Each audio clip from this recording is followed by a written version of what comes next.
hit-ups, gimmicks, one-hit wonders that don't stick. Pretty boys, acting tough, boy bands, give it up. And if it looks good on TV, it'll look good on a CD. Shape it up, trim it down, who gives a damn about how it sounds? I don't think Waylon done it that way.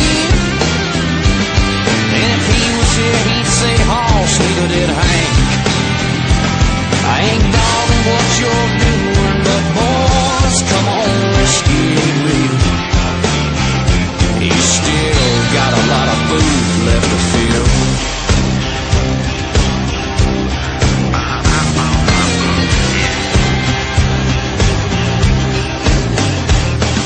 You say you're the real deal, but you play what nobody feels.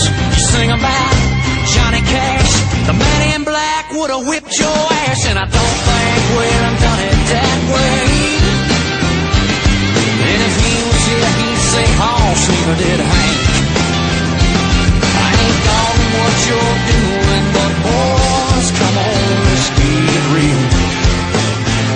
He's still got a lot of food left to fill. Here we go.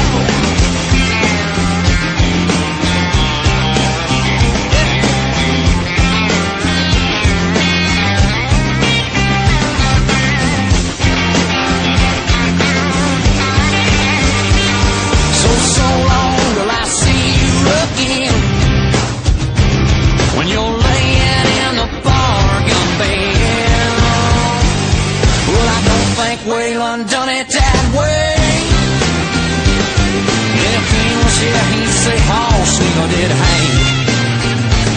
I ain't dogging what you're doing, but then again, hell yes I am. I just don't give a damn. Cause you still got a lot of food left to fill.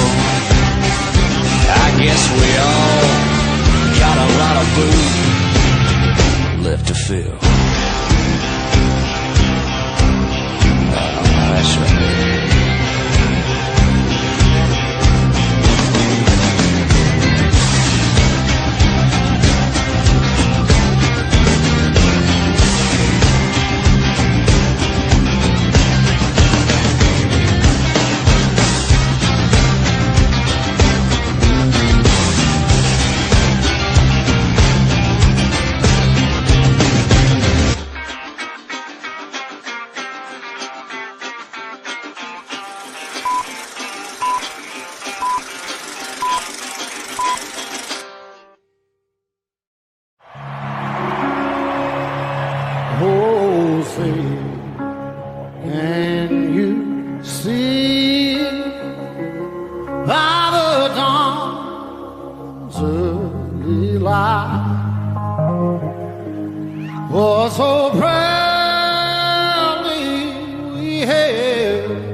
by the Barndominium Company and Resto Pros of the Midlands. Part of the Chief Sports Network.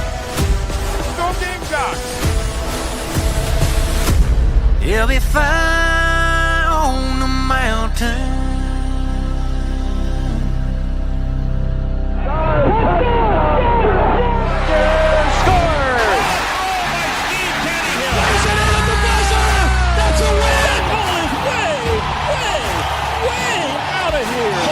Consecutive home runs for Carolina. It is good.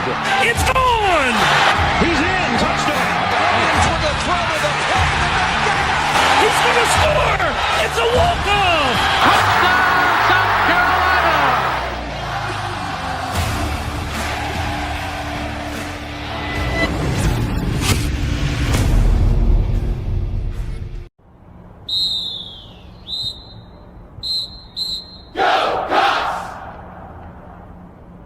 With Shane Beamer's lineage on special teams, playing and coaching for his dad. This is a really good kick, though. Straight on the return. Gets free. Swing to midfield. Breaks a tackle. Stays in bounds. Bakari Swain. Spin cycle. Touchdown.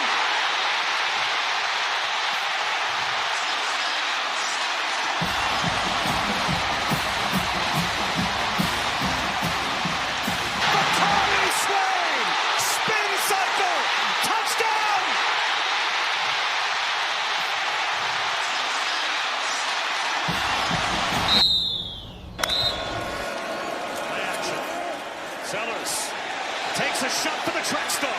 In stride, Harbor, touchdown. You can't touch this. You can't touch this. You can't touch this. You can't touch this. My music hits me so hard, makes me say, oh my Lord. All right, greetings and good morning. Welcome aboard and welcome home inside the Gamecocks, the morning show built by the Barndo Co. and presented by our friends at Resto Pros, who are there when you need them. Resto Pros of the Midlands, Resto Pros, MidlandsSC.com. Hope you all enjoyed some game day nuts this weekend. It was just that in Atlanta, Georgia. Gamecocks win 24-11. Mike Morgan or the Golden Tones. I'm JB. We're here till noon today. Preston Thorne will join us in 25 minutes to talk about this ball game and more. We'll drive around the SEC. There's a lot, obviously, to discuss after 5 straight days of college football capped off last night in Chapel Hill. But certainly it was the Gamecocks' day. They pulled away, and they're victorious in Game 1 this season, Year 5 under Shane Beamer. Mike, I hate that you missed the game. You had a brilliant call on Friday night for Baylor and Auburn, for what that's worth. JC and I were talking about that on Saturday. Wonderful call. You're very, very good at what you do, as we all well know. I want to give credit to Bob Wischusen, who had a nice couple of calls there, too. Bob's very good. Bob's very good in that game this weekend. But, Mike, look, man, you know, we don't want to – we know everybody's anxious to hear from us. It was great to meet I don't even know how many of you said hello in Atlanta. I thank you for that. It means a lot. I'm pretty quiet in public, to be honest with you, but I'll be louder on the microphone. Thank you very much. We appreciate that. Mike, I want to get right into your brain here. I love your 10,000-foot views of everything when it comes to college athletics. And look, South Carolina has some things to work on, as every college football team in America does after week 1. We don't know anything about anybody week 1s anymore. We've been saying this forever. You just don't know what's going to happen. You got too many new faces and new places and things like that. My biggest takeaway, aside from some of the injury stuff and some of the players ended up not playing and the offensive line underperforming, was that the Gamecocks made big plays to win the game. That has not always been the case, especially early in the season. They made big plays. They won the game this weekend by almost 2 touchdowns. Yeah, those that have listened to me for years, going back to the post-game shows of the 2000s, early 2000s, I know it's cliche, but a win is a win is a win. I don't find myself doing a whole lot of griping after a win. I can be I can offer constructive criticism and will certainly when it applies. But you played. I personally don't think Virginia Tech is that good. I think Vanderbilt, as I've said, will be a much stronger opponent in week 3. But it's an ACC team on a neutral field with a coach on the hot seat, with a returning quarterback, and with some quality athletes. Yeah. That's a true test. There's a lot of teams that went the cupcake route that have inflated numbers, and everybody has a case of the warm and fuzzies, but you really didn't learn a whole lot necessarily about your team. This is the kind of game that you aptly described. This was not like a great performance by Carolina, but that's okay. It's week 1. Mm-hmm. Week 1 is not designed for you to play your very best that you're going to play all year. Very often, I think coaches secretly like a little bit of adversity. So you've got everybody's attention in film room and talking about things you need to clean up as you get ready to play better opponents. You won't necessarily need all that in week 2, but you will from week 3 on, because there's no let up at that point, right? Mm-hmm. Where do you? I mean, the play that you showed it. By the way, nice job. The Hammer could use some royalty checks. I hope we give him like a couple bucks on that. Financial tough hardship for MC Hammer here lately. So I'm sure him and his camp, his entourage appreciate you invoking that as opposed to your country playlist. Very cool. That is one of the best punt returns you're going to see all year. Oh, yeah. Now here's the part of that play that no one's talking about. How often do you see on a play like that? I know exactly where you're going. You know where I'm going. You know where I'm going. Yep. The play before is just a ho-hum punt, and Carolina catches it, and it's decent field position. I can't remember what yard line it is, and Virginia Tech has a procedure penalty, so you get an extra 5 yards. You don't even have to do anything. You can just take the ball, move it up 5 yards, commercial break, get your play rolling, get the offense out there. That's what most coaches do in that situation. And you could tell the referees are like, we're spotting the ball 5 yards up here, and we'll take a break. And Shane's like, no. We have the right to wave off the 5 yards and have you re-kick. Yeah. I don't know how this game winds up if that doesn't happen. Yeah, I'm with you. That is a massive decision by a guy who there's no coach in America that puts more into special teams than Shane Beamer. Right. And in a lot of ways, special teams wins you that game. So that's the part of that equation that highlight made every newsreel in America, right? It was a phenomenal return. What led up to that highlight is not talked about at all. Yes, you're spot on. I 100% agree with you. Matter of fact, I was in that end zone, and when the referees are going out to spot the ball, I'm looking over the sideline and I'm thinking to myself, make him re-kick this. Yeah. Whoa. The offense has done literally nothing for 2 quarters. Make this guy re-kick this thing, and let's see what happens here. And, of course, Beamer was yelling that. So that happened. And then on the return, I know last year people were down on the Gamecocks special teams because they weren't elite. They were good, but they weren't elite. I get it. I would venture a guess here that well over half, if not 3/4 or more of the players in the opportunity I'm about to explain would do something different. Carolina had 2 players who had, crystal clear, wait your whole life type moments in that punt return to crack the hell out of 2 guys whose heads were on the football. Now, one of them probably would have received a penalty because they would have destroyed their lives out there in the middle of Mercedes-Benz Stadium. I mean, they were crystal clear opportunities, Mike, to knock the hell out of somebody, but they were both going to be behind the play. And so you would have gotten a flag somewhere. And you know what they did? They shielded them. They didn't lay their hands on them. Mm-hmm. You would have seen that a lot, and we have seen it, where that play gets called back because of a crackback, and you just don't need it. They're throwing those flags in college football now. Just shield them so they can't do anything. And the Gamecocks did it. So to your point, I'm with you. I've got that in my notes right here. I was going to make both of those points. They made them re-kick. they shielded two of the defenders who were attempting to make tackles and then weren't near the play. And then you let Vakari Swain be Vakari Swain, and that was phenomenal. Phenomenal. I did a lot of Bill Snyder games when he was at K-State, and he used to talk. He would preach in our meetings about hidden yardage. The key to the game, Mike, is hidden yardage. Nobody talks about it. Doesn't pop out off the stat sheet. There's very few coaches. You only have so many hours in a week. So I'm not being critical when I say this. You only have so many hours in a week. So a lot of coaches are like, I can't donate that much time to special teams. I can't make this such a focal point of we got other problems.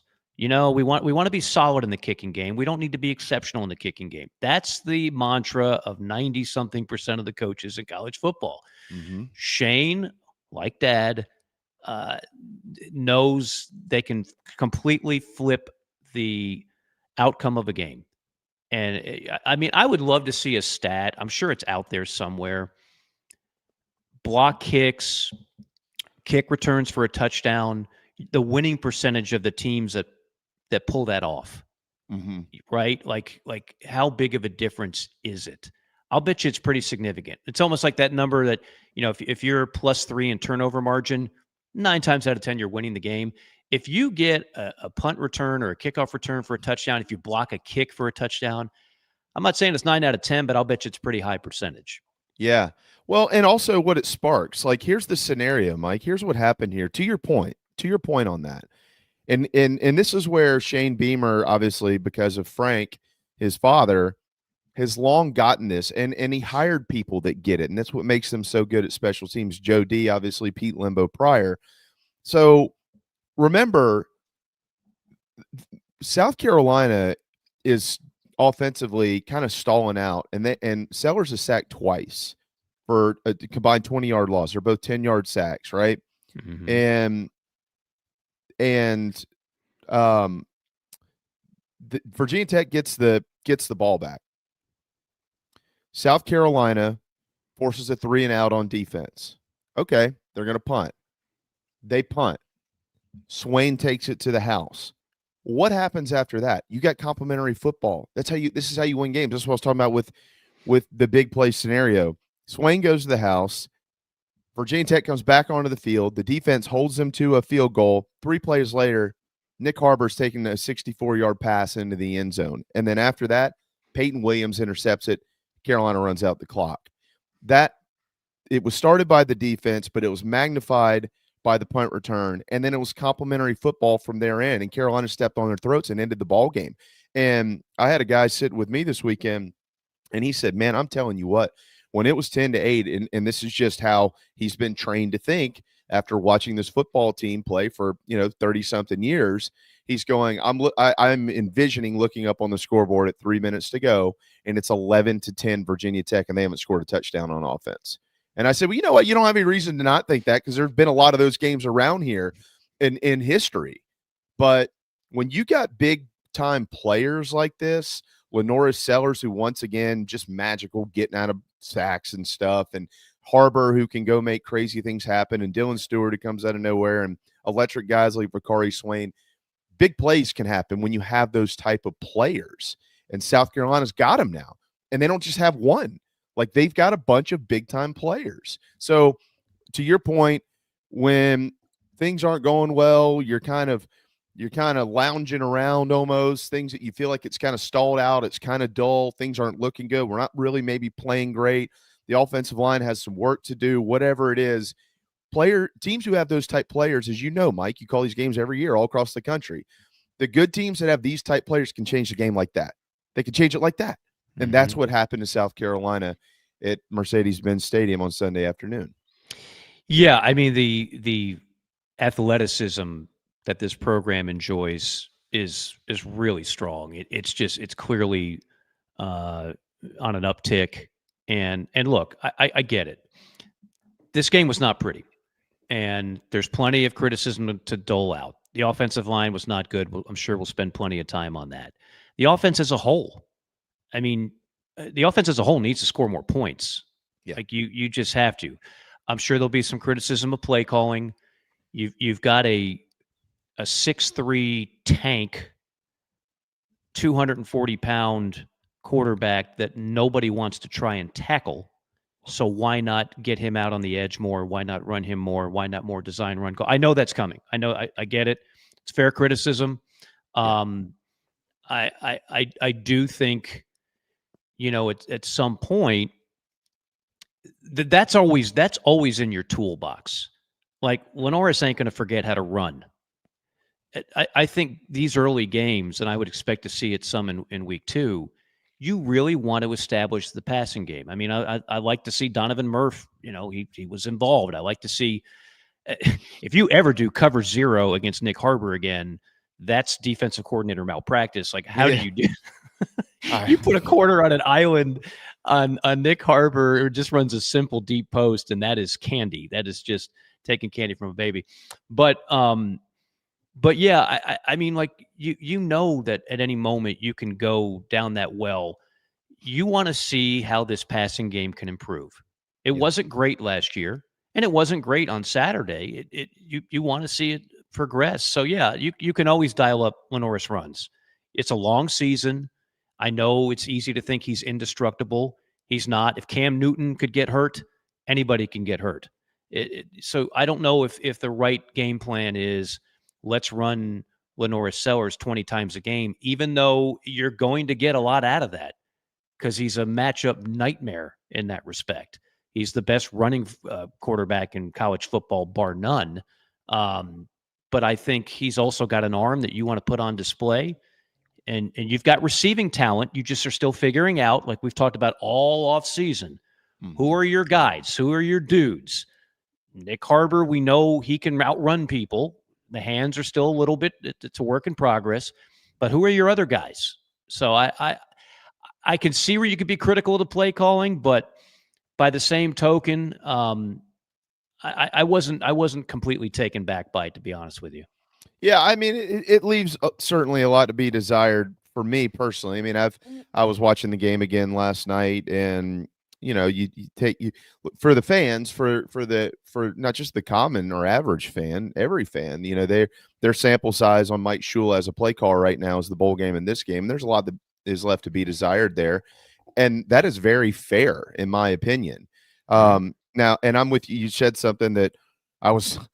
Throughout the game on Sunday, it was like, man, they got to get to the perimeter more often, get some running backs out there. Like, you can make some things happen. Maybe that's in due time. We'll certainly need to give it a little bit more time to see kind of how it unfolds. I'm with you. I don't think Sellers needs to be toting the rock 20 times a game. My God, if he goes down, you're in big, big trouble. Big trouble. I mean, enormous trouble. Like, you don't have another Lenor Sellers just hanging around, obviously. But, and some of the things that I thought would be suspect on Sunday, although maybe it didn't come back to bite him as bad, they were, the linebacking core overall, they're really good. I mean, they're really fast. They're sideline to sideline. Where they had problems, keeping their eyes in the right spots at times. And there were guys running around wide open. Luckily, a couple of drops happened by the Hokies, and South Carolina didn't get burned on a couple of those plays and things like that. The offensive line had some major communication issues from time to time. I did feel like literally from early, I mean, the scripted first drive was phenomenal, getting the tight ends in play and going sideline to sideline, all that type of stuff. It did feel like for a couple of quarters, Mike, they were setting up that Harbor play. Matter of fact, I kind of tapped my buddy on the shoulder and I said, they're trying to get to Nick, but too much is going wrong to get this thing set up. So they got to figure that out. That you can't just run between the tackles and just get stuffed behind your guard's rear end for 2.5 quarters in hopes that you hit a big play later. We all know that. So they're going to have a lot of work to do, as we all will know. Luckily, it's SC State coming up this weekend. If you don't mind, let me compliment a couple of things that happened outside of the game before I forget to do this. Number one, this game should always be played, and I'm talking about the Athlete kickoff game. Atlanta is the best place for this. Gary Stokan does an amazing job. The setup is incredible. Everybody feels valued. The stadium, that's my first experience in there. Pretty cool, huh? There's nothing like it, and there's just not the convenience to bathrooms and concessions, and it's just amazing. That's all amazing. What they do outside of the ballpark is amazing for the fans. Like, bravo to the city of Atlanta, the traffic. Like they just roll out the red carpet for these things. They make everybody feel valuable. That was just awesome. The to the Beamer family, like how much was given to Frank and Cheryl. Frank gave the invocation before the game. Classy, all class. Lenor Sellers gave the game ball to Frank afterwards. Like there was so much good because of this event. And that's what college football at the end of the day, that's one of the things that makes it really, really special. And then hat tip to Shane Beamer, for standing up there afterwards and saying, "Hey man, I was in that uniform one time, but I was born in Charleston and I was technically a Gamecock first," and that was a big moment. And then for the fans, there's over 40,000 Gamecock fans there. I mean, it came through on TV. Yeah, it was awesome. I mean, it was awesome, Mike. It was, yeah. That's the old days of the Outback Bowls in Tampa. Uh-huh. And that's what that was right there. And that was really, really cool. So overall, with the issues that they had, a 13-point win over, you mentioned Virginia Tech, a team that's really trying to prove a point. They've heard this all offseason, South Carolina. That's a good weekend for Gamecock football to get off on the right foot. It is, and I think, look, I'm not sitting here and telling you the defense is going to be what it was last year, but it was pretty impressive. I mean, it was swarming. The athleticism, again, just kind of jumped off the page, jumped off the screen when you watched. So that'll have sturdier tests. There's no doubt about it. But I think for the week one grade on the defense, you have to be awfully happy. Yeah, no doubt. One of the things I've got to talk to you about today is the play in the end zone with Nick Harbor. No, that was overturned. The call was right by the letter of the rule, but we're going to talk about the rule. Yeah, the rule's bad, and they need to change it. And it happens. It's happened everywhere in college football this weekend, but it happened in this game. It happened in the LSU Clemson game. LSU clearly had that's a touchdown. It's a touchdown. But by the letter of the law, you have to super slow-mo it and watch the ball move 1.5 millimeters as he goes to the turf. And now we're going to take away because he didn't complete the process. It's an awful rule. It gets me fired up every time I see it. And we saw it in 2 key plays over the weekend, one of which in the Gamecock game. Yeah. We're going to play.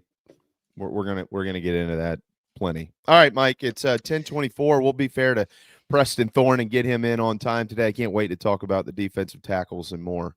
Yeah, with PT. Yeah, can't wait to talk about that. Can't wait to talk about some of the great things going on with Troy Branham of Golden Gate Mortgage. You folks out there that have been waiting for the right time, it's certainly a better time. And Golden Gate Mortgage is your one-stop shop. Purchases, refis, home equity lines, a one-time closed construction to perm loan. You want to improve your current home? We have I'm not technically on the staff. They have renovation loans, although I wouldn't mind if you're listening, Troy. Nice little side hustle. Conventional FHA, VA, and USDA loans, investor loans, reverse mortgages. They've got it all. And Troy is as good of a person you'll ever deal with in this business. That's for sure. He's one simple phone call away or an even barcode away. A little code there on the screen. 803-238-0111. 803-238-0111. That's Troy Branham of Golden Gate Mortgage. We're certainly going to talk about the SEC. Obviously, Mike, I don't like calling you out, but I didn't predict a win. Well, how bad was I on my picks? No, I'm not talking about that. I'm talking about in the last couple of weeks. I said I think Alabama needs to be careful. Oh yeah, in Tallahassee. Yeah, I did not see that coming. I would be that would be a blatant lie. I thought we didn't put that on the Fab Five. I certainly would have picked FSU to cover just because I think FSU is much better this year. Mm-hmm. But what we saw from Alabama, there is legitimate angst in the air in Tuscaloosa. Some of the things that you saw there, I don't know are repairable, and the things that are repairable should have never been in need of repair, as in effort and loafing. Not good. And it's very evident when your last coach was named Nick Saban. Yes. It only magnifies, and it is. I don't think it's good. I'm with you. All right, we will step aside. Built by the Barndo Co. and presented by our friends at Palm Casual. Many of you were comfortable watching games this weekend thanks to them. What a beautiful, beautiful weekend for college football. PalmCasual.com. Preston Thorne next. I said, oh, Lord Jesus, it's a fire. Ain't nobody got time for that. Disaster comes uninformed. During and after natural disasters or accidents, there can be a heavy loss to property. It can become extremely difficult to bounce back to what you knew before. Having your home or office destroyed or damaged by water, fire, smoke, or mold affects your personal and business lifestyle. Resto Pros of the Midlands is here to help. Open 24/7. Call them when you need them. 803-493-0170.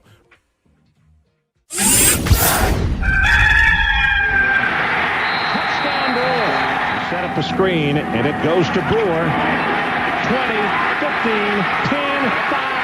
Touchdown Brewer, his second of the day. Pitches it to Brewer, turns the corner. Touchdown, number 3 of the afternoon. Hey, folks, it's Mike Morgan for Ryan Brewer Fence. That's right. You know the former Gamecock legend as a terrific college football player. Well, I know him as that, too. I also know him as the guy that runs a great business, one of the best businesses in South Carolina. How do I know that? Well, for one, I'm actually a client of Ryan's. I had my home in Columbia done years ago, and his crew did an outstanding job, just as he does for everybody else. Whether you're in the market for a fence, railings, columns, or anything in between, their craftsmanship, their experience, and service second to none. Ryan Brewer Fence has over 15 years of experience with consultation and installation of residential and commercial fencing and railings. Rest assured your job will be done with an unparalleled level of expertise, and it's done on time, and they do it right the first time. Again, you're not going to do any better than Ryan Brewer. Ryan Brewer Fence. The website is ryanbrewer.net. Set up an appointment today. Tell him Mike sent you.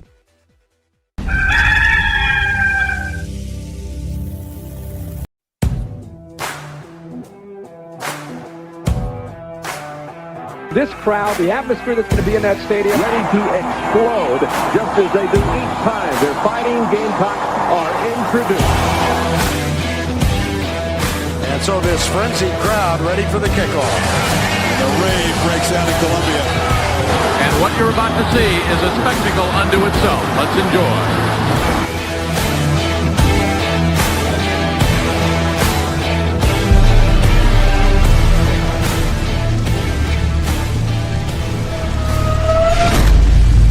It is 10:30.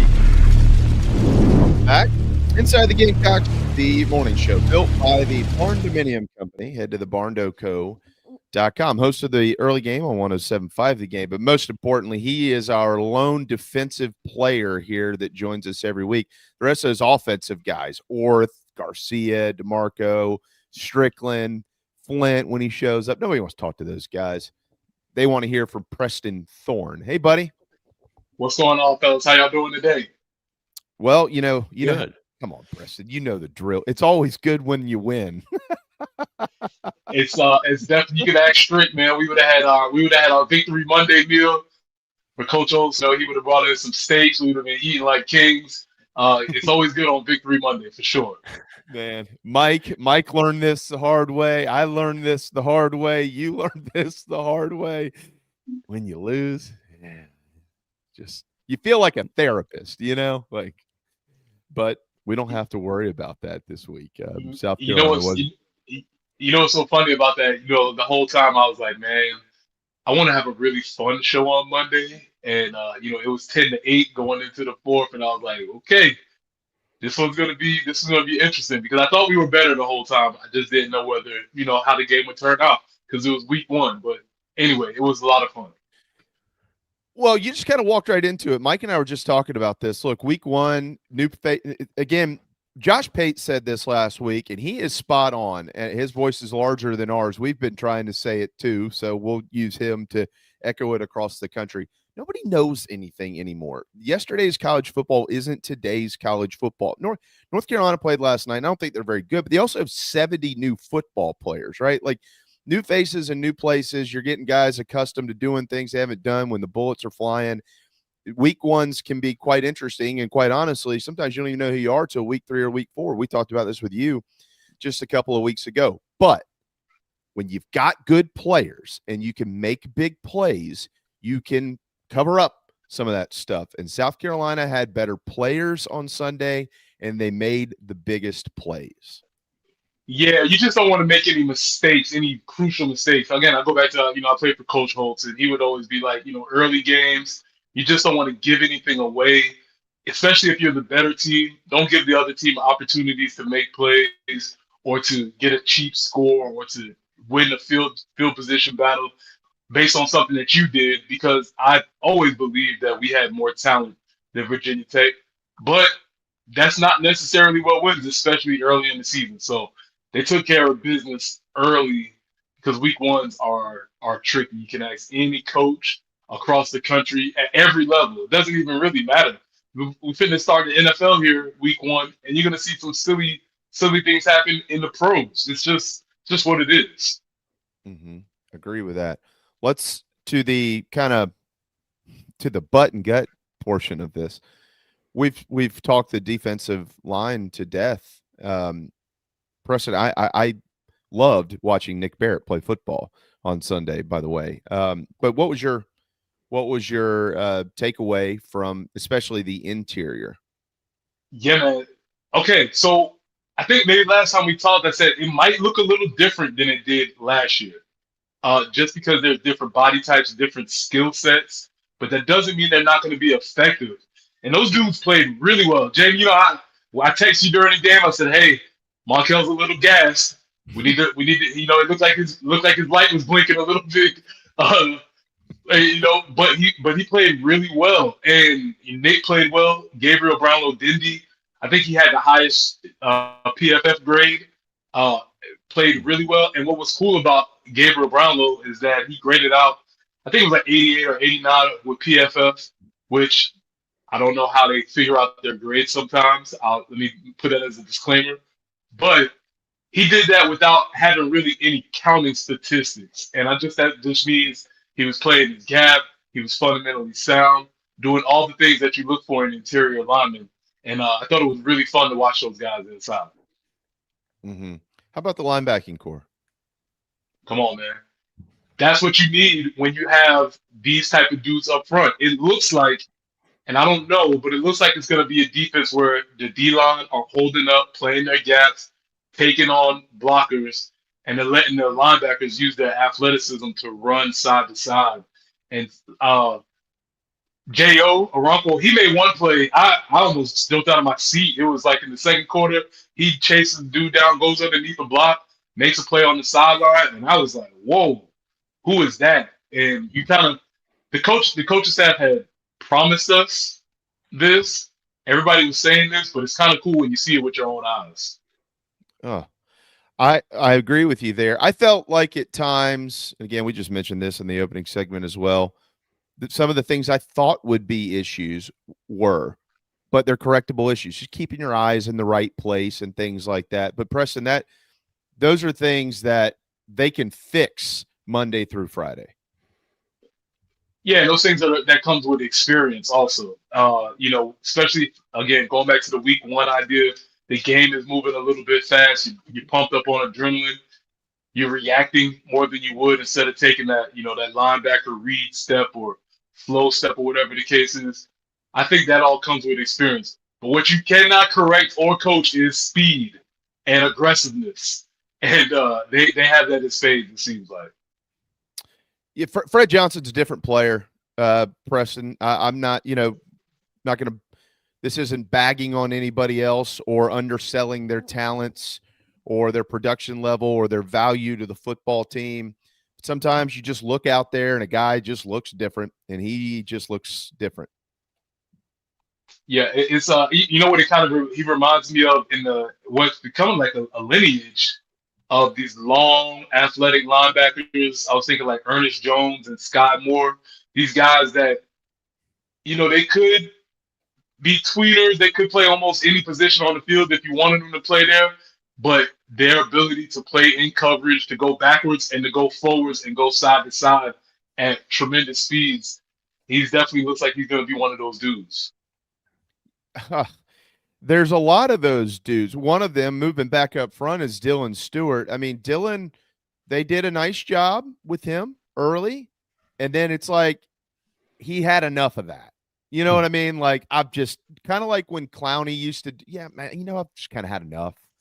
And then he went out there and did what he did in the second half. Was he affected a lot of plays in the second half. My question is, from your standpoint, everybody else, Brian Thomas Jr., Jatius Gear, who had a sack, Desmond Umeozulu. What'd you think about the best of the rest, if you will, at the edge position? Yeah, I mean, all you're going to be asked to do is play with effort because you know that guy on the other side is going to get all the attention. And so you're going to have all the one-on-one opportunities that you want all year. They have to take advantage of them. I thought they played hard. I thought they played well, which are two different things.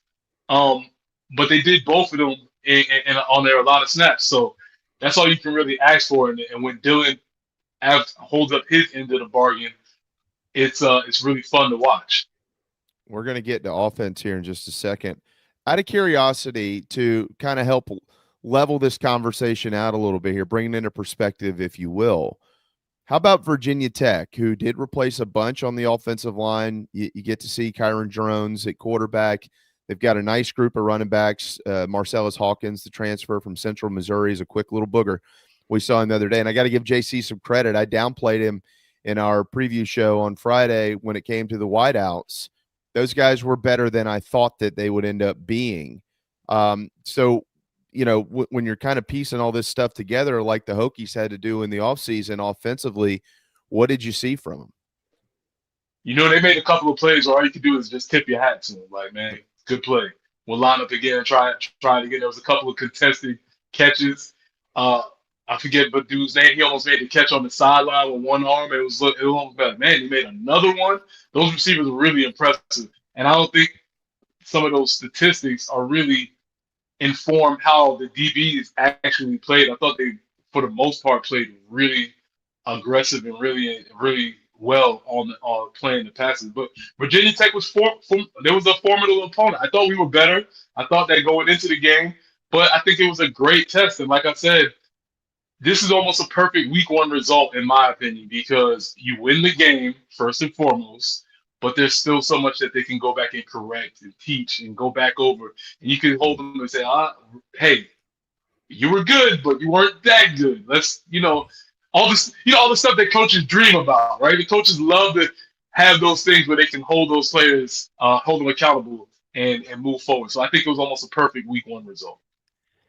Preston, one question I have on the on the defensive side, and time will tell what Virginia Tech really is on offense.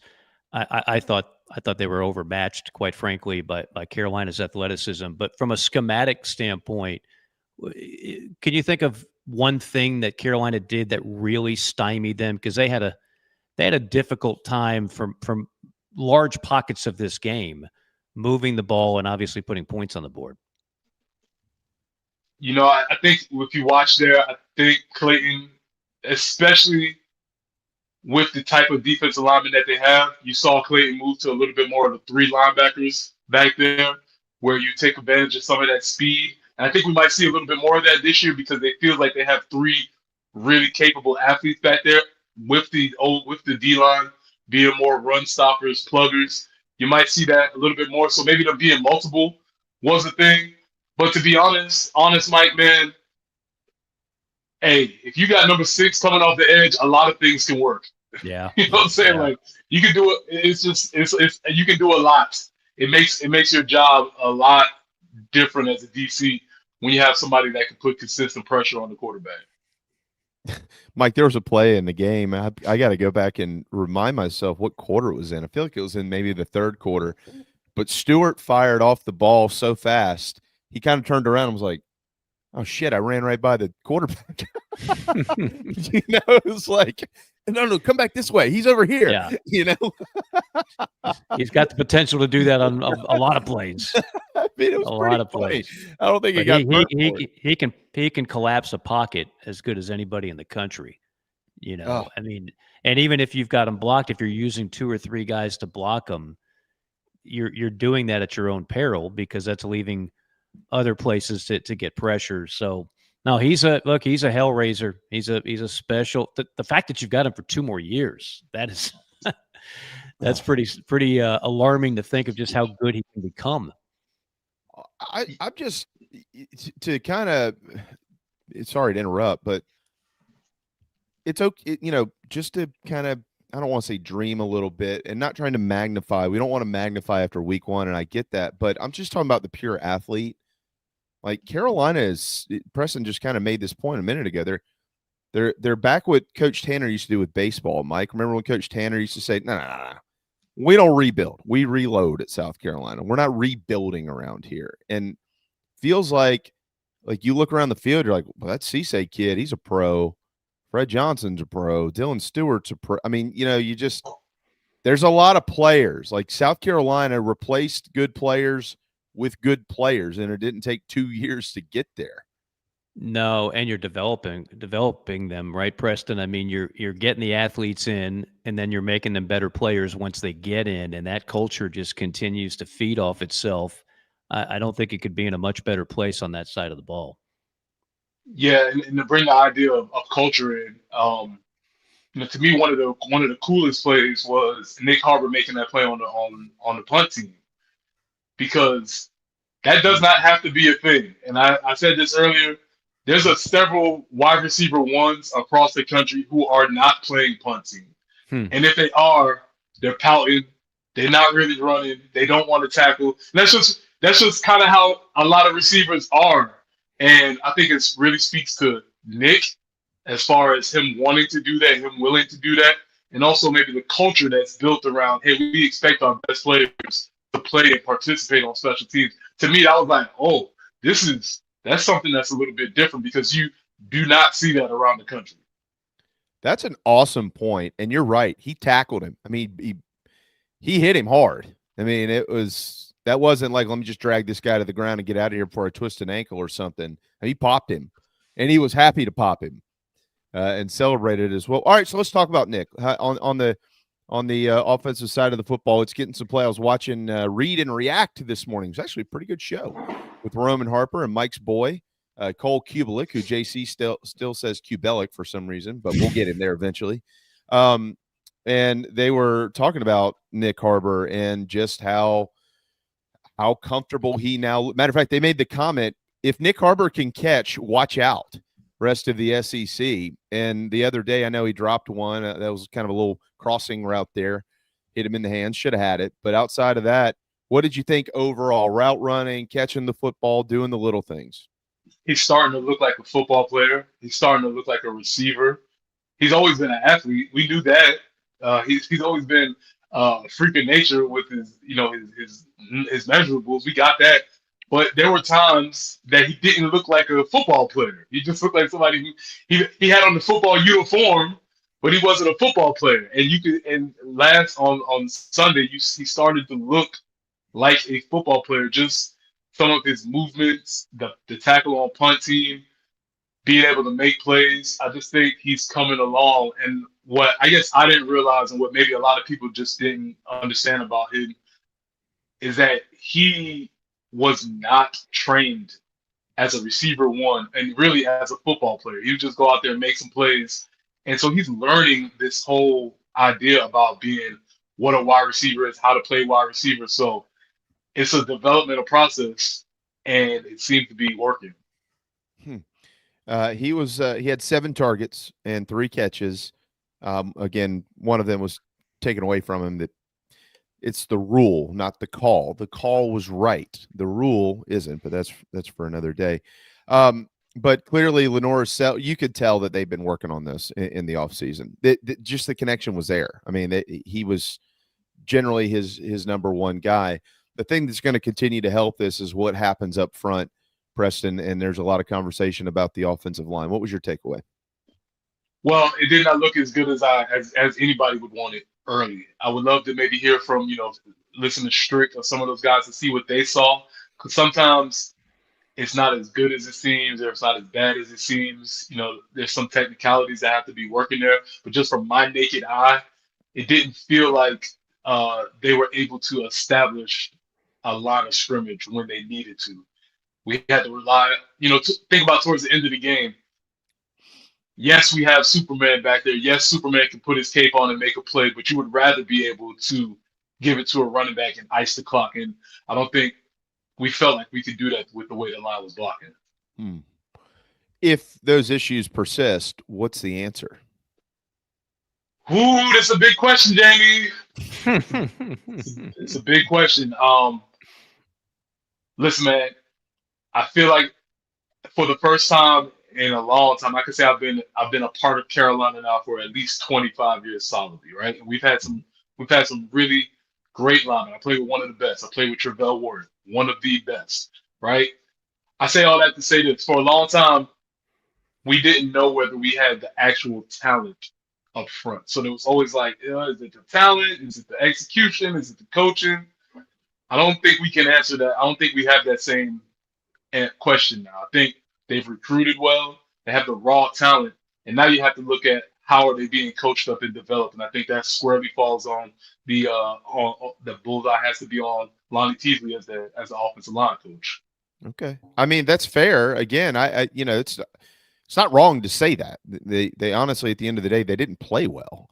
They gave up 4 sacks. They could have given up 7 or 8 if it wasn't for Superman, as you just pointed out a moment ago. I don't think that we got a fair evaluation of the running back room. The plan was to play them all. And I don't think that they had that they could. I mean, they didn't. They have a general idea of the pecking order in their head, right? So if things aren't going well with this guy, and this guy, it's hard to get the next guy and the next guy in there. So I think we're still in wait and see mode with that entire room. Although we've heard good things. We know they got good talent. I expect to see them all probably this weekend against South Carolina State. But up front, they just didn't do enough to give these guys an opportunity to expose themselves a little bit. Yeah, they did not. They didn't. And I wonder. Obviously we don't have depth charts, so we're not really privy to all the information as far as that's concerned. But you don't need depth charts when you watch the game and you see that only 2 of the running backs are taking snaps and not necessarily the others. That could be a rhythm thing. That could be a bunch of information. I'm not going to speculate. I don't know.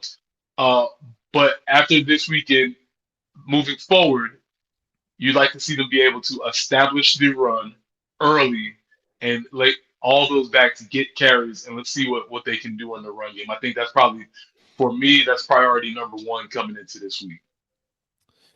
Bakari Swain's punt return. We don't see a ton of them. Where do you rank that one? Well, let me do this first.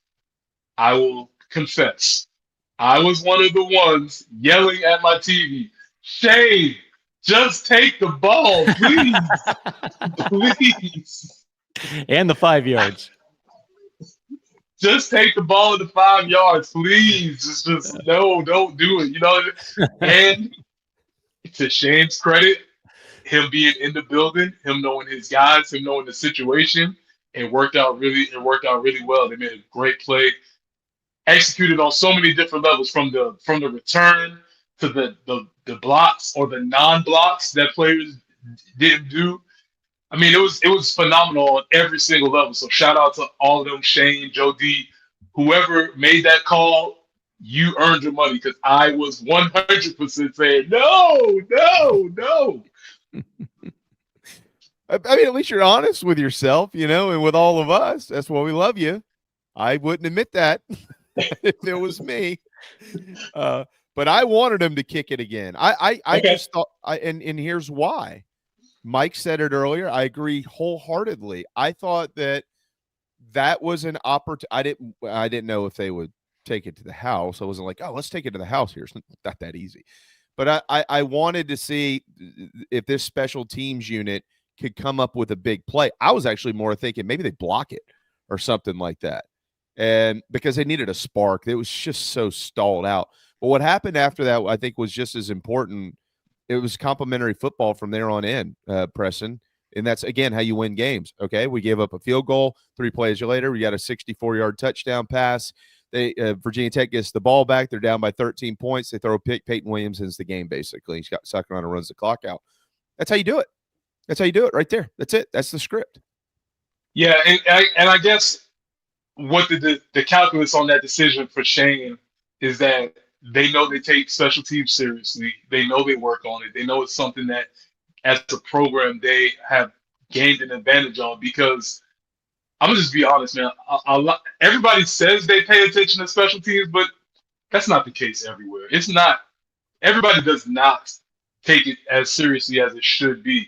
That's just a fact. I mean, and so with them using that as part of the program's identity, I totally understand why you would make them do that, because you brought up a good point. Maybe we get a block, maybe we get a return, maybe he shanks it. Whatever the case, a lot of things can happen. And if your identity as a team is based on we excel in special teams, then that's why you make that decision. Mm-hmm. That's a great point. All right. You always, whenever I'm on with you, you always play, put me on the spot, hot take type stuff. So here's one for you. And if the answer is no, who is it? But you got to give an answer. You have to give an answer. Okay. Is Lenor Sellers the best player in college football?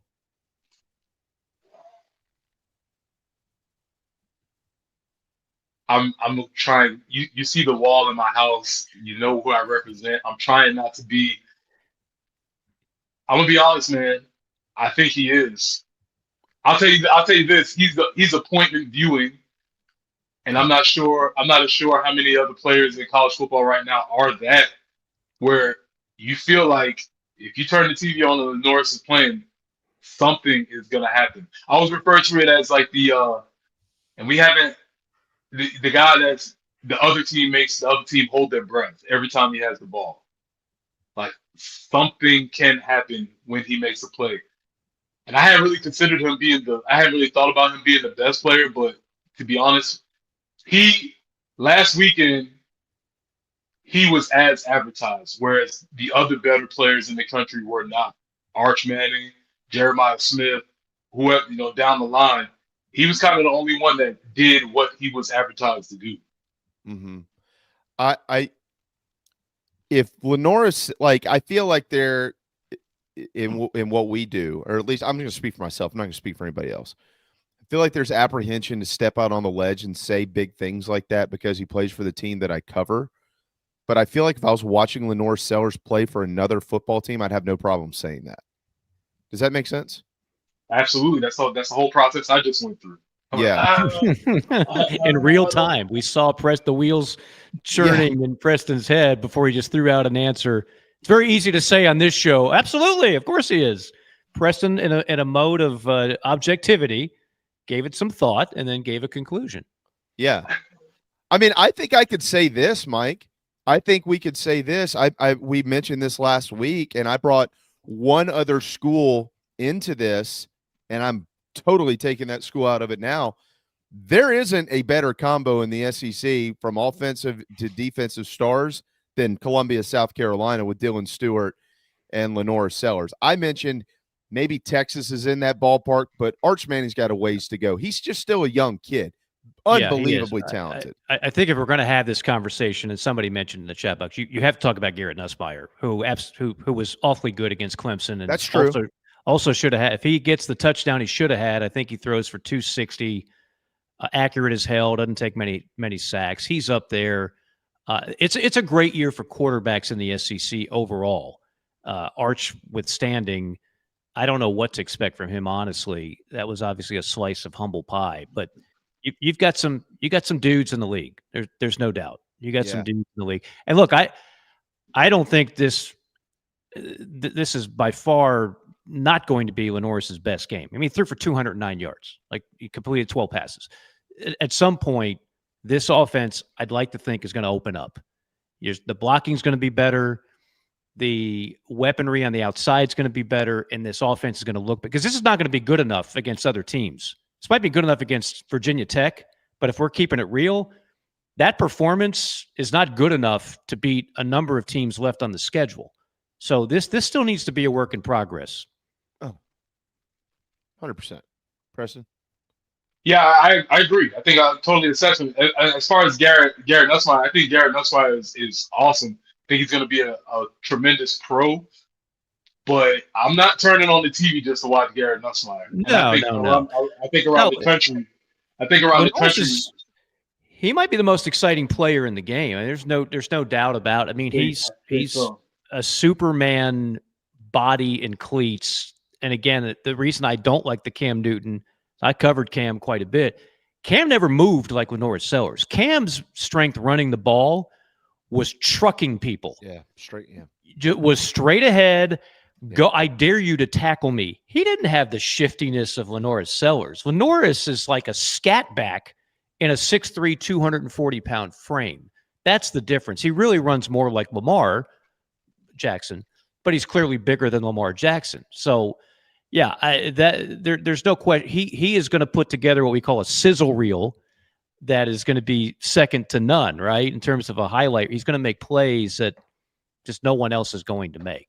But more importantly, as fans getting dubs, the offense has got to be better.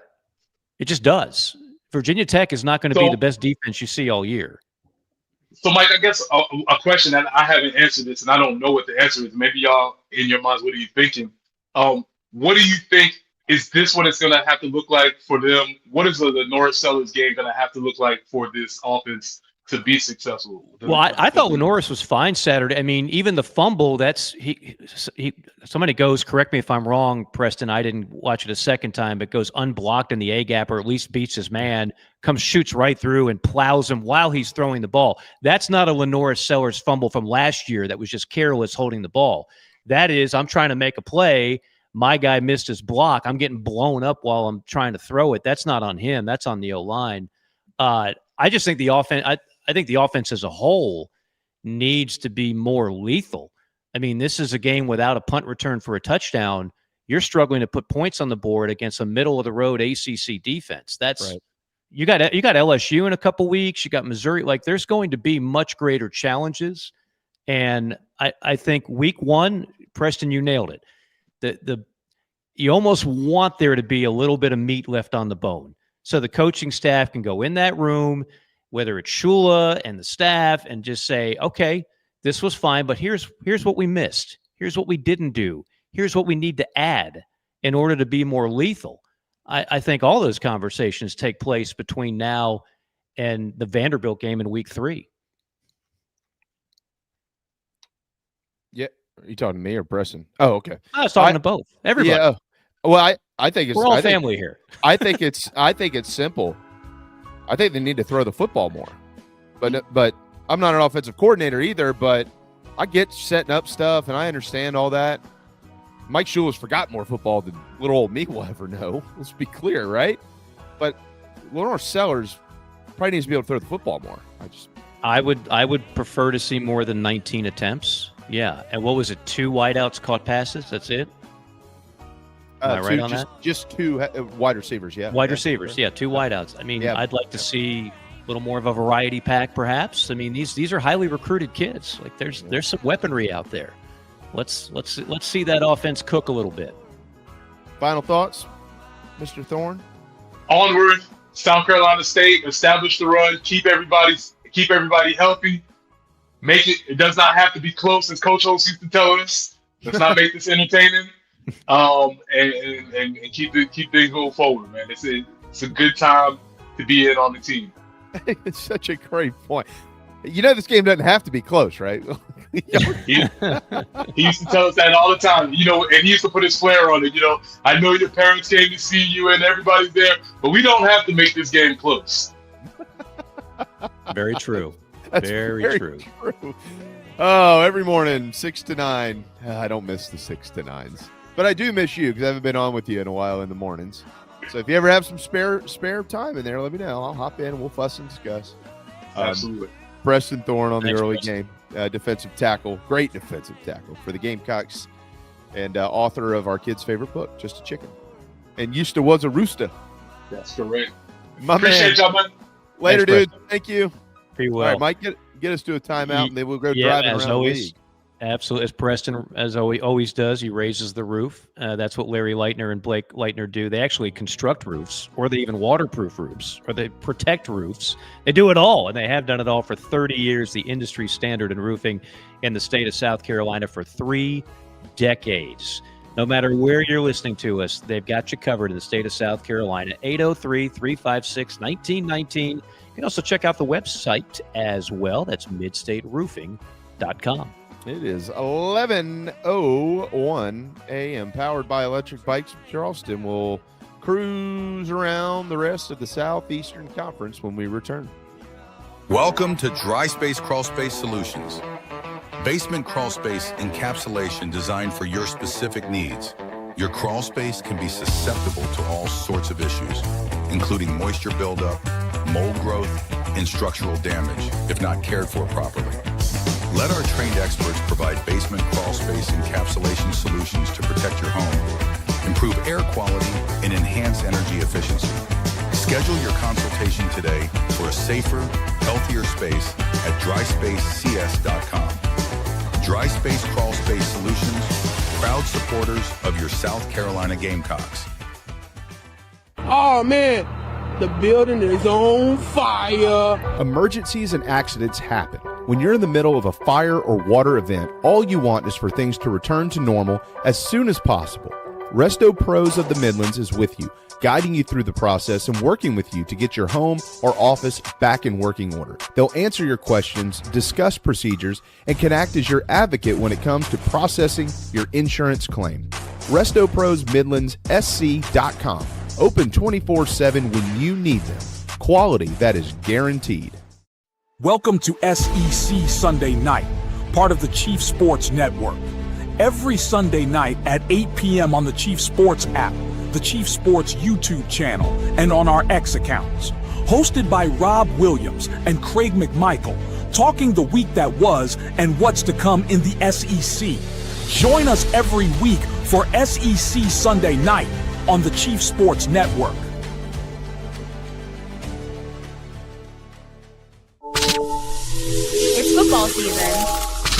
The Barn Dominium Company wants to help you build your dream home with your dream space to watch the games and entertain your friends and family. Make your dream a reality. Visit thebarndominiumco.com. That's thebarndominiumco.com for floor plans, photo galleries, locations, and to learn more about us.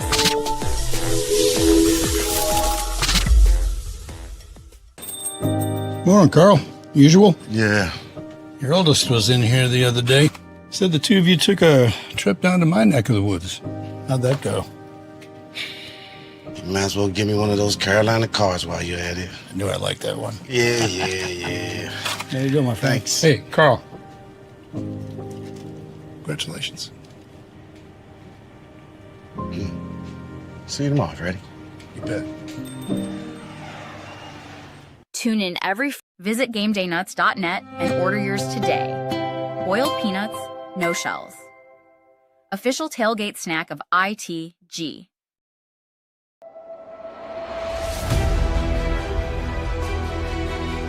You're tuned into Hour 2 of Inside the Gamecocks, the morning show. Presented by the Barn Dough Company and Resto Pros of the Midlands. Go Gamecocks!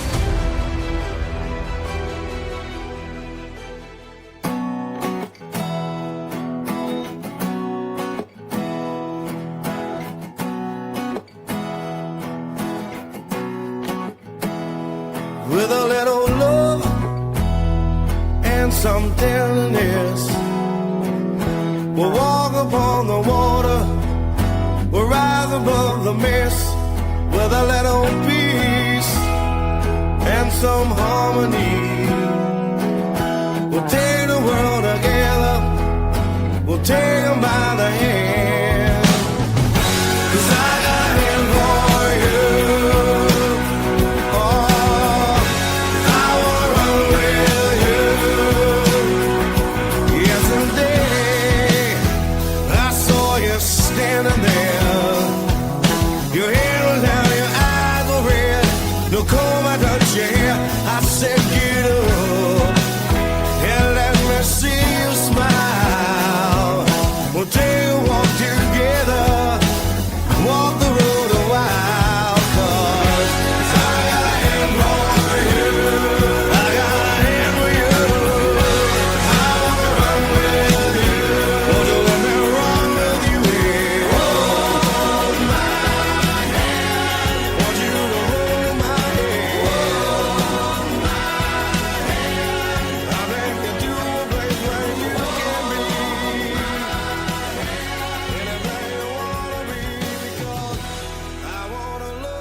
It's now time to take a drive around the SEC. Don't forget to pick up an order of D's Wings on your drive home. Presented by SEC Sunday Night, 8 p.m. every Sunday. Part of the Chief Sports Network.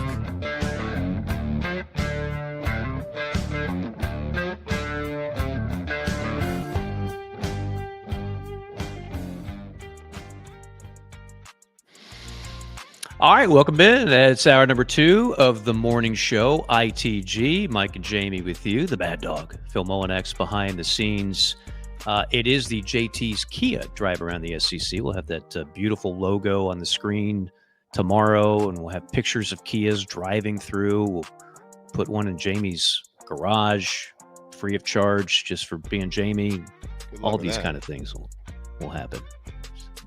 My garage has my golf cart in it. And then I came home this weekend, and now it has a balance beam for my kids' gymnastics. Oh, they're getting into gymnastics? Well, they're in it. I thought we had enough with the bar and the mat and all the other stuff. My wife decided this weekend we needed a balance beam to take up the left side of the garage. Future stars of Friday Night Heights, the Bradford girls. I like it. Okay, where shall we start? Well, how about this? Everybody early on, because there's no conference games, it's about to change. We do have one conference game we'll tell you about. But everybody likes to talk about my conference is better than yours. So it was kind of a weird deal for the SEC haters over the weekend. It was a dichotomy of emotions, Jamie. Because on one hand, they were just loving, it was a slurp fest. Florida State waxing Alabama, an ACC school. And, of course, Ohio State defeating Arch Manning in Texas, a Big Ten school. However, a closer look details with wins like South Carolina over Virginia Tech and Auburn defeating Baylor and so on and so forth. The SEC actually had the best conference record, 4-2. Interconference record, 4-2. No other league had more than 2 wins. The Big Ten was 2-1. The ACC was 2-4, and the Big 12 was 2-3. Take that for what you will. One G6 loss each. Who was the G6 loss? G6? Well, Carolina, the SEC didn't have a G6 loss. No. I don't even know what G6 is. Oh, group of 6. Group of 6, yeah. Well, it was group of 5. Is that maybe by the spread? No, this is records. This is not ATS. I'll have to. That's Ross Dellinger, who he's as good as anybody. I'll have to make sure I know exactly what he meant by that. But those other records, you can take those to town. Yeah, I would think maybe he crossed over by the spread, because I think everybody covered except for Kentucky. Yeah, but the SEC was 4-2, right? Overall. Yeah. This is just against Power 4. Power 4 versus Power 4. Well, that's what I'm getting at, is maybe he somehow lumped the 1 G6. Maybe he meant against the spread, and he just I'm not sure. Everybody else covered. Right. So anyway, the SEC had the best Power 4 versus Power 4. 4-2 overall, and of course Carolina was part of that 4-win total. Now, this is according to FanDuel. This is interesting, I thought. So these are the updated odds to make the playoff, not win it, to make it. And I'll tell you how this circles back to Carolina in a moment. So the best odds on the planet of any team to make the playoff, who do you think it is? Not SEC, just anybody. Ohio State. Ohio State, correct. Minus 650. So you got to bet $650 to win 100 for Ohio State, to cash in and they make the playoff. Plus 440 to miss. You think all of a sudden Julian Sayin and the boys hit a skid. Number 2 on that list is Penn State at minus 450. And then you have 3 SEC schools in order with the best odds to make it. Make the playoff, that is. Who do you think those 3 would be? Georgia at 1. Yep, minus 250. LSU. Yep, minus 194. And Texas. And Texas, minus 180. Well, you are on point today, Mr. Bradford. Somebody got a good night's sleep. So those are the top 3 SEC. Then it goes Clemson, Notre Dame, Miami. And how about this one? 4th from the SEC in the odds. Despite what you saw on Saturday at Doak Campbell Stadium, Alabama plus 180. This is just all designed to get people to bet. Just remember. Well, that's true. That's true. Then it makes a major turn. Florida State plus 470, Iowa State plus 490, and right after that would be 3, 4, 5, 6, 7, 8, 9, 10, 11, 12th best odds. Your South Carolina Gamecocks plus 820. So you could put $100 down right now, and I'm not encouraging you to do this. Just saying. I know a lot of people that do stuff like this. You could put $100 down. If Carolina makes the playoff, the 12-team playoff, you get $820. That's pretty good odds. Yeah. Yeah. Just saying. Speaking of odds, by the way, do you remember what happened last year in our Fab 5 challenge at the end of the year? Who won? I'm pretty sure you did. That's why you brought it up. Do you remember who won the year before? By a half a game.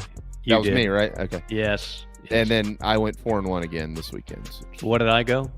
I don't know. I haven't looked at yours. You don't care. Okay. But I did. I second guessed it at the end, but I went with it because I've been saying it. I thought Baylor would, and Baylor. You had that game, so obviously Baylor didn't do much. But.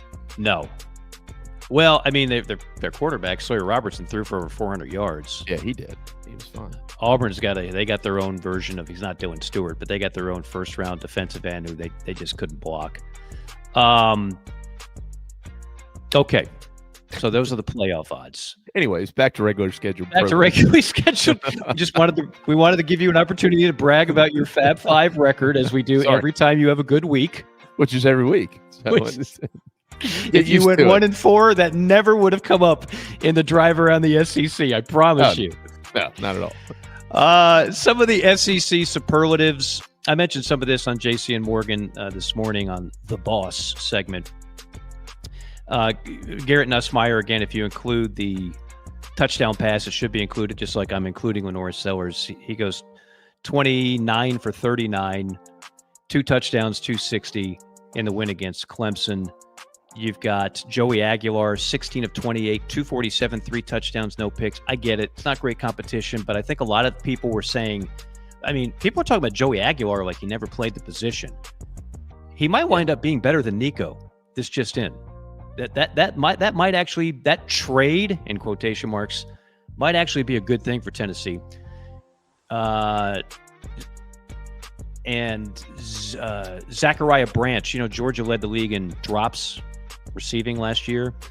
They get Zachariah Branch from Southern Cal, and it seems like everybody in Southern Cal's offense has been underachieving. He looked pretty good. 95 yards receiving and a touchdown. I think he's kind of their difference maker that they've been waiting on. And again, I know it's weak competition, but Taylon Green of Arkansas, they've got Notre Dame in a couple weeks. I know you're big on this kid. 24-31, 322, 6 touchdowns, no picks, and he ran for 41 yards. I just saying. Say it. You know you want to say it. Mike, I've been high on him for 2 years. Well, the reasoning was, I think, justified by the history of Bobby Petrino with year 2 quarterbacks. I just went and looked at every quarterback that's played under Bobby Petrino and what do they do in their second year, and all of them were just beyond brilliant. So why not think this kid who last year had threw for like 3,200 yards? I mean, he had turnover issues and stuff, but besides that, he was really, really good. No argument. Again, his biggest problem was turnovers. Yeah. He had some soul-crushing turnovers. And he's one of those guys, again, when he walks off the bus, you're like, holy crap. Yeah, big kid. But he ain't Lenor Sellers. He's a physical freak, but in a different way. Yeah. He's a big kid with some athleticism, but room to improve. Maybe this is his breakout year, like you mentioned, the Petrino factor. Maybe Arkansas is that team we're not talking enough about. Maybe that's the case. Some other superlatives. John Mateer of Oklahoma. They got a big one coming up this weekend against Michigan. He threw for 392. That led all SEC quarterbacks. Mario Craver of A&M. Keontae Lewis of Oklahoma. C.J. Brown of Arkansas each led the way with 2 touchdown grabs. Jeremy Bernard of Alabama quietly had 146 receiving yards. Keontae Lewis of Oklahoma had 9 receptions overall. Rushing touchdowns, Kewan Lacey of Ole Miss, 3 rushing touchdowns. The bigger story there is Austin Simmons looks really good. Yeah. He looks really good. I'm not saying he's Jackson Dart. I'm just saying they'll be okay on offense in Oxford this year. And all-purpose yards, 180 for Harrison Wallace of Ole Miss. Those were kind of the main statistical leaders in the Southeastern Conference over this Saturday. What about the games coming up this weekend and some of the odds and whatnot that we can look forward to? Well, you've got some games that are not even on the board. So I don't think you have to look really hard to find a spread for South Carolina State, South Carolina. And I'm sure there's a way, because if you look hard enough, somebody will take the action. But as of right now, it's not on the main Vegas boards. LSU, 37.5-point favorite against Louisiana Tech. Alabama, 36.5-point favorite against Louisiana Monroe. Auburn, 42.5-point favorite against Ball State. This is like SoCon Saturday. Arkansas over Arkansas State, 23.5-point favorite. Georgia, Austin Peay, not even on the books. Now, here's a sneaky game. Florida hosting South Florida. Yeah. So what South Florida did to Boise State. Alex Golesh is their head coach, who the offense with Tennessee never looked better when he was the coordinator. They're a 17.5-point favorite. Just saying, don't sleepwalk. Don't sleepwalk on the Bulls. That could be a scarier game than people are giving it credit for. And then Mississippi State, Arizona State. Juicy. That'll be on ESPN2. It's in Stark Vegas. Arizona State, a 6.5-point favorite. Mm-hmm. A lot of people thought Mississippi State, look out, Hattiesburg, they're going to get beat. They basically dominated that game in the second half. Blake Shapen, when he's healthy, is pretty good. Yeah, they've improved everywhere in terms of the portal and in recruiting. They've got some more talent. So we'll see. We'll see. And, of course, the game is Michigan, Oklahoma. Mm-hmm. Michigan, you have any thoughts on that game? Any early Jamie Britt? Because it's going to be on the Fab Five, I promise you that. I do. Yeah, I think it's a very important game for the Sooners. I think it's game day's coming this week. It's the biggest game in the country, especially when it comes to brands. But I think that this is a game, if Oklahoma wants to kind of return to Oklahoma, they really need to win this game, because the SEC looms, and who knows what happens after that. This is the showcase game for Mateer, and of course a 5-star true freshman at Michigan. That's what makes this game in particular extra exciting, is to see both those teams and their quarterbacks going at it. I think a lot of people are going to be introduced to Mateer for the first time. He did what he did at Washington State in relative obscurity. Not sure a whole lot of people were watching that that Oklahoma game this past weekend. We shall see how he performs against a Michigan defense that is going to be salty. There is one conference game. Ole Miss at Kentucky. Remember, Kentucky went to Oxford last year and inexplicably defeated Ole Miss. This game's 3:30 on ABC. Ole Miss is opened up at 9.5. They're now up to a 10 to even 10.5-point favorite. Yeah, and remember this game last year, because we thought that Kentucky was DOA when they went into it. Carolina destroyed them. And then Georgia comes in, and I thought even worse than beating the hell out of them, Georgia breaks their hearts, and they beat them just by 13-12 by 1 point. Mm-hmm. And you're like, oh, man, South Carolina dominates them.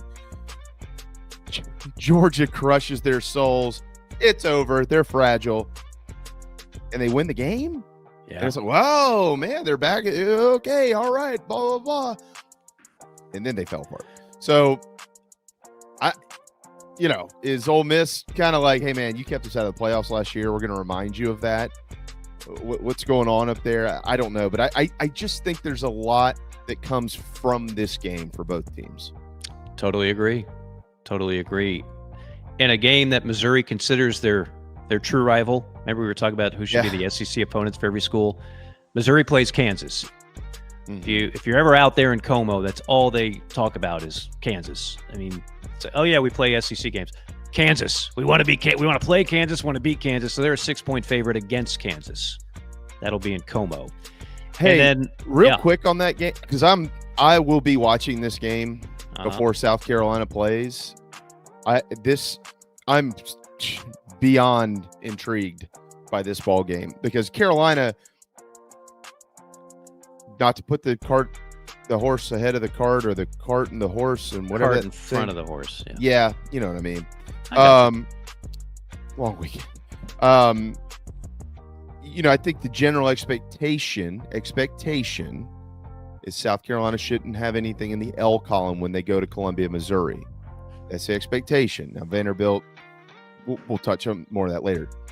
But if you're the Gamecocks and you're coming in there potentially unscathed, you don't want those guys railroading things for you. So I'm really curious to see what they look like against an actual football team in Kansas. I'm with you for all the reasons that you said. I think it's very intriguing. I think we're still figuring out what Missouri is. There's time, but they've got the easiest schedule in the SEC. I'm not taking anything away from them. They've won 21 games the last 2 years. So you got to give them their flowers on that. But I don't know. I thought Brady Cook was a really valuable under-the-radar quarterback for them. I don't know if they have that in Prabula or the other guy. They both played. I don't know if they're Brady Cook for Missouri. We shall see. The Friday morning aftershock of Missouri dominating whoever they played. Prabula, did you see him run? I'm like, did you see they played? Yeah. I mean, you could have put me at quarterback in that game. Yeah. Come on. Maybe they do that this week against Kansas. Maybe. If you've still got eligibility, I got plenty of it. Coach Tanner helped me with that. There you go. Final game. And this is one Gamecock fans, you'll be looking at your phones while you're taking in the Carolina game. Vanderbilt is at Virginia Tech. Yeah. Right now, Virginia Tech is a 1-point favorite in that game. Yeah, right. Hokies, Commodores. Now, if this game were in Nashville, Vanderbilt would be favored.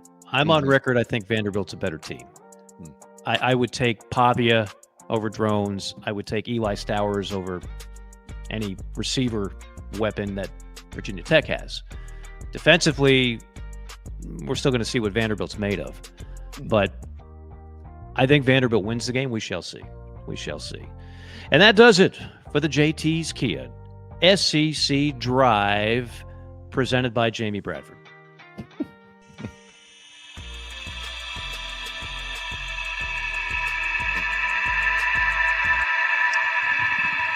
Yeah, I want to give Virginia Tech some credit too from that game this weekend.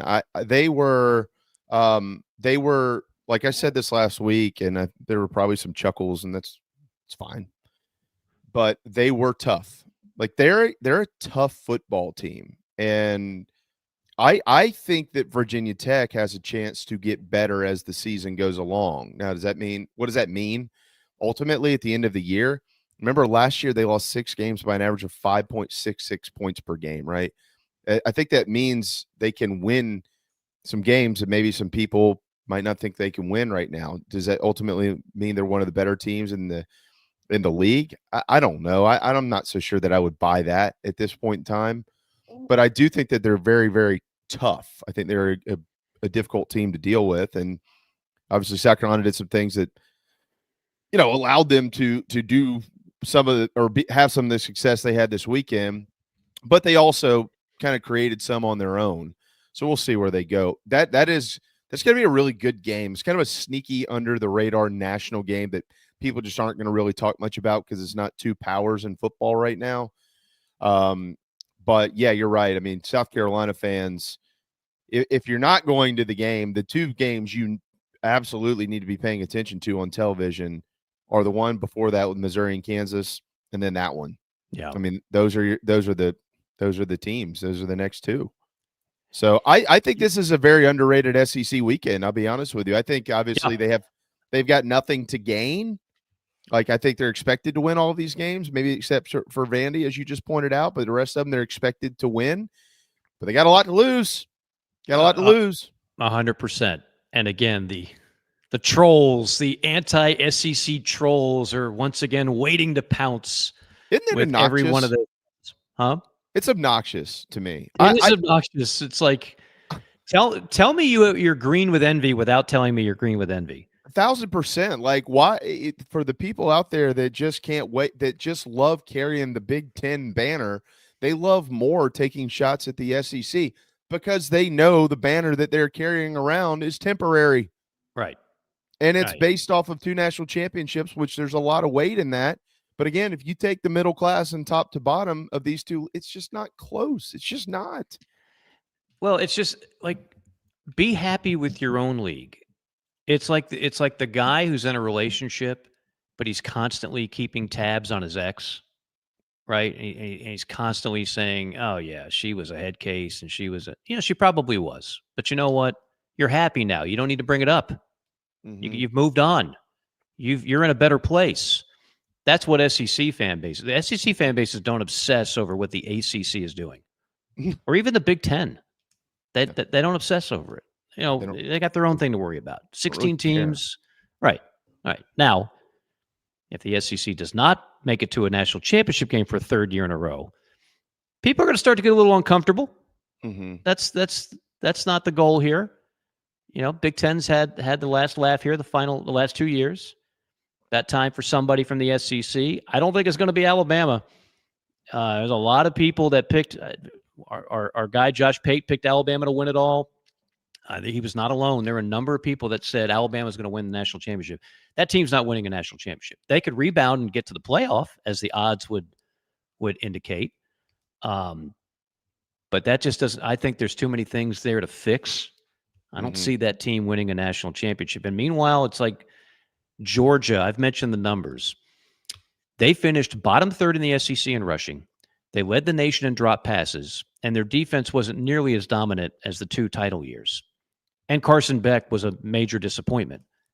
And they won the SEC. Yeah. I mean, that's when you know your program is on such solid ground. So why do I bring that up? Because my guess is they'll get more consistent quarterback play. Zachariah Branch is their guy. That's a big weapon. They're not going to lead the country in dropping passes, and they're going to run the ball better because that's what Kirby usually does 99 times out of 100.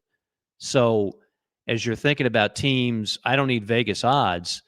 I'm still very high on Texas. I'm not going to let that one performance. They lost by 7 points. They gave up 200 yards to Ohio State on the road. Texas is still really damn good. And Georgia is really damn good. And LSU is really damn good. I don't know if I'm putting Alabama in that category anymore. Yeah, I'm with you on that. I actually think the best team in the SEC is LSU, to be honest with you. But I wouldn't argue. No, I thought that was very impressive what they did in the Upstate this past weekend. And the same thing with Texas. We'll hit a timeout, but I do want to. There are some things around college football opening weekend. There's just we don't obviously have enough time to get through everything. But in addition to a couple things we still want to get to in South Carolina, there are some around the SEC, around college football, major talking points that we're gonna. I'm anxious to have those conversations. So let's hit a timeout, and we'll come back. We'll get into all that. Remember, we got the show coming up with JC and Phil. This is a real text I got this weekend, by the way, for people that have been listening for the last week or so. Don't never miss a touchdown fumbling with your nuts. GameDayNuts.net. They're the best bowl peanuts ever. I actually ate an entire bag of the Bayou Kick ones yesterday when I got home, sat by the pool with my kids.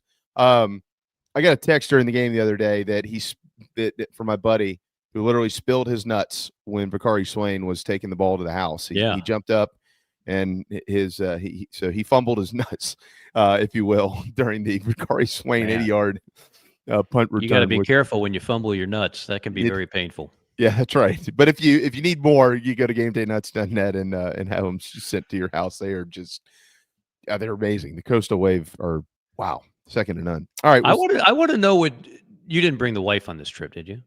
She could not come. No. Okay, no. So I want to know what Han Solo, Jamie Bradford did in Atlanta. I know the story of what JC and Phil did. Something tells me those were two different paths of entertainment. Well, I didn't get to see them that much. You know, Right. JC chose to not hang out with me, so Well, we didn't hang out. I can't see you at Johnny's Hideaway. I did say no to that. It's like I knew it. I'm going to Max Loggers to get a burger, man. Like I'm good. Maybe in the chat box, some Gamecock fans that made the trip. What was your highlight outside of the game? Yeah, the restaurant. Hey, Hudson's right there by the ballpark. Yeah, one of the best pretzels ever. Great spot. Oh man, their wings were phenomenal. Their pretzel was. Hudson's has been good for. Did you make it to the aquarium or no? No, I did go to the Hall of Fame though, and that was just so special. Awesome, right? I could have stayed in there all day. Yes. Yeah, seeing all the South Carolina stuff, reading about tailgating in the 40s, and I mean, just so many things, man. I'm just such a historian, and that is an experience. If you like college football, you got to go to the Hall of Fame and go see. There's a lot of Gamecock stuff in there. There really is. They had the whole. I texted Tannehill and Brewer when I walked in because the setup in the front had Tannehill's hat and Brewer's jersey. And Steve actually sent me a picture back from 2018 when they invited him to the Hall of Fame to see that hat with the mullet. So that was really cool. But then, you know, the Sterling stuff and the George Rogers stuff, but everything. I just love, if you love college, we got to see the painting of Corso that they just put in there. Took a picture with that. That was cool. So it was awesome. Very nice. Great trip. I would make that trip every time South Carolina plays in Atlanta. You know, that was, hopefully really, everybody out there had a good time and got a chance to have some fun. Because again, you can turn that into a mini vacation. You get the game. It's almost like a bowl trip. It's a bowl trip in September or late August. You know. Yeah. Great trip. Definitely down by the ballpark was neat too. So, all right, plenty more to come. Don't go anywhere. We'll be right back.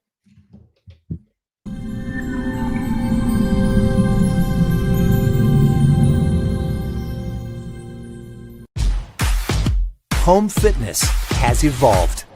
With Matrix, now there's no limit to the ways you can chase your goals.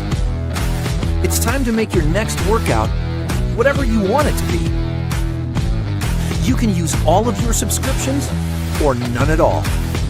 Take on exclusive hit programs or move through immersive HD destination footage while you sweat. Visit charlestonfitnessequipment.com.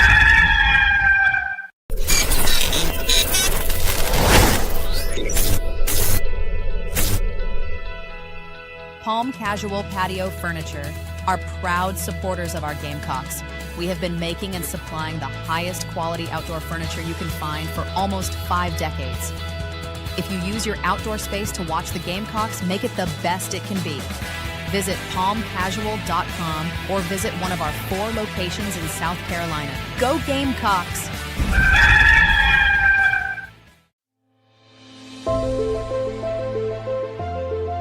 Remarkable, 5-star, sensational. These are just some of the terms used to describe nationally renowned chef William Turner out of Scottsdale, Arizona. Originally from Georgetown, South Carolina, and a diehard Gamecocks fan, Chef Will made his way out west and has served parties from every state and many countries from across the globe. Visit chefwilliamturner.com to inquire about private events and more. Food from every culture, all of it first class. chefwilliamturner.com and Chef Will Turner on socials. You won't believe what you see. You really won't believe how it tastes.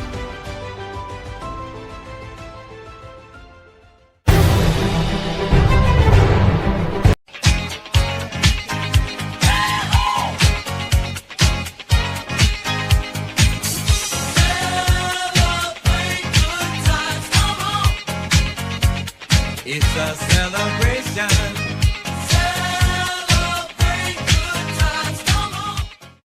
Why choose Game Day nuts? They're so easy to eat. Don't have to throw the shells away. Easy for travel. It's like grab and go.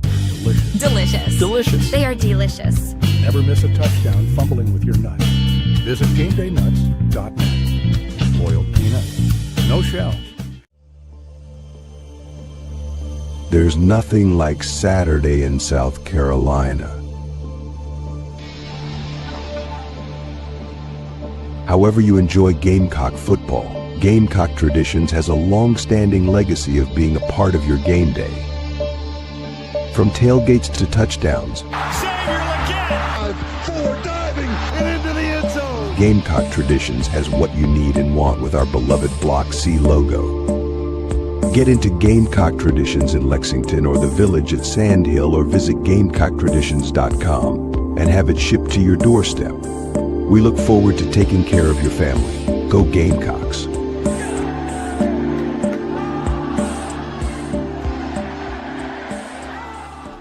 Are your wood floors dirty, scratched, worn, or unsightly? Refinish your hardwood floors with Recoat Revolution, your solution for dull wood floors that need an upgrade. Our one-day, dustless wood floor refinishing process is simple, effective, and affordable. Our goal is to serve as many customers as possible, so give us a call in South Carolina, 803-397-1365, or visit us at recoatrevolution.com. Go Gamecocks!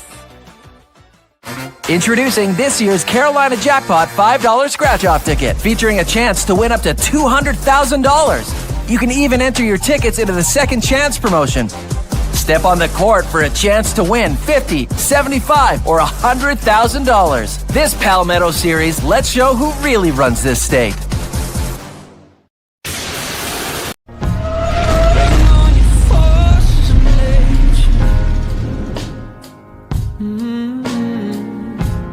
Bring on the storm that's raging. If you get lost in the shadows, there's a fire inside you. Be the light that guides you. Come on, carry your flame. Carry it higher. Even in the darkness, carry your torches. Come on, carry your flame. Set the night on fire. Even in the darkness. It will be on fire at Williams-Brice Stadium on Saturday night, the first home game of the year under the lights, Sandstorm 2001, and a sold-out house just announced by the University of South Carolina. Once again, a sellout. They are looking to set a Williams-Brice Stadium record if they get a couple more of these things for consecutive home sellouts. A partner of ours, a partner of theirs, the South Carolina Education Lottery, has gifted students over 244,000 scholarships, grants, and more funded since 2002, the last 23 years. Carolina Jackpot scratch-offs are on sale now, and you can enter those tickets in the Second Chance promotion to help the Gamecocks win a Palmetto Series point, which they need a couple. Soccer not getting it done, versus the team from the upstate. See sceducationlottery.com for game odds and details. Tony Morrell also reporting, we did hear that it was a knee with Judge Collier. He said it does seem like he didn't have a tear, but also it seems like he might not be back in the immediate future. Remember, Shane Beamer will meet with the media today at 1 o'clock. We will get some sort of update on injuries. It is a non-SEC weekend, so there is no injury report required by Thursday night once again. So my hunch tells me that he somehow did leading into the ball game. A lot of us won't know anything, even when we, press and we get some information. It's not all entirely what you think it is. You'll know when you need to know, Bradford. Yeah, which is when they run on the field. That's pretty much how it's been working under coach. So something that look. This is a game. I would like to think you've got your starters pulled, a lot of them, if not halftime, end of the third quarter. This is not a game where you want your starters in the fourth quarter, and nor should it be necessary. This is a game to fine-tune a few things, give some backup some work, and get ready for the conference opener, which will be a week from that Saturday against Vanderbilt. And that's when the fun really begins, when you start playing those 8 conference games. You got that right. By the way, with the win this weekend, Beamer now 11-8 combined in August and September. Remember, his teams get better as the season goes along. And they honestly, I could make an argument here, while there are things that need to be better from that game without taking away the things that they did really well in that game. This is the best season opener of the Shane Beamer era. And I could make that argument very easily, and I would win it, to be honest with you, because 2 years ago they lost, and every other year they played very inferior competition and didn't play well in those games. Right. And, while they didn't play well in some phases of the game this weekend, this is their best opener under Shane Beamer. I agreed. Take that as a positive. Speaking of that, we're not supposed to do things like this, but I'm going to do it anyways because I've already done it. I have a favorite football player on this team, Mike. I have a favorite. No disrespect to all these other guys. We know Oscar Attaway's dad is always watching. Just want you to know we're all big fans of Oscar Attaway. But I'm going to be honest with you, Pops. My favorite football player is Mo Brown, and he has been for 2 years. And then he comes out this weekend with the neck roll going on, and I'm like, I mean, come on. It doesn't get any better than this. That's old school, punch you in your mouth football, and he caught the first pass of the game, and he looks like he belongs with the Cowboys from the 90s. Mo Brown is my favorite football player in the country over Lenor and everybody else. Okay. Well, I'll tell you who's going to become one of mine very quickly is Fred Johnson. Yeah, he's a dude. He's a dude. Yeah. No, I mean, that's what SEC linebacking looks like. That's what it looks like right That's there. What it looks like. And they just replaced all those guys. But like Debo was a leader. He was all over the place, brilliantly smart, did all the things right, developed. Remember, he came from Delaware, right? Undersized linebacker, didn't look like your prototypical style, big-time SEC dude. But he developed into a hell of a football player for South Carolina. And then they brought in this Knight kid, and he came from Charlotte. He was a quarterback. What are we doing? He's going to start in the NFL this weekend. And then that guy leaves, and all those guys are going, y'all wait till you see Fred Johnson. You think we were good. Wait till you see this cat. Plug and play is working right now in some spots in Columbia. Yeah, and, to go back to something that was talked about in the first hour, if the defensive line does play more like our esteemed guest mentioned, which is more plugging gaps, you don't necessarily have the defensive tackles that are going to get in the backfield every other play. But that's okay. There's multiple ways to skin a cat. But what that's going to do is it's going to set up more tackles for your linebacking core. And so when I look at the type of season Fred Johnson could have, it could be pretty monster year statistically, in addition to just watching him on film flying around is impressive enough. It's incredible. It's incredible. Once they get their eyes trained to be in the right spots and stuff too, watch out. All right, Mike, you know who would like to have all these players? Bill Belichick. Yeah. We talked about this this morning. That couldn't have gone. Look, man, I know they replaced 7. They got 70 new guys. I know that. I know it. And I think that they'll probably, I guess, get some sort of better.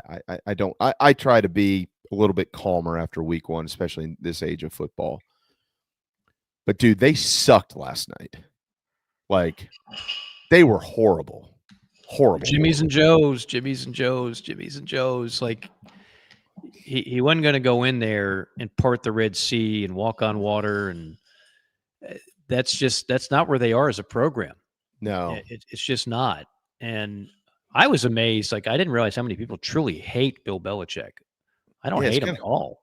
Why is that? Because he won? Or? I guess. I mean, like, I don't know, but like the vitriol on social media during that game was like ridiculous. You had national media guys just like teeing off on his girlfriend, teeing off on this. And I'm like, dude, I mean, is he that much inside your head? Most people didn't think that the Tar Heels were going to be a factor in much of anything this year. I didn't see a single publication pick UNC to win the ACC, play in the ACC championship game, do much of anything.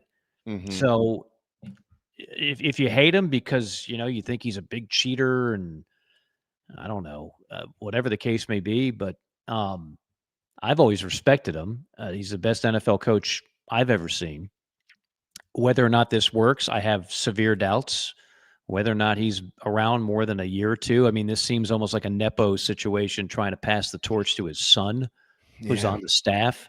But if they don't win any games, the Tar Heels are not going to hire his son as the next head coach. That's not going to be met with strong reviews. But, yeah, I mean, nevertheless, give TCU and Coach Dykes credit. They're a pretty well-oiled machine over there out of the Big 12. And North Carolina's a mess. And North Carolina – Mac Brown 2.0, for the most part, it didn't work.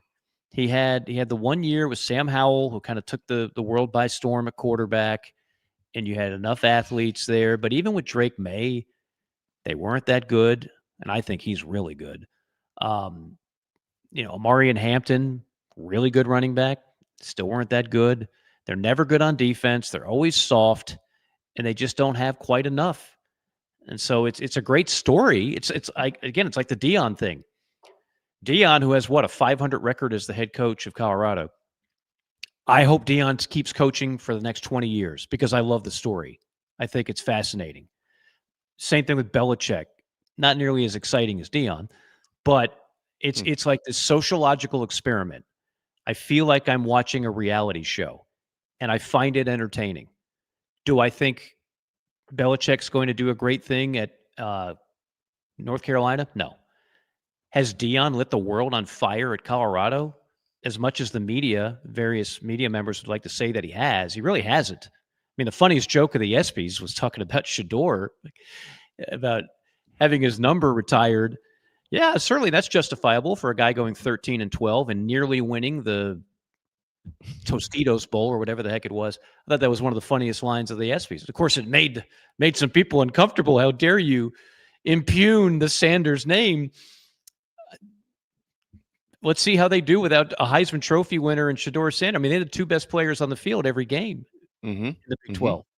Every game. And they still were okay, not great. So just because you're a big name and did great things in the NFL, I went through the list of coaches today on JC and Morgan. Starting with Lou Holtz with the New York Jets, which was a one-and-done disaster, to Bobby Petrino, to Steve Spurrier. I went through like 15 of them. It generally does not work. It generally is, whether it's college to pro or pro, typically, except if it's Jimmy Johnson or Pete Carroll, typically you're really good at one and not necessarily wired for the other. Yeah. That's typically the case. And so I certainly have my doubts about Belichick. Thought it was a great story. Never really bought into that was going to be a magical turnaround. And I'm not sure. We'll see what Colorado does this year in year 3. Do they make it to a Big 12 championship game? Do they make some type of – they got great, exciting people on the sidelines, Jamie. I'm telling you what. I mean, if you want to rub elbows with some rappers, and he's got guys on the staff that were great NFL players. Yeah, Marshall Faulk. Oh, man. Yeah. A lot Warren of fun. Sapp. Yeah. Warren, I mean, these are Hall of Fame players. Now it's more fun to win games. It is. Okay, in the league, for two different reasons here. One of these games was they had a better opponent in a more difficult atmosphere, I believe, to play in, but the other was also very impressive. What was a more impressive win? You called one of them, Auburn on the road at Baylor, but also Tennessee really handled Syracuse. Yeah, so I don't know how good Syracuse is. They lost a lot from that team last year. Basically everything. It really, that was their year. They had the right complement of players, beginning with the quarterback, McCord, that they got from Ohio State. I actually think Auburn over Baylor. Baylor could still win the Big 12. Yes. Baylor is still a very talented team. That was a road game. I will say this, as I looked to my left, half the crowd was orange and blue Auburn. That's crazy. They traveled. War Eagle descended upon Waco, Texas, Every plane I took 2 planes to get back home, and they were all over every one of them. But yeah, I think it's not on Carolina's schedule this year, but I do think Auburn will be much improved this season. They have their quarterback, and they have dudes on the line of scrimmage. And then they have you didn't see it, but they have the best 1-2 receiving core in the league. They just didn't use them. Singleton and Cam Coleman are ridiculously talented, but they didn't throw the ball much, which I would kind of question, but that's just me. Yeah, I'm giving more credit to Auburn there and not trying to take away a bunch of credit for Baylor. I think Baylor, as the year goes along, is going to be okay in the Big 12. Do they end up winning it? Do they end up going and winning 9 or 10 games? I mean, that's all still way too early to tell. I don't think they're a bad football team. I just think that Auburn was very impressive on Friday night, which was much more impressive than I thought they would be. I thought this would be more of a I will tell you this. The game was in doubt for the better part of 4 quarters. I mean, they wound up winning by 2 touchdowns, but there were multiple times. And I talked about this again. This is coaches going for it on 4th down. Guys, you're not playing Madden. Right. You can't let like the frat bros in the background going, go for it, dude. Like at some point, the smarter play is to punt. Yeah. And you saw it in the Texas-Ohio State game. I saw it in the Baylor Auburn game. Just questionable decisions to go for it on 4th down. Now, when you hit it, yeah, everybody is patting you on the back and telling you what a great call it was. And it's always the more macho thing to do, right? Hell yeah, I'm going to go for it. I believe but I don't even think it's that. I think it's so much of these analytics. Coaches are following analytics, and their little card is telling them to go for it on 4th and 5 from their own 42. And it's like, in a close game, that's not the play. Right. That's not the wise play. That's the one thing I've always respected about Shane too. Is like he understands, again, going back to special teams and field position and hidden yardage. Sometimes the best move is to punt. Yeah. It's the best. So if you watch college football now, it is ill-advised 4th down attempts by offenses all across the country. It's like an epidemic going on. And we've become so immune to it. It's like, oh yeah, he went for it 4th and 5 from his own 30. He didn't make it. No big deal. Yeah. No, it is a big deal. That those kind of plays determine games. It's like a turnover. Yeah, I think a lot of these little cats that they hired and they're in these little rooms running all these analytics and distributing this information to make these decisions during the game. Some of those people are going to not have jobs at some point in time soon. I mean, that's where a lot of that comes from. They go, well, we're going by the percentages here. Yeah. Okay, but if you don't get it, the percentages of something else happening are much higher than, hey man. No, the analytics don't tell the whole story. Never. They never do. Again, when you're playing Madden, it's not a big deal. But when you're in the middle of a dogfight and a key spot in the game and it's close and you go for it on 4th when the odds are clearly against you making it, but something in their analytical world says, yeah, even if it is 33%, it's worth going for it. It's not basketball where you shoot more 3s than 2s. I don't get it. I don't understand it, and I think coaches get ahead of themselves when they do it. The other thing I didn't see this much this weekend. The thing that chaps me more than anything, when coaches go for 2 and they don't need to go for 2. Yeah. When coaches go, now there was a point in the Carolina game where Shane could have gone for 2 and it would have made sense late to go up 14 as opposed to 13. Am I right on that? Do I have that right? You would be correct on that. Okay. But for the most part, you have teams chasing points in like the first quarter. Like, what are you doing? You don't need to do that. Yeah. Well, and that goes back to what we were just talking about a minute ago, to your point in the Carolina game. Okay, you go for 2, you get it, you get to 14, everything works out. But if it doesn't work out and you've shifted whatever belief was left out there back for Virginia Tech back into their laps there, why open that door? Kick the extra point. The place is loud.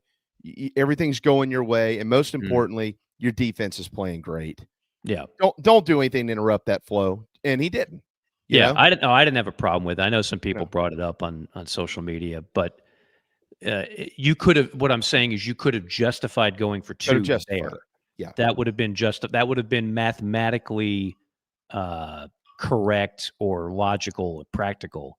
Most of these these 2-point conversions that coaches go for, it just like you miss an extra point, I got to get it back. I'm going to go for 2 every time out from the first quarter on. Like, no, it's a long game. But games aren't played 10-7 anymore. This is not 1978. Yeah, like typically games are minimum in the 20s and often in the 30s and sometimes in the 40s. So to chase a point on 2-point conversions early in the game, to me, I don't know what the analytics say. I just know it doesn't feel like the right move. All those scores are typical, except in Clemson this past weekend. LSU 17, LSU 17, and the Tigers 10. I should have been 24. Was looking at it. It should have been 24. And we're going to finish with that catch thing here now that JC and Phil are here. But I'll point this out here on the team in the upstate. Brad Crawford tweeted the other day, Clemson 0-4 against the SEC, including 2 losses at home as a favorite since they beat Kentucky in the Tax Slayer Bowl in 2023. Another stat on the Tigers, they haven't beaten a ranked SEC team since A&M in 2019. It is 2025, to remind all of you this. I was watching that game when we were watching that game the other day, and I think JC and Phil just slipped out the back door and left me hanging at stats bar, but that's fine. It's all good. It all worked out. But I was talking to the couple of folks who still did want to hang out with me, Mike, and I said, I'm not going to be too judgmental. Clemson's still going to win a boatload of games because, the league they play in, they're a very talented team. They're more talented than most of their opponents. But I will say this. We've seen this script before.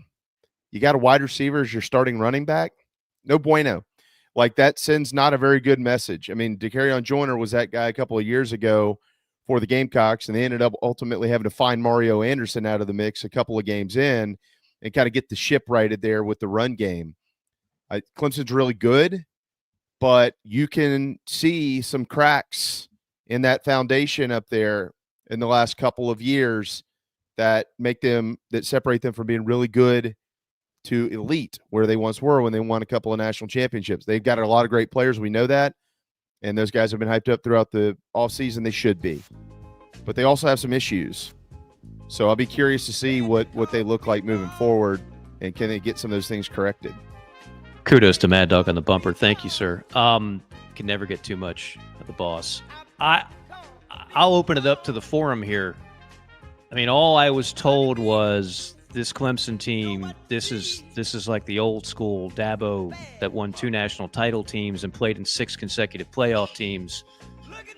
I know they got a lot of stars, they got a lot of talent, they got it, and it's just one game. It's not like they got blown out. LSU's really good, but there's something to me that just doesn't seem dominant about Clemson just watching them. One game in, maybe they'll change my mind, but I didn't see it on Saturday. They're going to have to. I mean, you can't run the ball for 31 yards and expect to win. And your quarterback, he was about 50%. They've got a lot of talent, wide receiver. I don't know what happened to Antonio Williams in that game, injury-wise. But teams that are one-dimensional, on offense don't tend to, play for championships. Those teams, the great ones, had Wayne Gallman and Travis Etienne. Those guys. Travis Etienne's a stud. I mean, Adam Randall was not that. I mean, LSU had a lot to do with it, but they've got some things to fix, like everybody else. I mean, the game could have gone their way for sure. It was a kind of a toss-up, and LSU found a way to win. But that would be what would concern me if I'm Clemson, is how are we going to run the ball, folks? Because you got to be able to do that. JC, to your point, I mean, I had a really good friend who's very good, very, very intellectually talented, if you will, when it comes to Clemson football, who mentioned yesterday, he said, maybe we should have taken a transfer running back. That's screaming that, right? Yeah. And I said this about, to be fair, I said this about Carolina a couple of years ago. There's no excuse if you're that level of program. There's so many good running backs out there. You can easily find one. You should never be deficient in running backs if you are a top 25 caliber program. Especially a team like that that's won a bunch of national championships. I mean, if you're a tailback in the portal, and I get money's a big deal and all this, I got it. I know. They don't even cost that much. You'd think you could get one. Yeah, they're not even that much money. If you just want a good back, I'm not talking about the best of the best, but relatively speaking, they don't go the way the quarterbacks do, the wide receivers, the defensive line studs, the offensive line studs. You can get a running back on the cheap and be good. You are right, Mike. Yeah, you are. NFL. Like the NFL. You never know. I mean, that kid from Virginia Tech, Marcellus Johnson. Hawkins. Yeah, he's from Central Missouri. I mean, Carolina did a good job of defending him, but 58 yards on 15 carries. He's got a little bit of smoke about him, right? I think he's going to be really good for them. He's a D2 guy. Mario Anderson, D2 guy. And the GOAT of all D2 guys, Cody Schrader from Missouri. I mean, Truman State. I mean, yeah, there are guys that can tote the rock out there. I don't. My question is this, and I don't know. Maybe I haven't read or whatever. It was Gideon Davidson, their stud freshman, hurt, or I don't know, just not played well because he didn't get any carries. It was Adam Randall was the biggest one, and Adam, to the point everybody's making about moving a wide receiver to running back, they already moved him last year, and he had a pretty decent go of things against Texas in the playoff game. I mean, they just kind of kept him there, but it was not meant to be for them. And that was, when you looked at that roster, guys, that's the one spot that you put a question mark beside, because everybody else is basically back. So that would be, you can't be one-dimensional and win football games. I will say one thing on the LSU team as it pertains to Carolina, because that's going to be an opponent in about a month's time. This year's LSU, it's like they stole Alabama's identity. That looks like Saban Alabama teams, physically, speed, and of course they've got the blue chip quarterback. So you add all that up, and like LSU's got a squad. It's I don't think it was just Clemson. Like LSU does have a absolute squad. That game in Baton Rouge is going to be so entertaining. Ooh. Cannot wait. Hope they both win a lot of games before then. Yeah. They look like what we've been used to out of them. I mean, the first few years under Kelly, they're good on offense, but defense, you're like, this is LSU. Yeah. If anything, they should have a good. I mean, we were used to Les Miles having Odell Beckham and Jarvis Landry and 4 running backs and a great tight end and a great offensive line and running it out of the I formation and plod hottering the offense down there.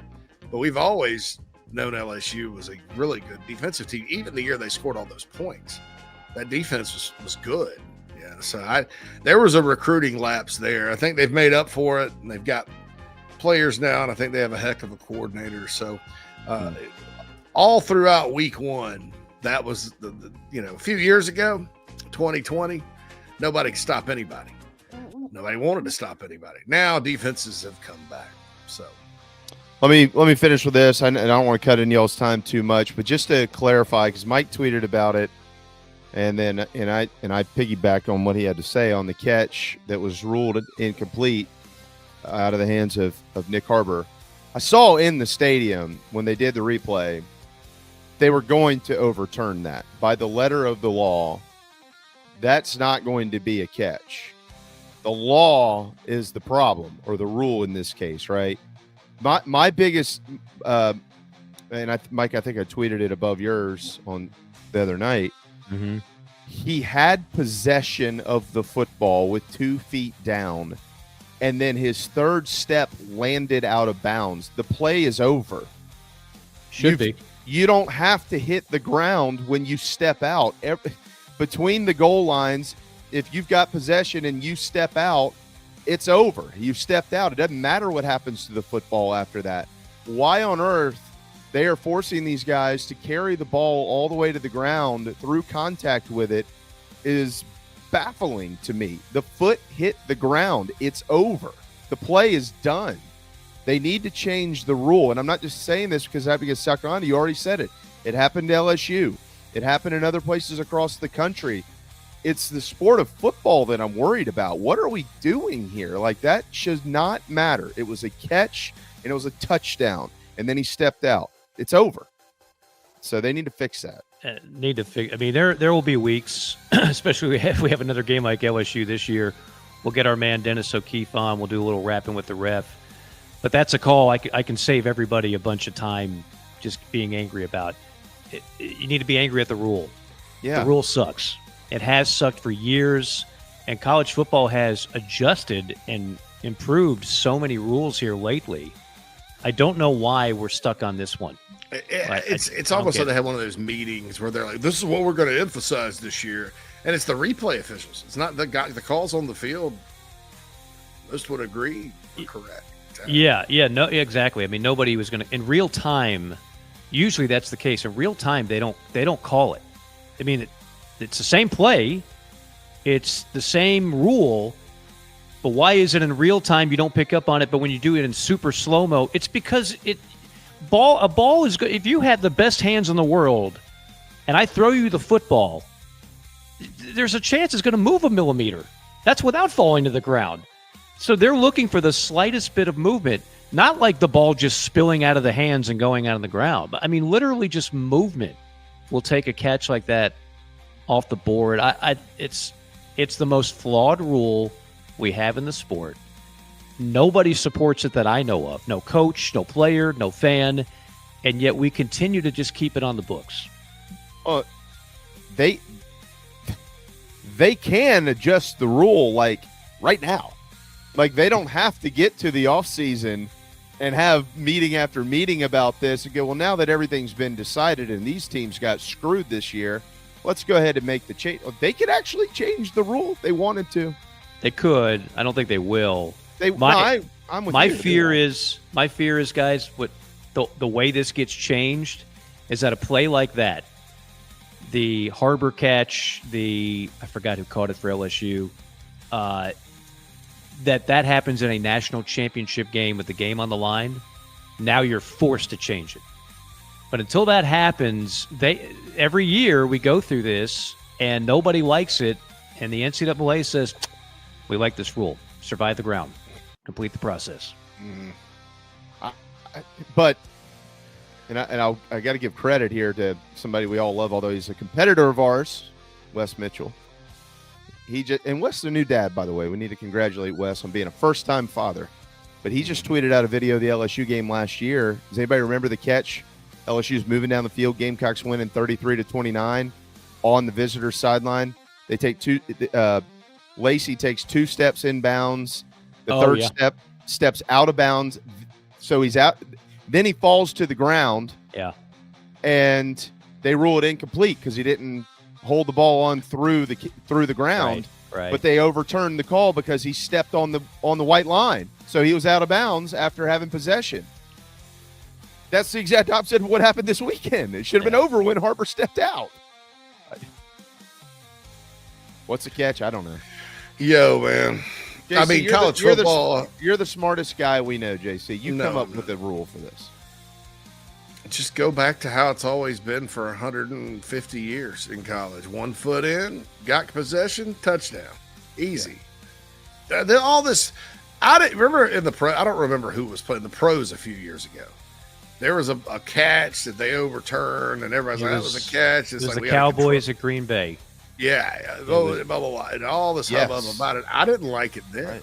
No. And I don't know why college football says, you know what, we want some of that.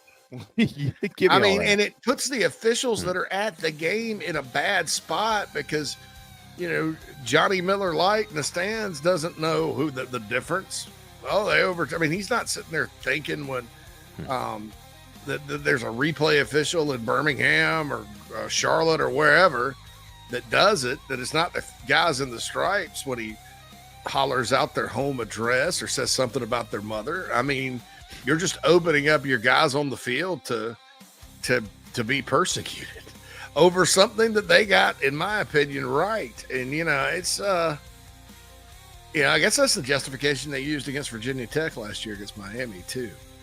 I don't like it at all. I think, because in the run game, once you cross the plane, even if you fall down and the ball, I've seen running backs cross the plane with the ball, go to the ground, boom, the ball pops out.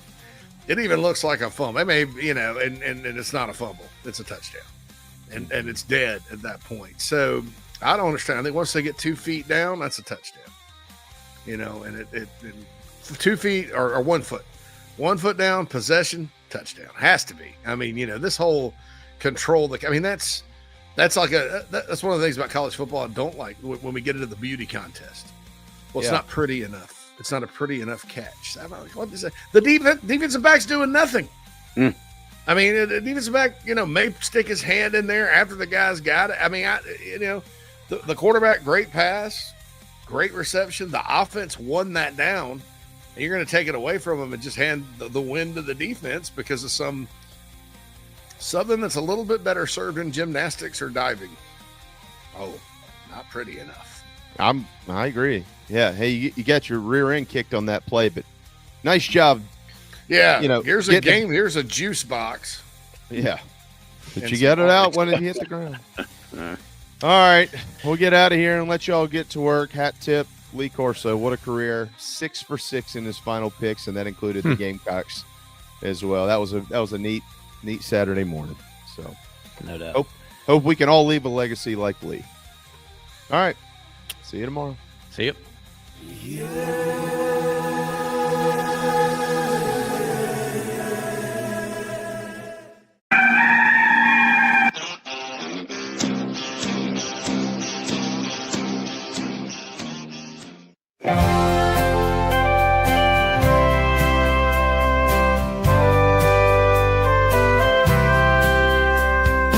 I should not have screamed in terror that fine day. Saw that purple wig and did not know what to say. It left me sort of startled and confused. Red lips and white makeup and those big old red shoes. But my daddy tore a knot in me for being so damn rude. He said, son, don't you know that clowns are people too? Clowns are people too. Big red shoes. Clowns are people too. Don't be rude. If you weren't a bit lucky, then this could easily be you. I met your mom when she was up on that old trapeze. What can I say but hey, I had a thing for circus freaks.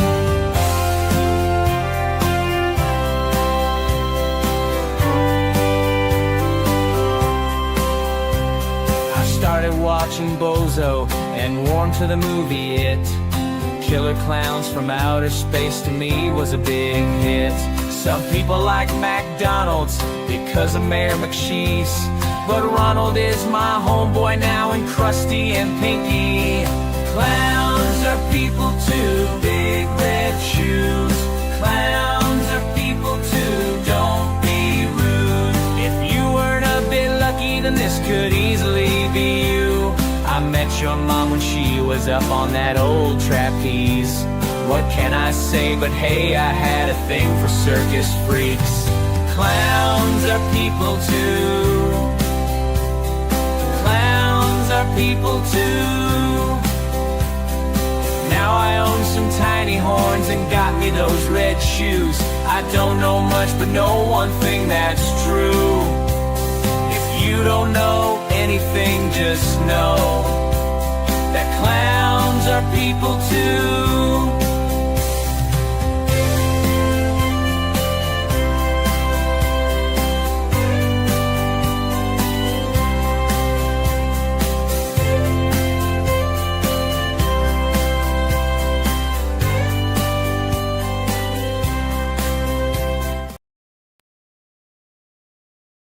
Welcome to Inside the Gamecocks, the show, part of the Chief Sports Network.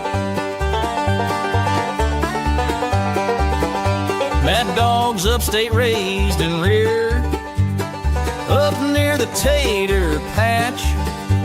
He flirted with that upstate team, now bleeds garnet and black. It's been almost 2 decades since JC started Big Spur. He may live outside of Chicago, but he's all Spartanburg. It's the show, the Gamecock Show.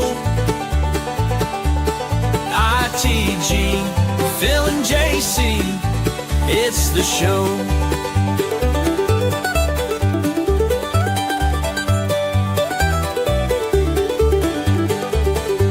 It's fun and entertainment, but also information, things you cannot get on radio. It's the show. Gather around, all you Gamecocks, it's the show. The show. Let's go. JC and Mad Dog Mully on the Gamecock Show.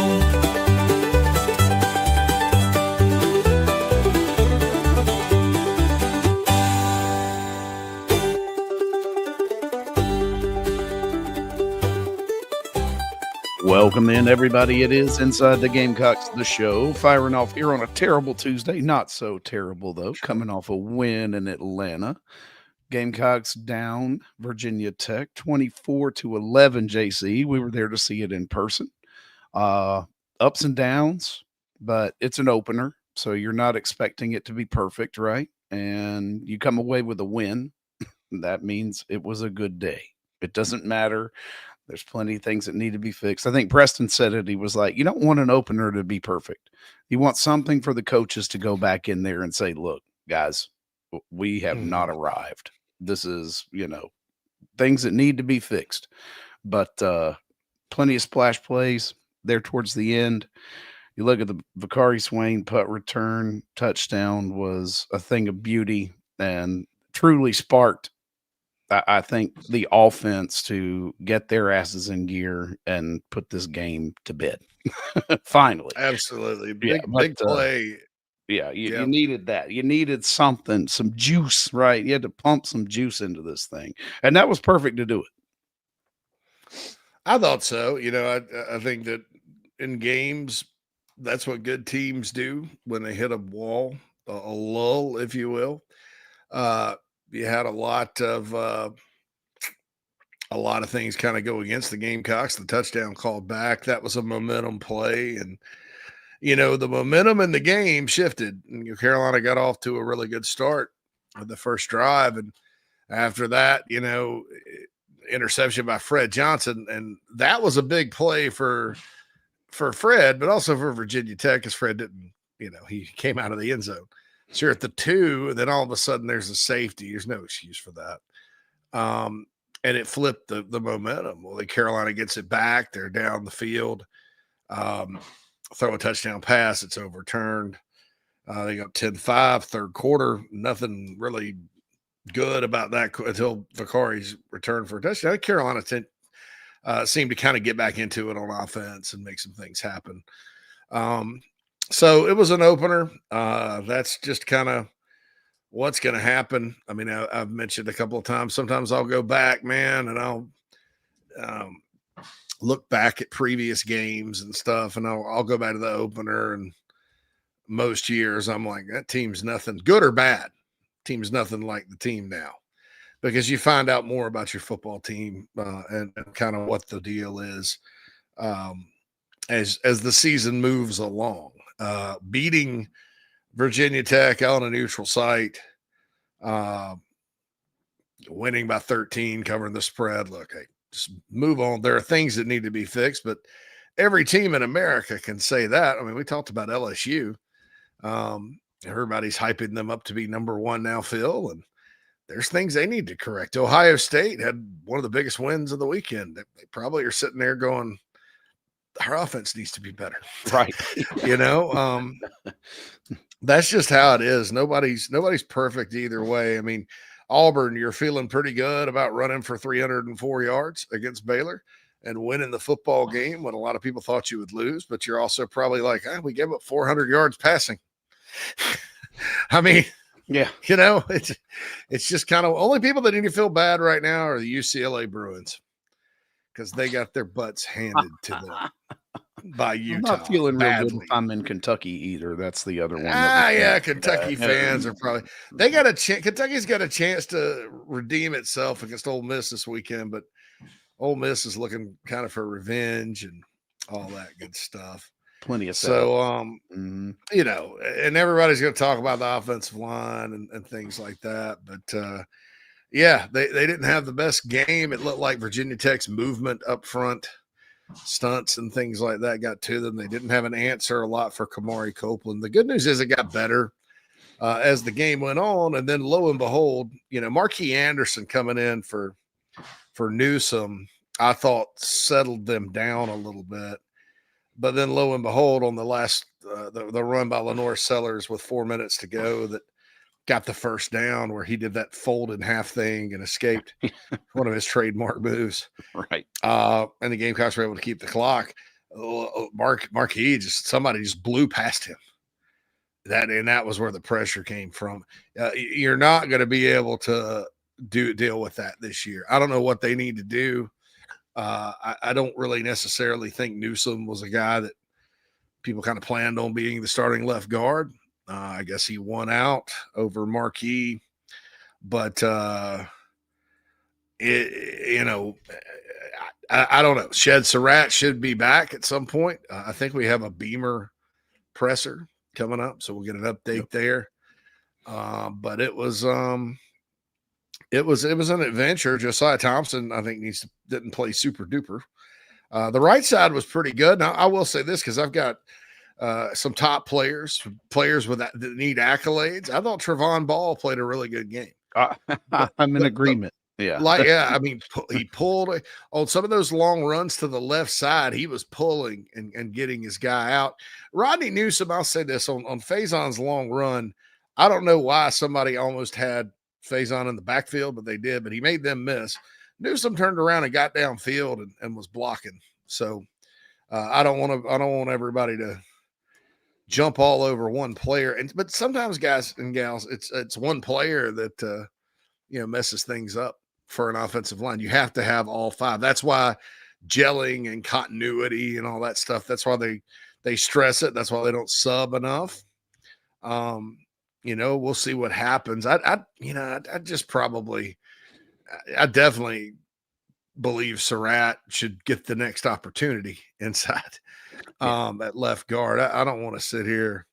Well, and it seems like that was the intention of the coaching staff kind of moving into the week, right? So you also kind of have to figure if that was the intention, then Surratt was running with the ones until he wasn't able, until he was, not able to be on the field. So that makes sense that there could be a little bit of a hiccup there just because you're into your 2 and 3, not 1 and 2 in the rotation. So, but there was a lot of, play that the O-line obviously wants back, but, kind of digging into the numbers for me, JC, here's the two things that kind of tell me things are not as bad as they would appear just on the surface.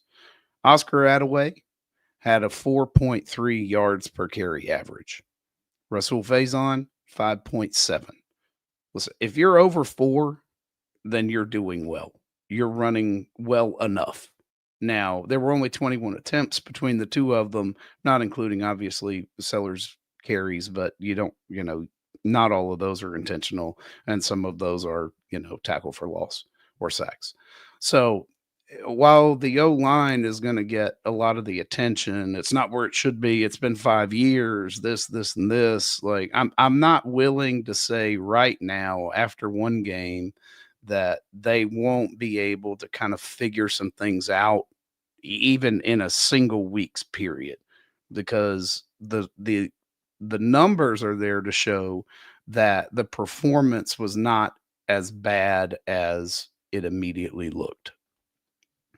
Yeah, and so some people are saying play Tree. He didn't even play. I think, his limited body of work has been pretty good since he's been at Carolina. I mean,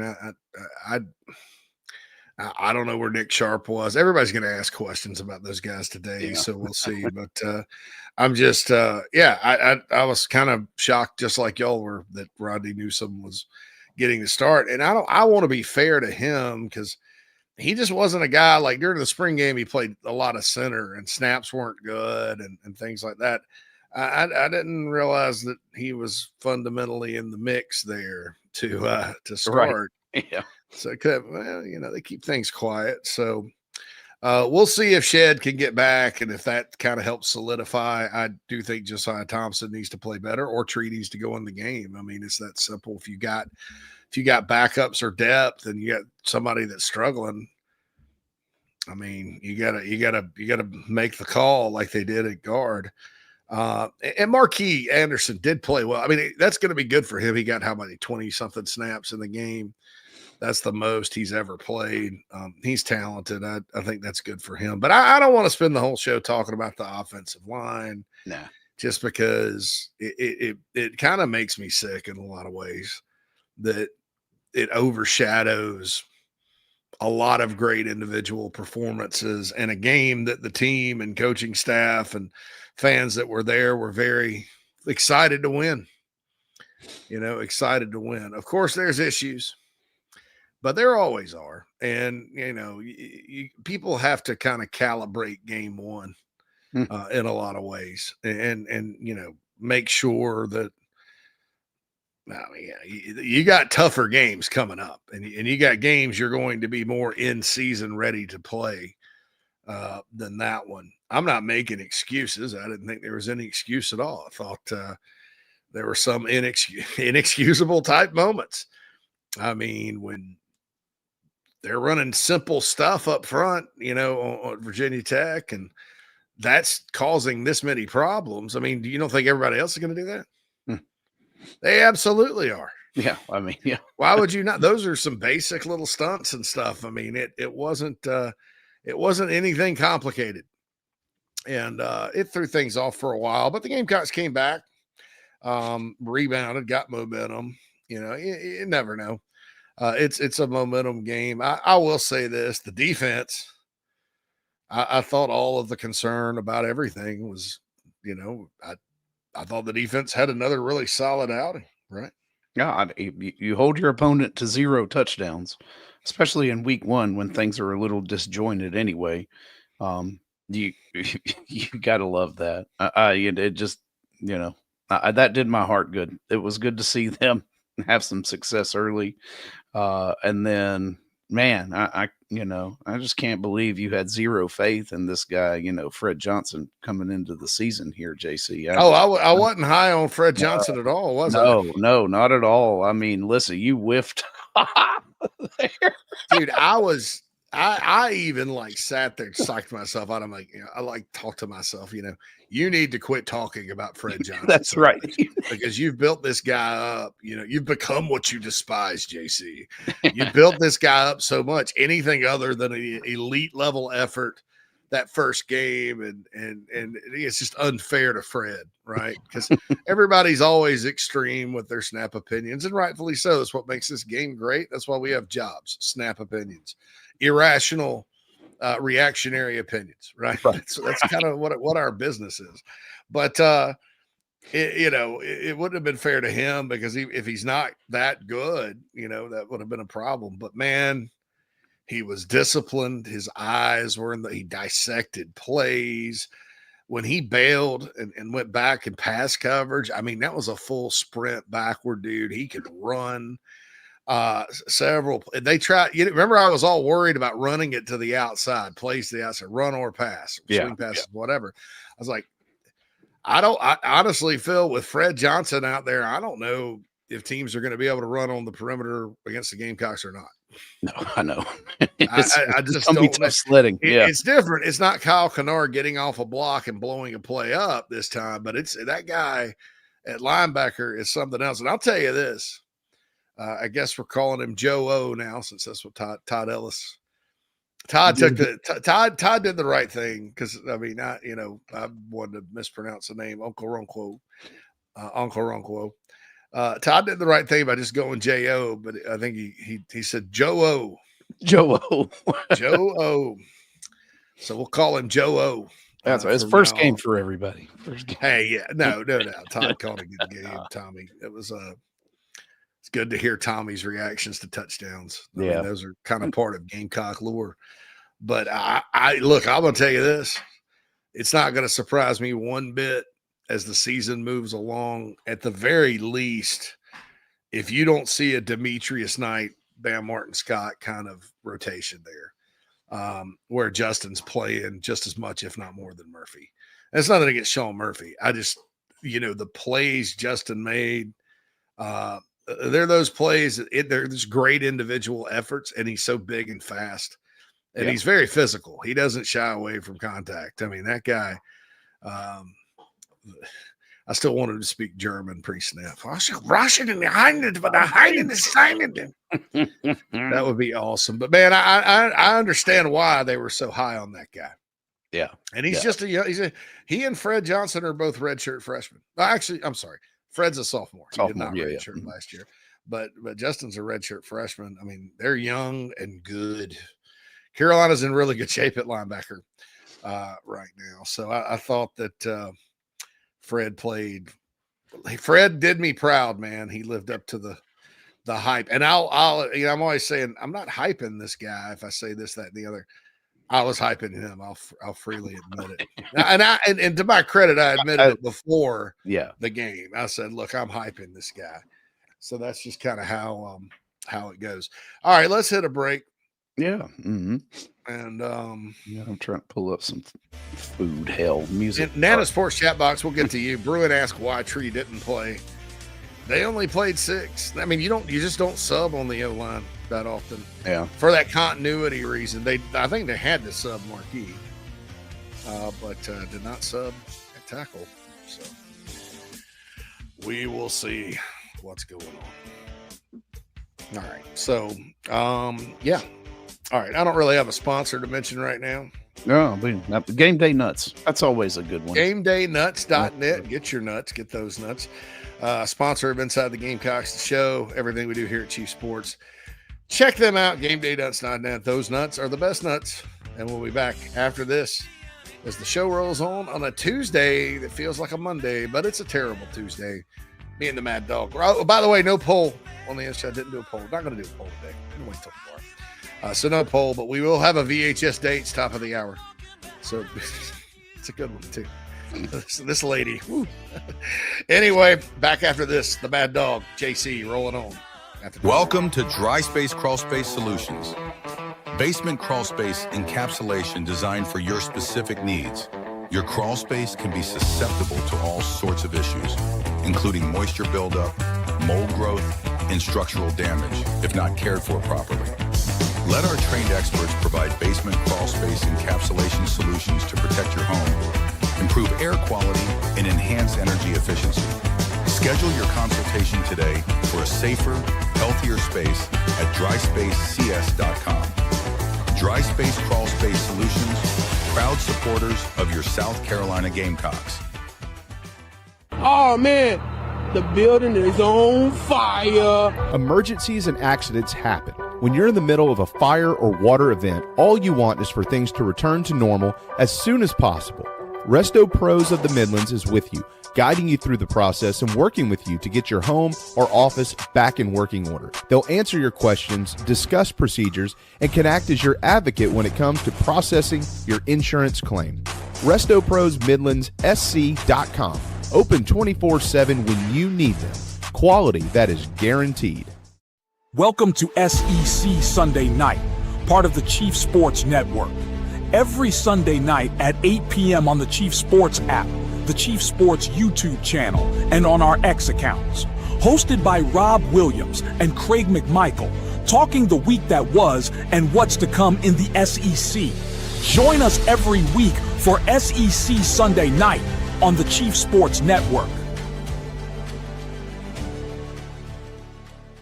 It's football season. The Barn Dominium Company wants to help you build your dream home with your dream space to watch the games and entertain your friends and family. Make your dream a reality.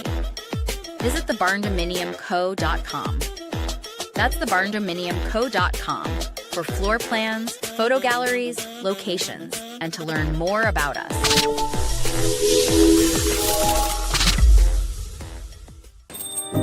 Morning, Carl. Usual? Yeah. Your oldest was in here the other day. Said the two of you took a trip down to my neck of the woods. How'd that go? Might as well give me one of those Carolina cards while you're at it. I knew I liked that one. Yeah. There you go, my friend. Thanks. Hey, Carl. Congratulations. See you tomorrow, ready? You bet. Tune in every Friday at 9 a.m. to the 4-Quarter Friday High School Show on the Chief Sports Network.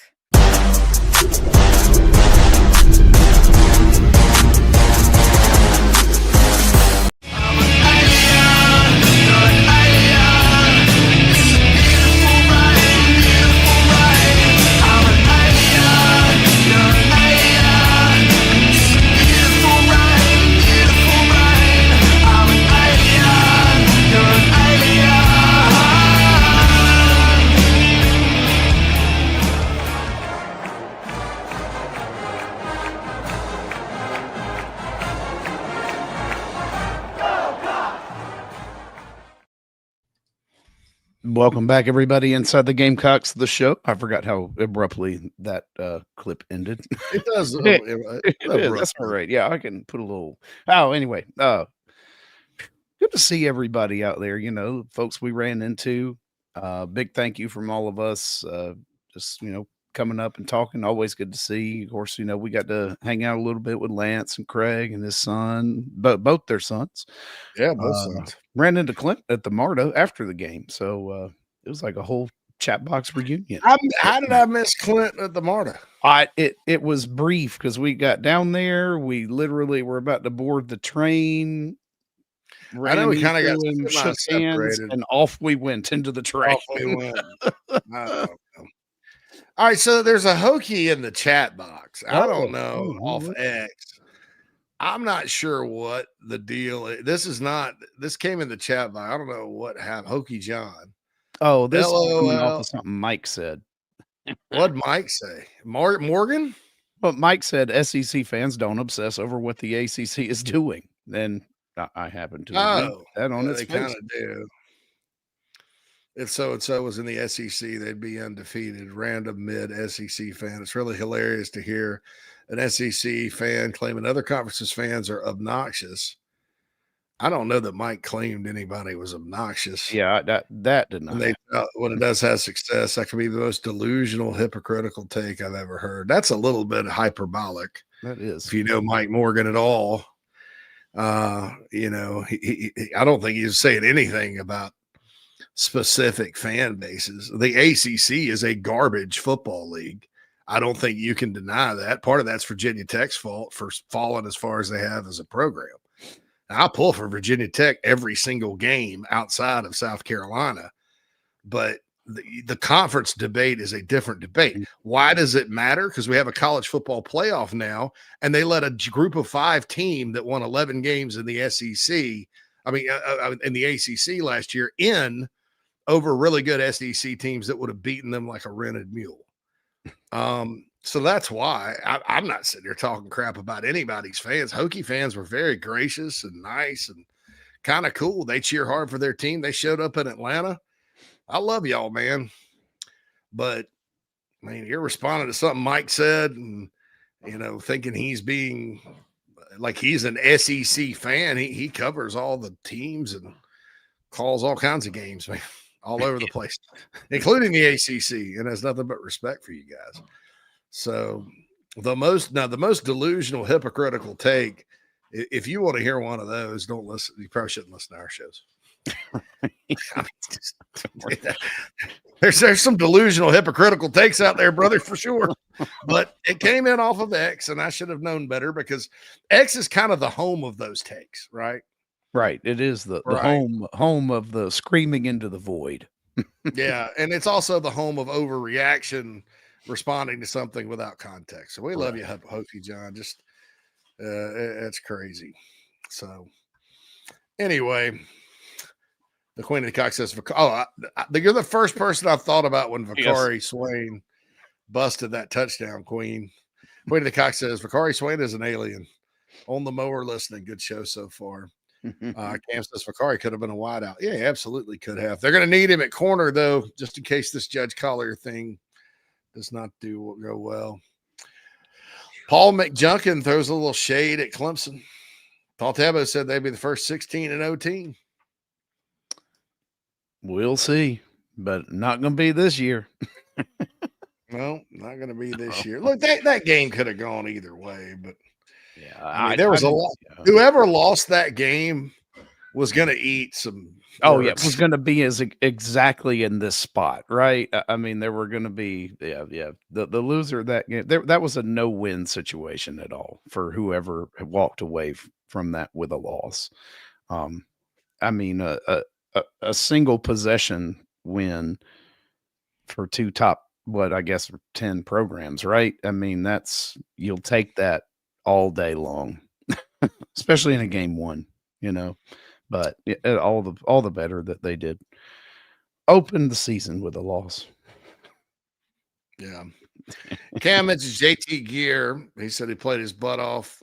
Hope he's healthy. We need him. Yeah, he was good. He actually showed some closing speed on that one play, and I thought he was disruptive and played pretty well. Brian Thomas Jr. did some nice things here and there. That spot did not look like a liability. Clint says that game should have been worse than 17-10. LSU was clearly the better team. I mean, I get that. Yeah, I totally do. Same. I'm just saying, don't bury your rival after week one, because they sure as hell buried you after week one last year, and they lost when it got to November. That's right. Yeah. Tread carefully. But JC, that's no fun. I know it's not fun, but it's also not fun to have things necessarily change, out of the course of the season. So I did think the 16-0 mark was like, yeah, you sure about that? Yeah. You sure about that? Yeah. Thing on internet. Pimp on a Blimp says, JC, do we see an O-line change? I think Surratt would probably start left guard if he gets out of concussion protocol. So I don't expect the same lineup once everybody gets healthy and out there. Yeah. So that's it. That's it there.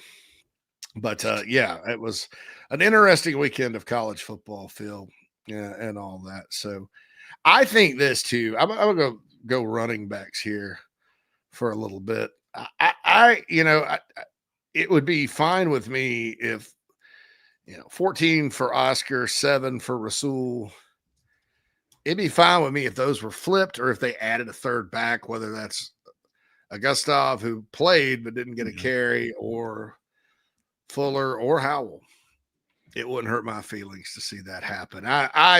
First games too. Gosh, yeah. Running back rotation for first games normally are a lot tighter, unless you're playing an FCS team or somebody like that, and you blow them out pretty good. Oh, by the way, anybody see the Old Dominion Indiana score? Yeah, that was a little closer than close it should have been. Looked like it was a pretty competitive G5 game there, JC. I took Old Dominion to cover the 24.5. So yeah, that was excessive. Yeah. Xavier said, did you see Brownlow Dindy do the backward handstand to stand up? Anybody that does that at SS is a freak. There's no doubt Carolina has some freaky players. I mean, Nick Harbor obviously is freaky. Lenoris is freaky. Dylan Stewart's freaky. Brownlow Dindy's freaky. I just rattled off 3 5-stars and Dylan Stewart, right? And Lenor Sellers. Yeah. But Swain's freaky. Judge Collier is freaky. He just got hurt. Justin Okoronkwo is freaky. Man, there's a lot of freaks on this team. And I'll tell you this, some of the guys you don't really say freaky about, DQ Smith, Peyton Williams, the safeties I thought played pretty well.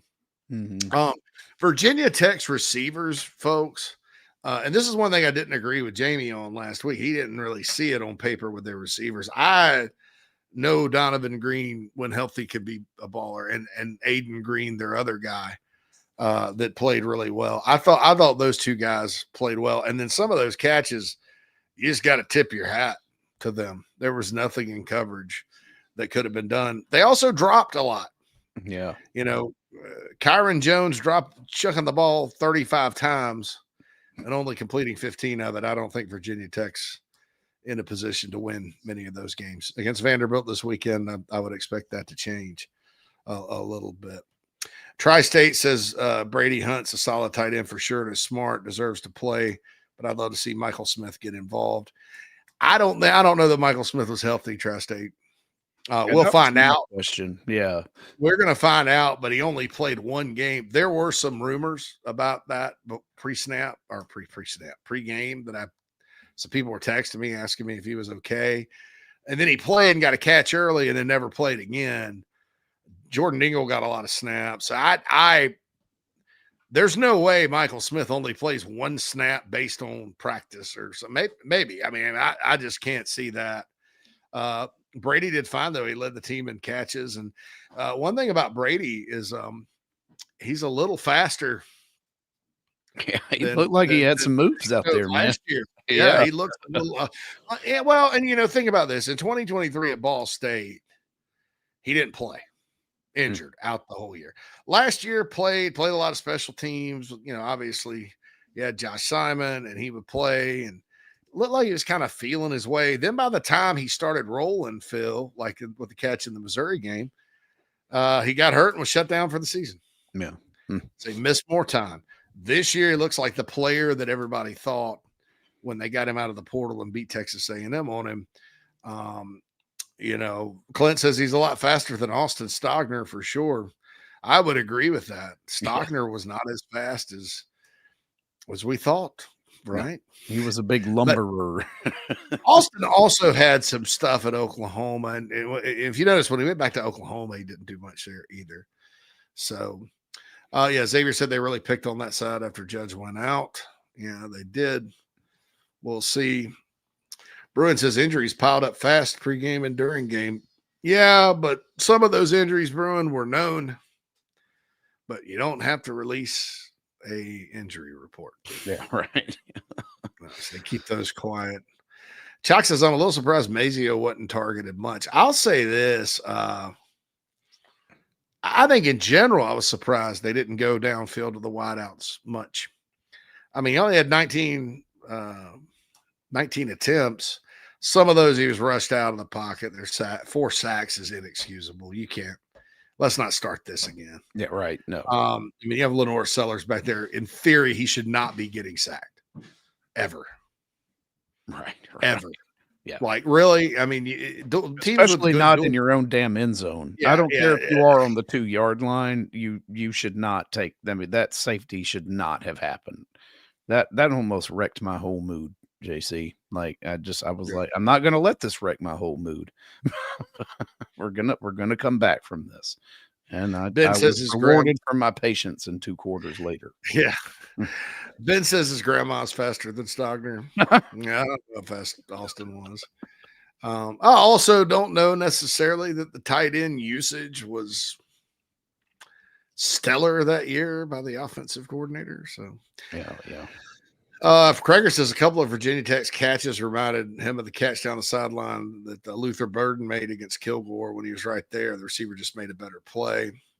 Not worried about Cisse. No, I thought Brandon Cisse played a good game. He's on my list of good players. Yeah. 11, the elite 11, so to speak. With that. Now the sports chat box rolls on. Wayne said, how good was it to see them go deep to Nick Harbor? I think on a post like that, good. I mean, he caught some deep passes here and there last year, and I liked the formation there, like that diamond formation. That's different. I don't know if you're it's on tape now, but I don't know if you're a defensive coach that you look at that and see, 4 people in the backfield and you go deep pass. Right.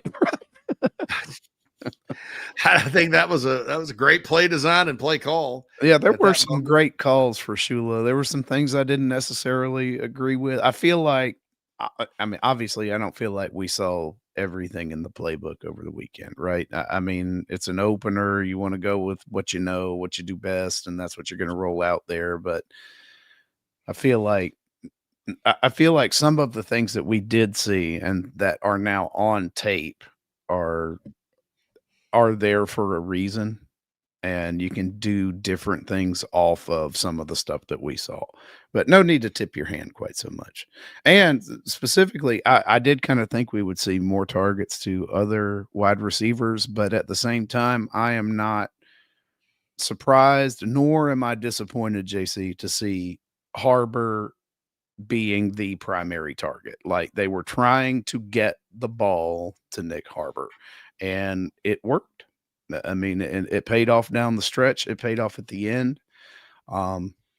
So yeah, I was happy to see that. Now, as we move forward, I'll be happy to see how the other rotation gets in there. But hey, Donovan Murph too. I mean, he was the other wide receiver to log a catch. He looks the part out there too. I was pretty happy with what I saw out of Murph. Yeah, I thought he had the one drop, but yeah, he got open on that little 20-yard, and he was the only other receiver besides Nick Harbor to catch the ball. Statistically, yeah, people are going to kind of beat up on that group, but if you don't have the attempts, and the queen of the Cocks made an observation, said some of the pressure issues were on Lenor Sellers holding on to the ball too long a few times. Maybe I saw some of that. I'd have to go back and kind of dig in. Pimp on a blimp. Good to see him in that Porch chat box. Can we all clap for the old school look by 44? Yeah, Maurice Brown. With the collar, dude, looked like an old school fullback. That made Cornbread Cowboy extremely happy. Yes. Like, and I kind of thought that would happen. I wouldn't mind seeing them use that. I mean, that they kind of got away from it, after the first draft. That look where they're attacking perimeter. Yeah, attack the perimeter with it. And I think that, if you see that a couple more times where you kind of leak him out and run him on that little screen, kind of opens it up for him to take a true fullback role and do a little power stuff in there with him, maybe even a fullback dive. I don't know, into the end zone for Mo Brown. I thought that was kind of cool. Georgia did that when they won the national championship those 2 years. That was kind of their offense. They kind of attacked horizontally a lot, which was historically. Georgia doesn't do that anymore. They're back with Mike Bobo, who's an straight up power game guy, but that worked for them. Carolina pretty good at tight end. Maybe that ends up being something. Bobby noticed Lenore's had guys open on the left side on the safety. Yeah, he just got to get that going.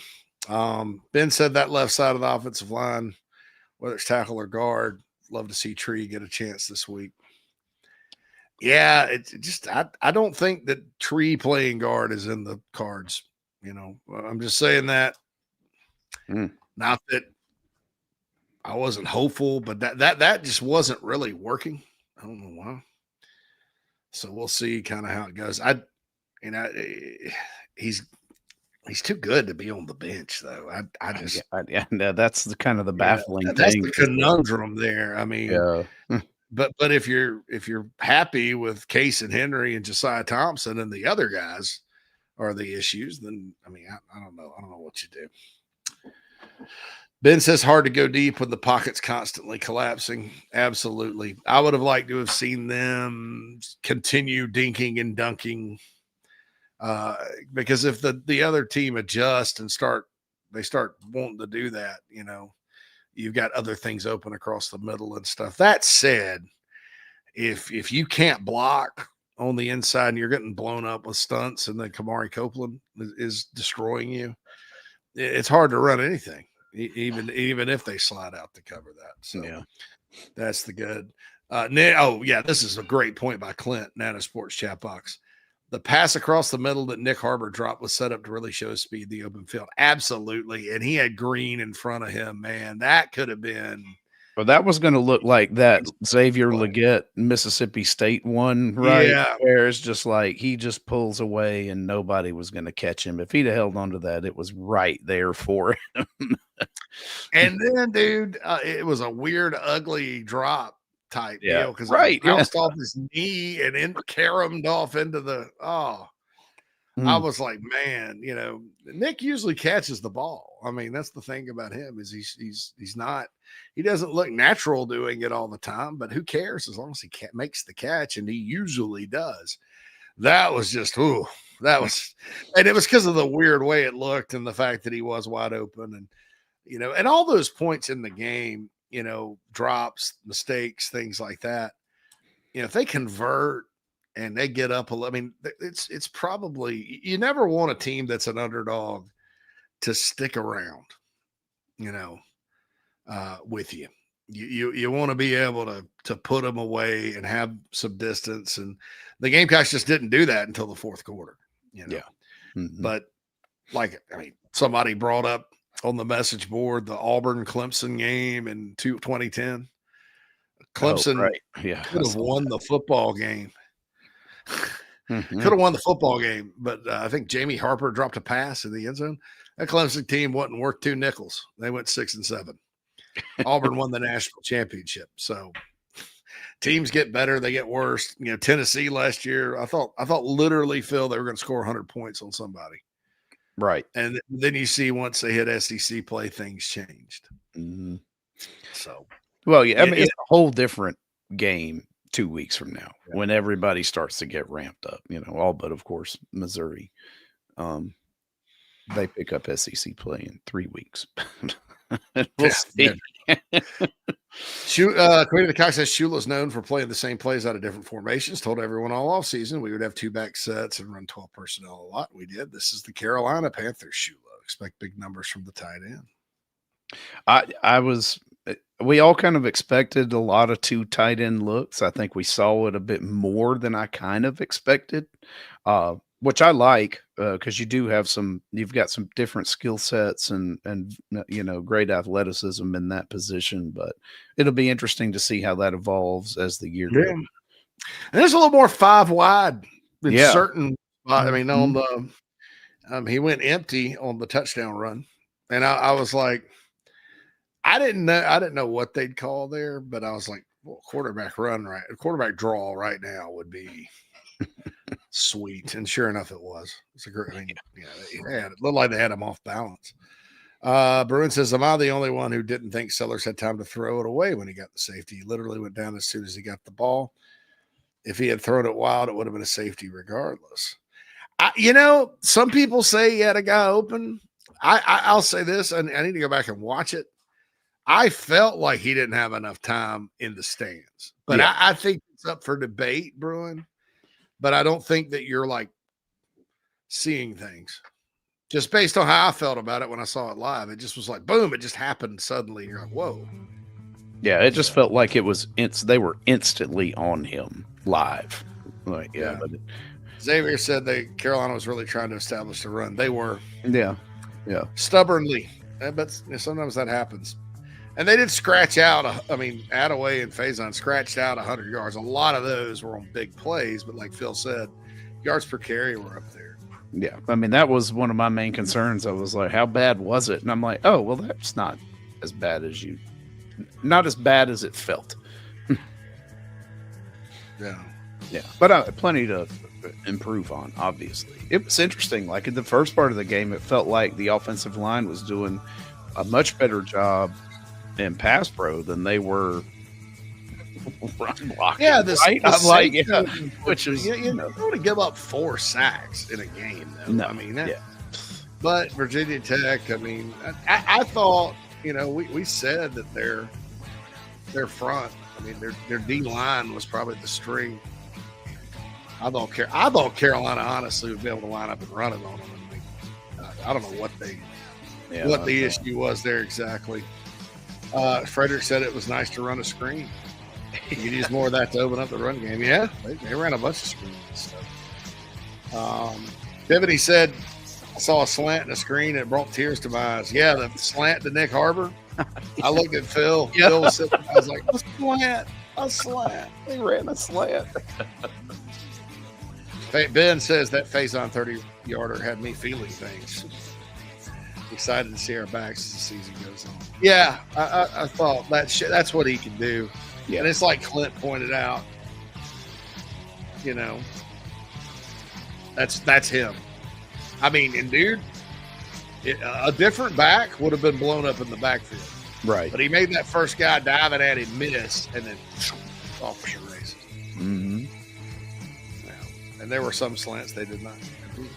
But it was good to throw it. You got to throw that. I don't know. They seem to not want to do that a whole lot last year. So anyway. I'm going to say anyway a lot today. I'm running out of gas. I got up this morning and did coffee and game thought me it was like a Tuesday, but I had to pack Monday into it. I did JC and Morgan, which is a good episode. So check that out. South Carolina State this weekend. I think this game comes at a good time because I think you run in and you play an SEC game this week, something like that. There's going to be a lot of nerves and concern, but these types of games are always good, especially when you're trying to, like on the offensive line, get everybody on the same page. You know, that's why the coaches will tell you these are important. I'm certainly not disrespecting South Carolina State or the program they have. They had a big win over Wofford to open the season by a point. They're going to come in. It's a big game for South Carolina State every time they come to Columbia. And we're going to talk about them some this week. But I think just in general, without disrespecting anybody, having an FCS opponent come in at second game, that's good. As Phil likes to call it, it's a get-right game. You get a get-right opportunity here. Mm-hmm. And I'd rather have a get-right opportunity than after a win than a loss. How about that? Certainly. Yeah, man. Certainly right. Okay, I'd also rather have some D's Wings for lunch, but I can't get it. Don't forget D's Wings Taco Tuesday tonight. On Wednesday, 18 wings, pitcher beer, $29. Going there for the game. Say hi to everybody. D's Wings out there in beautiful, beautiful West Columbia. Also want to thank Resto Pro of the Midlands for being one of our big sponsors. The Resto Pros of the Midlands. Gamecock Traditions, of course. We'll talk more about them later. McKellar Enterprises, who sponsors our guest line. We don't have a lot of guests, but we will soon. We'll be back after this to wrap it up. VHS dates on the other side.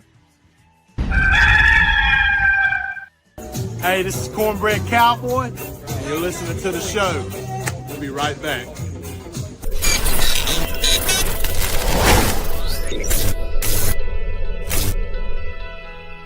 Palm Casual Patio Furniture are proud supporters of our Gamecocks. We have been making and supplying the highest quality outdoor furniture you can find for almost 5 decades. If you use your outdoor space to watch the Gamecocks, make it the best it can be.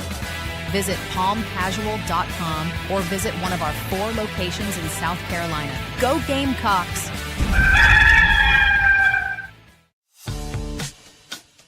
The Aventon Adventure 2 takes the same basic design as the original Aventon Adventure, making it an adventure bike designed to take you places that typical roads just don't reach, allowing you to ride whatever terrain you want based on your whims of the day.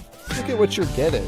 Hydraulic disc brakes, torque sensor for responsive pedal assist, great LED lighting, suspension, a beautifully welded frame with excellent build quality, included rear rack, included fenders. The list just keeps going on. Visit electricbikescharleston.com for more. It's football season. The Barn Dominium Company wants to help you build your dream home with your dream space to watch the games and entertain your friends and family. Make your dream a reality. Visit thebarndominiumco.com. That's thebarndominiumco.com for floor plans, photo galleries, locations, and to learn more about us.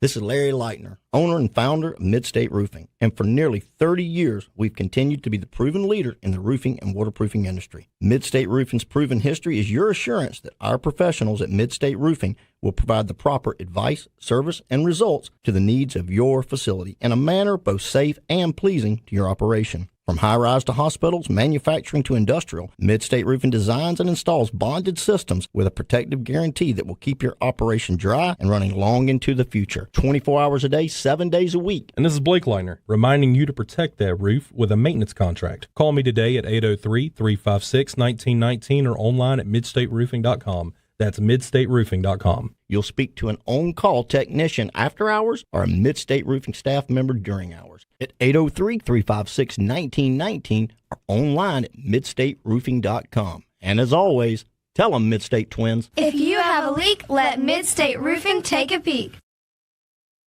And now, the show goes on.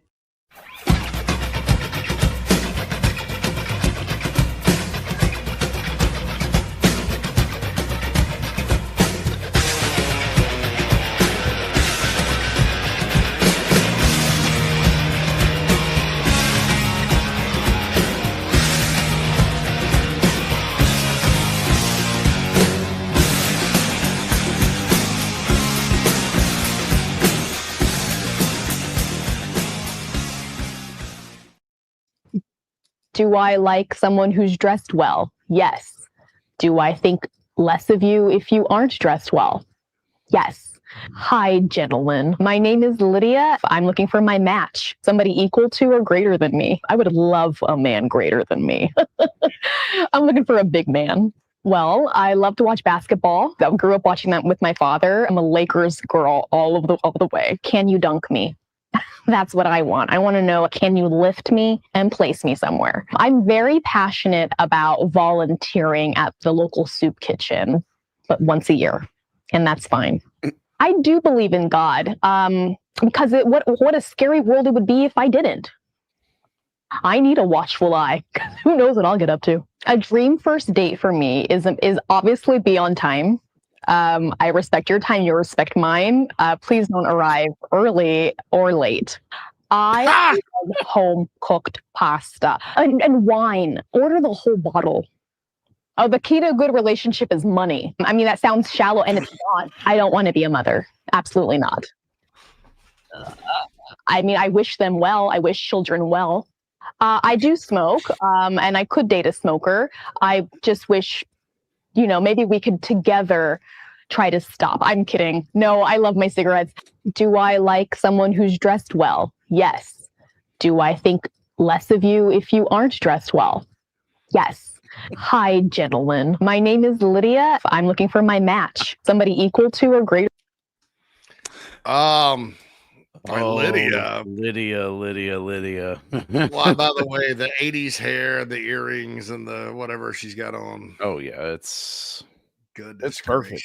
Now, listen, Lydia's living in a world where, so LA, all these are based in LA. Right. She's probably about a 5.5 with 9.5 taste. Which means she's probably going to have to go the much older dude route. Right. Since she does kind of have gold digger tendencies. So that would be my evaluation of her. Like, everything's fine until the mouth opens. And she starts talking about, like, her worldview. She seems like a horrible person. Needs to go read a book, learn a poem, do some Tai Chi or some Pilates, and there's a whole world out there that doesn't involve money. But she would probably take the biggest NIL deal if she were a football recruit. Let's just say that. Let's just say she would be playing for Texas Tech this season. If Texas Tech would have her committed early. So anyway, Krager says Beamer just joked about as well. He says that a lot. I just caught that too. I was going to say, yeah, the latest.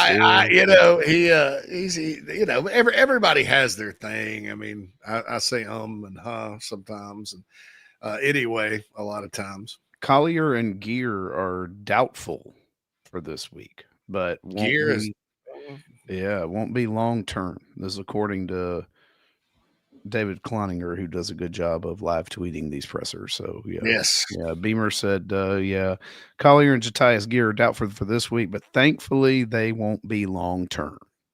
There's no torn ligaments with Collier. Yeah, from what I read on Big Spur, so that's good. Anyway, but so keep us updated with any breaking news.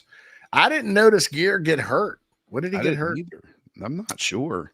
Maybe he didn't go down. That sucks on him. I mean, I was just hoping JT would have like a injury-free, nothing bothering him type of deal. So you don't need to lose another edge player. But these types of games this weekend, maybe it's you get a little Anthony Addison going. Yeah, might see some freshmen. Yeah, you got a couple of real promising recruits that have come in to play at that position. But yeah, it'll be interesting to see. I'm like you. I didn't see it, and I didn't catch Collier going down live either. It was on the long play. Okay. They busted. Yeah. Early in the game. I caught it, and then he didn't come back, so I just assumed he was with. Hey, no torn ligaments, something like that. That's always a good thing. Right. Yeah. So, Queen of the Cock says Lydia has chlamydia. Anyway, passionate about serving meals, or what did she say she did? She volunteered once a year. Yeah, I volunteer. It might only be once a year, but volunteer once a year. So Paul McJunkin, Faison's total and average is misleading. He got 30 yards on one run. I'm not panicking yet, but there's no excuse this year for the offensive line. Yeah, I wasn't saying otherwise. No. I mean, I just, it was more about kind of what he brings to the table, explosiveness wise, and kind of maybe what the gains that Attaway got when there were holes. What could those have been at Faison? But that's what kind of I'm thinking. Clint says, but she said she believes in God, JC. Which one? So, Wayne's like, I've been gone for a bit. What did I miss? Laugh my butt off. Oh, yeah. We do VHS dates most days if they have a new one. It's like back in the 1980s before there was, I don't know how people met people back then without phones and stuff. I mean, I guess you kind of, in your little village or wherever you lived, like the 1980s, we were all just living in villages and stuff like that. But run into them. I guess just met people out. But there was the way you did it with technology was you sit in these VHS tapes and you'd subscribe. Very expensive, not as cheap as Match.com, from what I remember. And so you get 5 tapes to watch, and it was like the dating game, but for home video. They're hilarious. Oh, Gear got hurt on his sack. Yeah.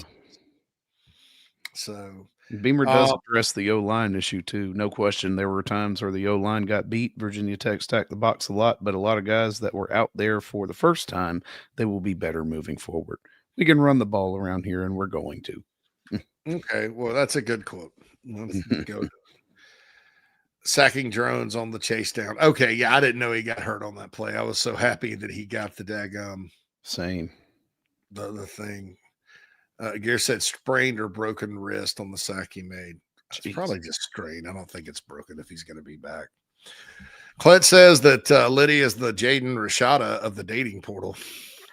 Yes. It looks good, but not so much. I got to pull for old Jaden Rashada now because my buddy works at Sacramento State, and I'm pulling for them. The go-go offense. The go-go offense. Go-go offense, man. So Sac State's one of my teams. Can't believe I got to pull for Jaden Rashada, but yeah, there we go. Just like I can't believe that. Yeah, I don't think I'll ever be in a position where I pull for Nico, thankfully, because I don't dislike UCLA. You know, if I need them to beat somebody, you know, I'm going to pull for them. I always kind of thought they're in a tough spot being in LA with Southern Cal, and they've done well through the years at times in football. They're a lot like North Carolina. Probably a little better than North Carolina through history, but it's just, they're not very good right now at all, according to the Utah Utes. So, well, there you go on that. Okay, top players for me, Phil. We'll go back and forth on this. I'm going to start with 11, and these aren't necessarily in order, but I'm going to start with Vakari Swain. I thought exactly, what I've always kind of thought about him in the return game. I know around here, it's just like any other coaching staff with punts. And it's almost become this way. Sometimes the guy that you want to be the punt returner can't catch it. I remember Jam Williams when he was here under Muschamp. Put that guy. Why don't you put that guy punt return? Well, he struggled catching it. So you would rather just have a guy that catches it and doesn't fumble than a guy that can either fumble or break it, take it to the house.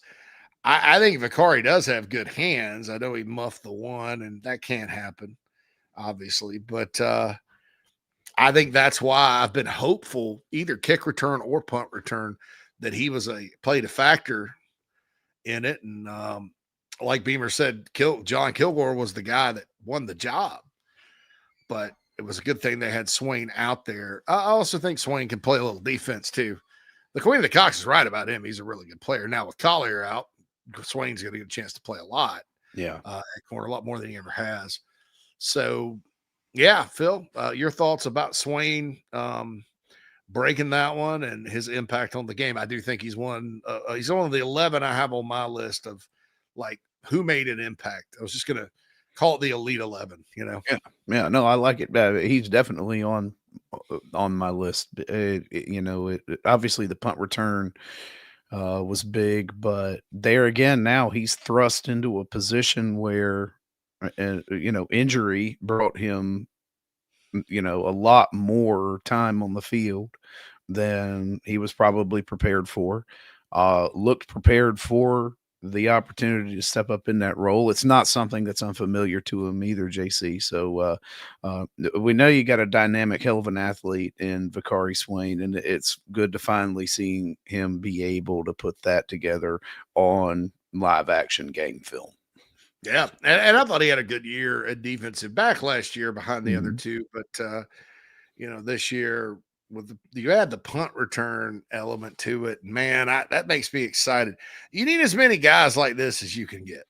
That guys that at any moment can house it, and it's certainly, again, you have to catch the ball. Clinton, the Nana Sports chat box, says Vakari looked up a little early on his muff. I think he did. I agree with you there. So don't look up early, Vakari, but like in Dumb and Dumber, you totally redeemed yourself. Right. Yeah.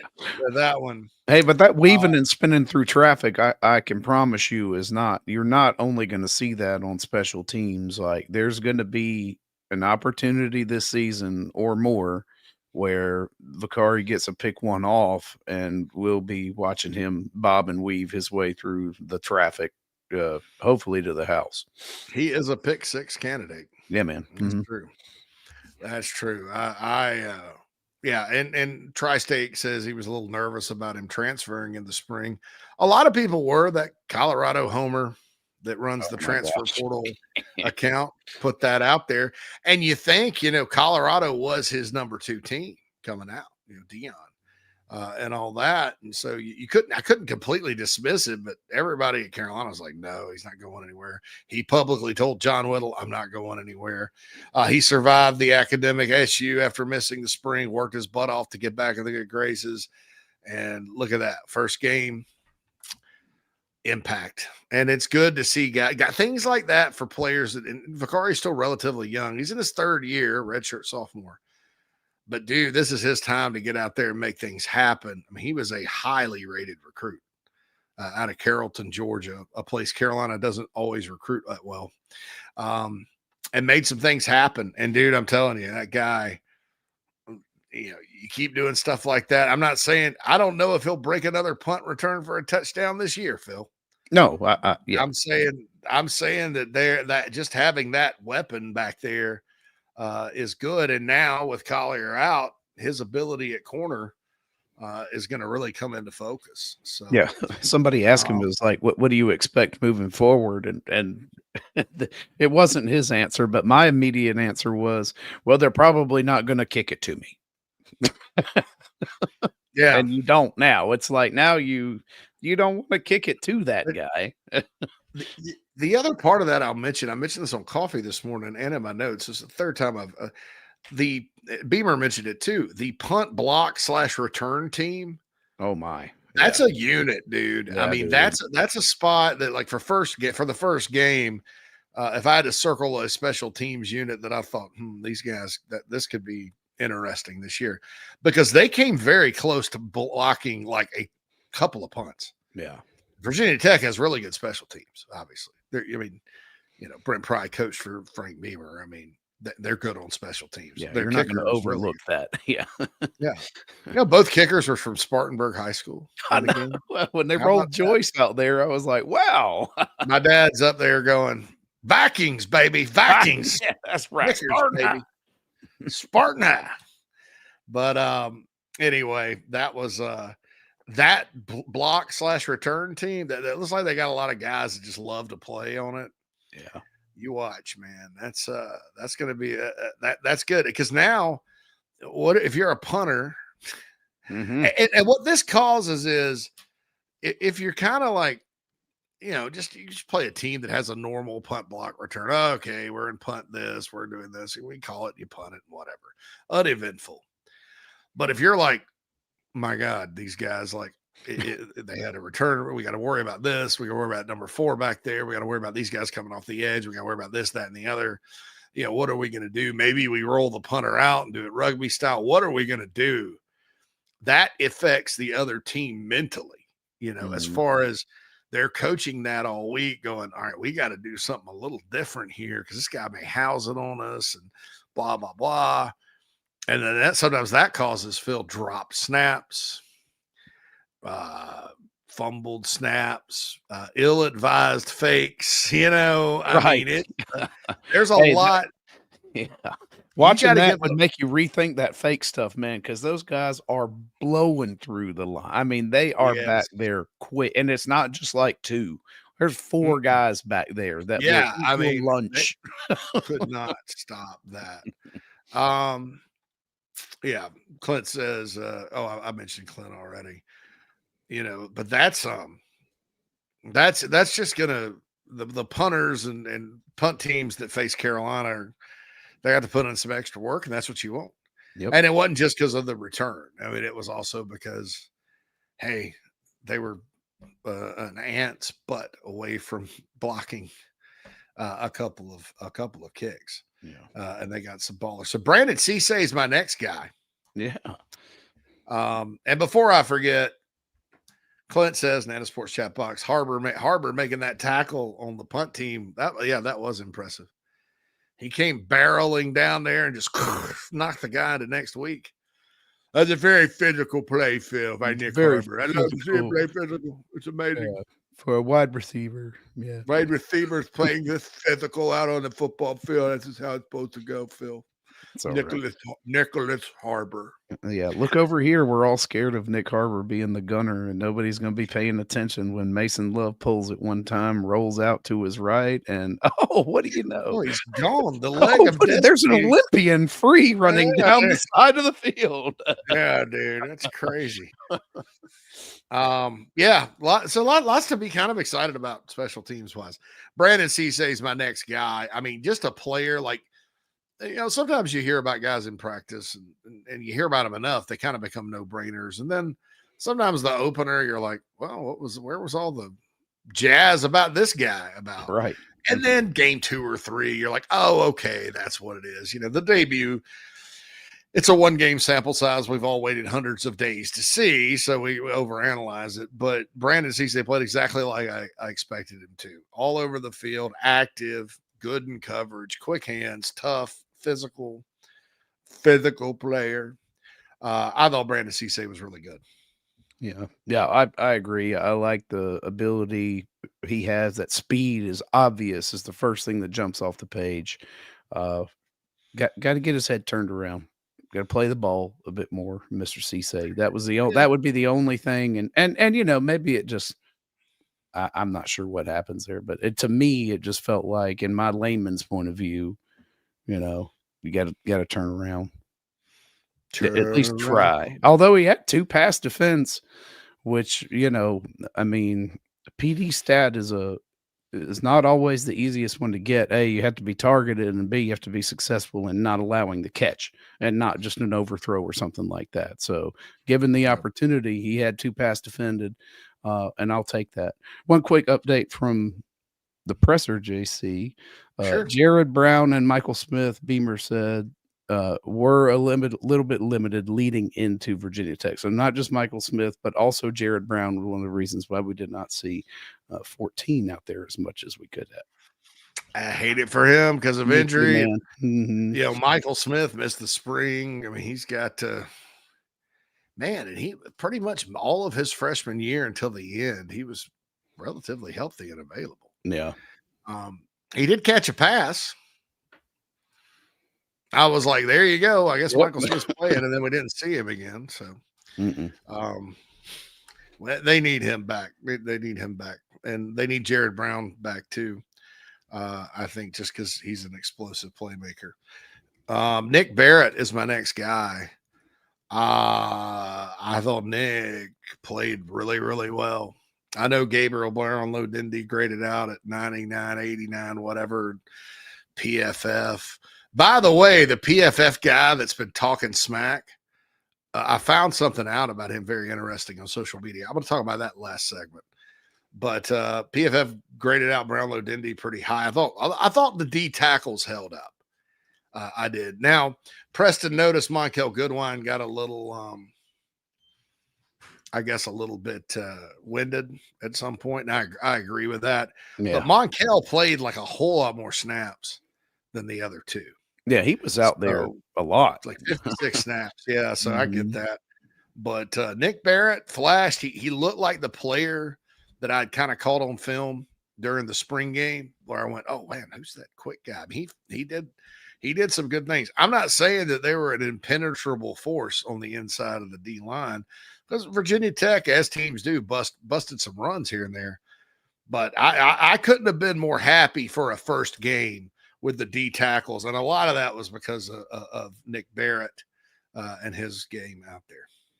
Yeah, for sure. I think the defensive, tackles kind of overperformed relative to expectations, at least, maybe not necessarily internally, but from the media and of course the national media perspective, I mean, they seriously overperformed because, everybody was burying the Carolina defense until Sunday. Yeah. But yeah, I mean, look, it was good to see the rotation there. And glad to see that, without their primary position group coach on the field, also update on Travian Robertson will not be at the game this weekend. So still recovering, hoping for the best in his recovery and I don't know what the situation is, but if he does have a terrible ankle injury, will require hours of copious rehab. That's going to suck. Yes. Yeah. I think so. And Jordan Dove did a good job with the rotation. Yeah. Oh, yeah. Yeah. It made sense. The guys played hard. Need to get Travian back, obviously, because as you go through the journey of the season, you need your coach, right? But I thought if there was some gigantic drop off there, those guys probably wouldn't have played very well, and you'd sit there and scratch your head about the rotation, right?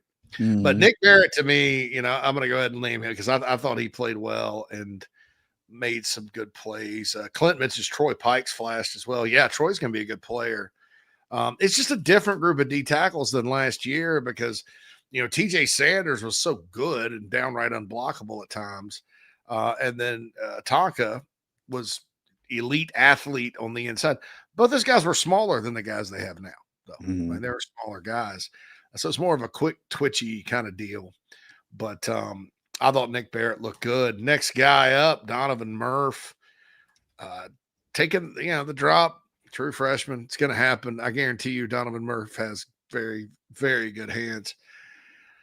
But I thought the slant was good, and I thought, Phil, too, that he blocked pretty well downfield. I mean, he may have missed one or two that I didn't see, but on some of those plays, he's down there blocking and competing for a guy that should still be a senior in high school. That's kind of the hard part. Yeah. He's blocking down the field, but he played tough, looked like he belonged. Yeah, it sure did. I was not surprised to see him kind of get the nod as, one of the freshmen that got to go in there in the opener and not just in, towards the end of the game. I mean, we saw Murph, a little early too, and they're trying to get the ball to him. So obviously you got a dynamic playmaker there and a very young. Is Donovan Murph 17? Do we get to start this now? How old is Donovan Murph? No, he's I think he's 18. Yeah, that's right. He's just I don't know for sure though. Yeah. But yeah, like I said earlier, man, I was impressed from, what we did see out of him and look forward to him continuing to grow. Lenor Sellers' numbers were not remarkable, but I think he had enough highlights to where the national conversation, which is important when you're talking about a Heisman Trophy, but that's an individual thing, and we cover the team here. Of course, we'd all love to see Lenoris win the Heisman. His odds are now number 2 in America, according to Vegas, behind Garrett Nussmeier. But it looks like everybody out there was impressed. Josh Pate says South Carolina may have the best offensive and defensive players in the SEC with Stewart and Sellers. And the national narrative, the big takeaway from that is here comes Nick Harbor. Right. And if you have a guy like that and you can go up top to him like that, and he's that big, and, you know, the touchdown they got taken away, I don't think anybody with a brain thought that was fair. You know, anybody that cares about the game, unless you're a Virginia Tech fan. I thought that I think that's the big takeaway is, oh, my God, here comes this guy that's huge and a freak athlete that Lenor can hook up with. There's their weapon. Yeah. So I don't know. I think that Lenor obviously is one of the 11 that impacted the game, but I think that's the thing. He impacted the football game, Phil, consistently. The offense was sputtering, I know, but he made a lot of good plays. Yeah. He made he made the first downs happen like you typically are going to want to see. We saw that, elite edge rush bend move that he does that just defies all logic when you've got a football in your hands.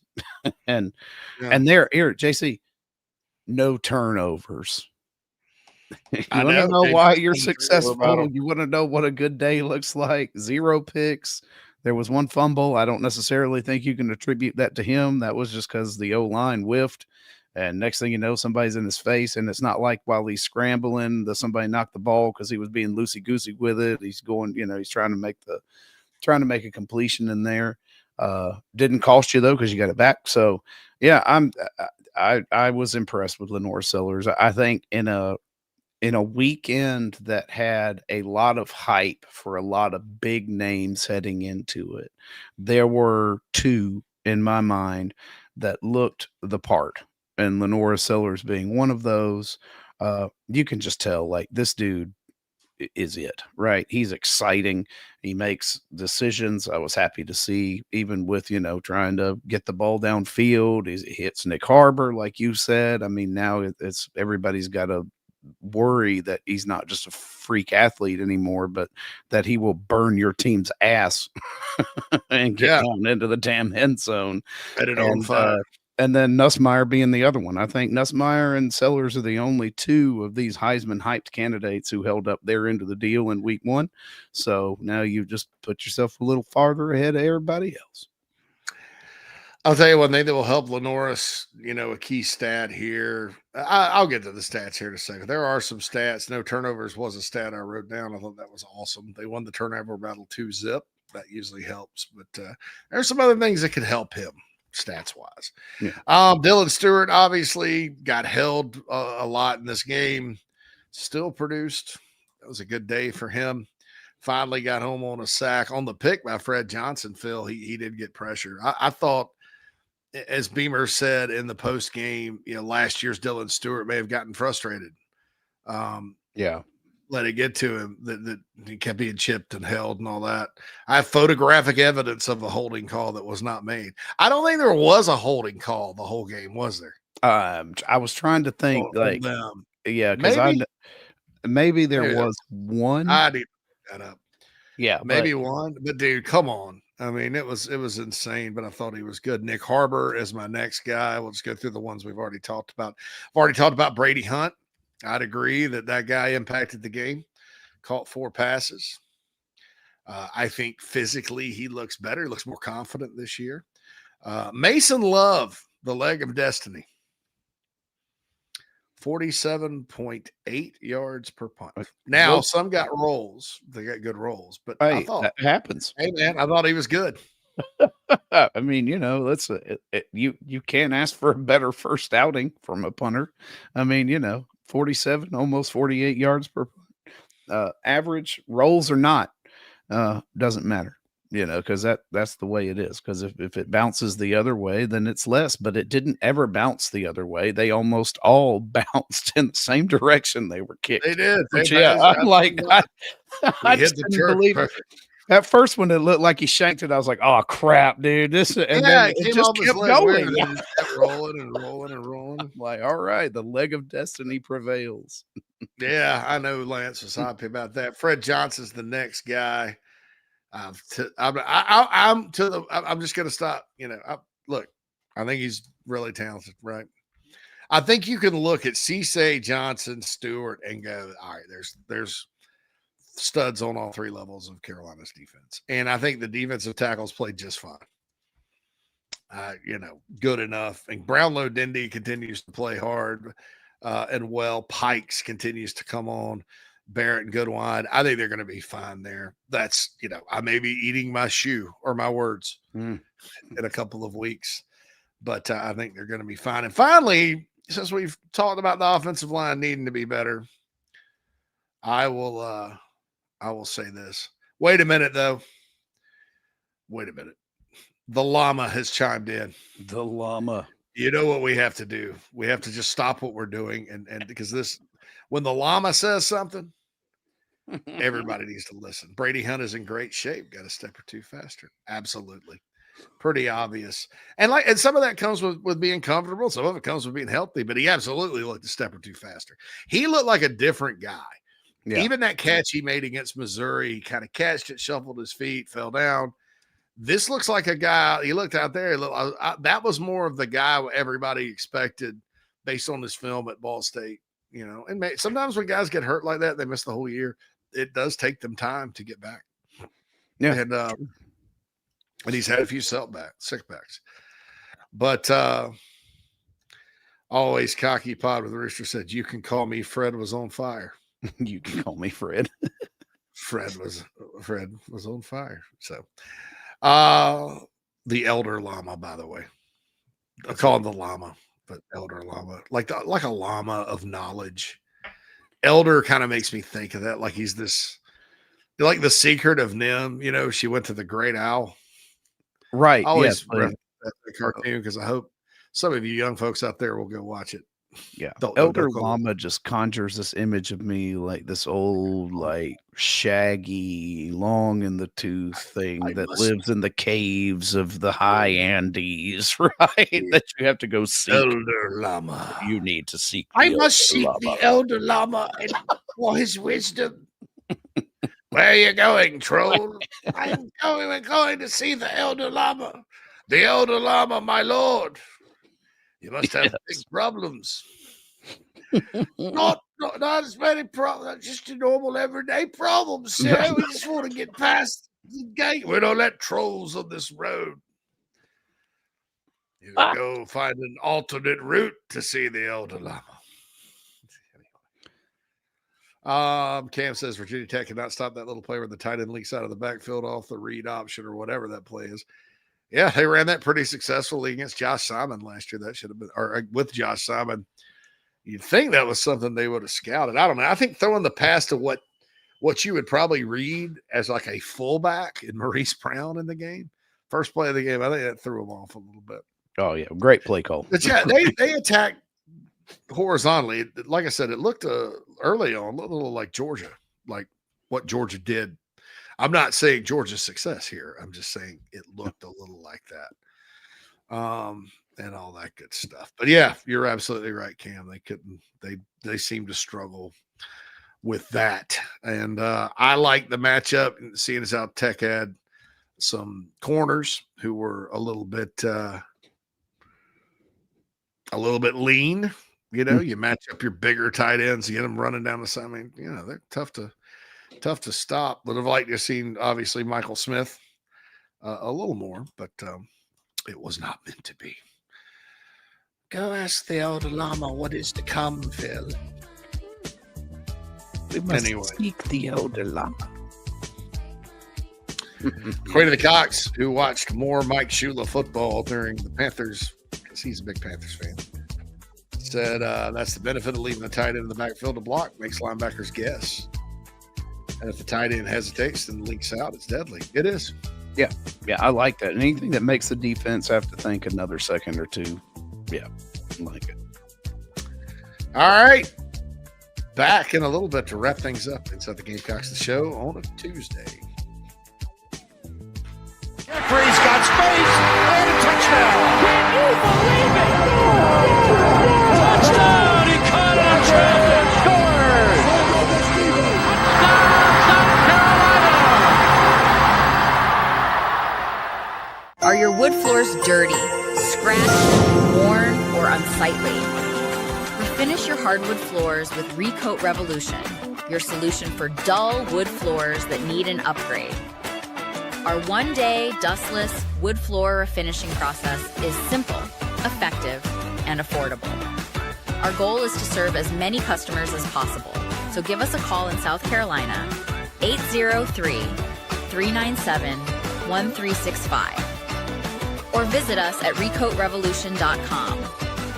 Go Gamecocks! Welcome to Dry Space Crawl Space Solutions. Basement crawl space encapsulation designed for your specific needs. Your crawl space can be susceptible to all sorts of issues, including moisture buildup, mold growth, and structural damage if not cared for properly. Let our trained experts provide basement crawl space encapsulation solutions to protect your home, improve air quality, and enhance energy efficiency. Schedule your consultation today for a safer, healthier space at dryspacecs.com. Dry Space Crawl Space Solutions, proud supporters of your South Carolina Gamecocks. The Aventon Adventure 2 takes the same basic design as the original Aventon Adventure, making it an adventure bike designed to take you places that typical roads just don't reach, allowing you to ride whatever terrain you want based on your whims of the day. Look at what you're getting. Hydraulic disc brakes, torque sensor for responsive pedal assist, great LED lighting, suspension, a beautifully welded frame with excellent build quality, included rear rack, included fenders. The list just keeps going on. Visit electricbikescharleston.com for more. Hey Gamecock Nation, my name is Kyle, longtime listener of the show and avid golfer. I wanted to take my game to the next level, but let's face it, golf is a hard game to learn on your own. I heard the ad from McKellar Enterprises and reached out to the owner and former Gamecock golfer Meredith Taylor. In just 2 months of working with Meredith, I shot my lowest round ever, and I've never felt more confident in my golf game. So if you're looking to take your game to the next level, go to McKellarEnterprises.org and book your lesson today with former Gamecock golfer Meredith Taylor. Go Gamecocks!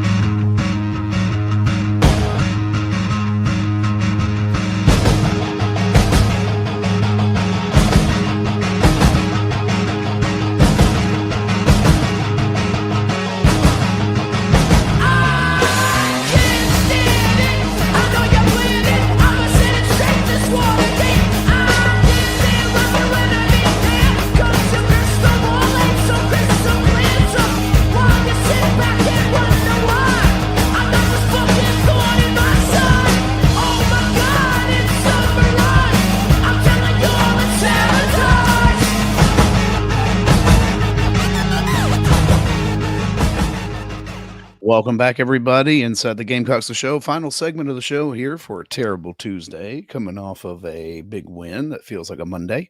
But one thing that does feel good is winning not just football games, but scratch-off tickets, JC. The Carolina Jackpot $5 scratch-off ticket is back, of course, giving you a chance to win up to $200,000, all while supporting future Gamecocks in our state. After you play, enter your tickets for the Second Chance promotion, where you can level the playing field with another chance to win $50,000, $75,000, or $100,000 live at a women's basketball game this season. See SCEducationLottery.com for game odds and details. Nice. You know, if you're buying those though, yeah, move to the side. Over to the side. If you have people, you're scratching things off. Oh, yes. Yeah. Oh, my exclusive time to sit there and scratch off your tickets. No, if you were a convenience store scratcher, that's awful. That's the people that think it's a casino. It's just their time to be on the slot machine. No, certainly want you to go buy all of those you possibly can for the South Carolina Education Lottery and all of that good stuff. So Bruin says apparently Smith didn't practice well or something per Beamer. That's not Bruin. He said he was not healthy. I heard he wasn't heading into the game. So for whatever that's worth. I don't know if Beamer said something else about Smith not practicing well, but that was probably a result of his health. I mean, you listen to Sean Elliott during the preseason There was nothing wrong with Michael Smith. Beamer did give him a chance, that kind of thing. Yeah, and Beamer did acknowledge not going for 2 after the Harbor touchdown was on him. He should have called it there, but did not. So, he feels like he should have gone for 2 to go up 2 full touchdowns, but did not. He's not shy about going for 2. No. So I thought if the first Harbor touchdown had stood, he may have gone for 2 then. Of course, if you don't get that, you're only up 1 extra point or 1 2-point conversion and a touchdown. But 15-5, I never thought, I never really understood. I guess 9 is like the minimum amount where they can't tie you. It's 2 scores, so maybe you stay at 9. Maybe I'm wrong about that, but it wasn't something I really felt. I don't think anybody should really feel passionate about that. No. Oh, you should have gone for 2, blah, blah, blah, blah. That sounds like something certain people out there would say. Well, I was happy to not see any trickeration, overly creative special teams calls, things of that nature. I sometimes they just, I don't know. I like them. I love them. I like being gutsy. I like, taking a chance when you feel like you need to. But I don't like doing it for just taking a chance's sake. And I think a lot of coaches have a problem doing that. I also think that not executing things of that nature can get you into big time holes that you just can't climb out of, a la 2024 Ole Miss. Because I think you got a little too creative and played a little too fast and loose a little too early in that game. And I think that kind of shifted things in their favor to the point where you just could not recover. Obviously with the injuries notwithstanding. Absolutely. Yeah, I'm with you there too. There's a time and place for it. And, when Pete Limbo was there, 2022, I try to tell people, maybe I didn't emphasize it enough. 2022 was an abnormal special teams year for this team, for anybody. When you looked across the board, my God, everything. How many teams are like 7 for 8 on fakes conversion? Most of them are touchdowns. And then, oh, by the way, the punter won the Clemson game. Basically, the punter and a fumble. Dude, it was sick. Even going into the bowl game, the fake field goal for a touchdown. They were in a zone. It's not going to happen that way all the time. Obviously, the bowl game is stuck in people's heads, and that fake field goal not converting they just misfired on some last year. Oklahoma game, Old Dominion game, Yeah. Unfortunately, the Old Dominion and Illinois games, were 2 of the not so great years on offense or games on offense, and they really could have used those touchdowns. So they could have certainly used the special teams touchdown this past weekend. 17 points. Is not going to get it done, by the way. And the numbers, here's why. Carolina only ran 56 plays. Time of possession in this game, Virginia Tech 34 minutes, Carolina 25. That's significant. Mm-hmm. Carolina 4 for 12 on third downs. That's got to get better, like tomorrow. Right. Yeah. Got to run more plays. That's going to be helpful. Possessing the ball more is going to be helpful. Virginia Tech was only 8 for 18, but that's twice as many third down conversions that Virginia Tech had as the Gamecocks during the course of the game. That's probably why the time of possession was like it was. Okay, and that's really with those 3 numbers. If there's numbers of concern, the NOCs, if you will, the numbers O concern, it's those 3 right there. And I'm mad at Petco. I've gotten my dog groomed there before, so I'm on their email list. They started sending out stuff about pumpkin this and pumpkin that and Halloween last week. Don't rush it. It's September the 2nd, folks. Anyway, I got to decide what I'm going to be for Halloween. I'm going to dress up this year because it should be interesting. Back to the Nana's Porch chat box. So Queen said, or Cam, JC, do you think you'll see a lot of that same formation with the 2 tight ends in the backfield moving forward? Was that just a scheme that'd be useful against Virginia Tech? I think there's a lot of defenses you can kind of attack using that. I think you'll see it, but I also think it kind of depends on the opponent. Shula's one, I think, that likes to kind of tinker with different same play out of different formations. And so I think you'll see some of that window dressing. It doesn't always work against everybody like everything, but and I think you'll see, I don't think that's going to be their base. I think you'll see, what is it, 11 personnel. Yeah, you see 11 with 3 wideouts. Yeah, that's typically, yeah. Queen of the Cox says, I don't remember seeing Xavion Hardy either. No, Xavion didn't come on the trip. That usually means it's performance-based. So I don't know. Maybe I haven't had high expectations for him in a while. So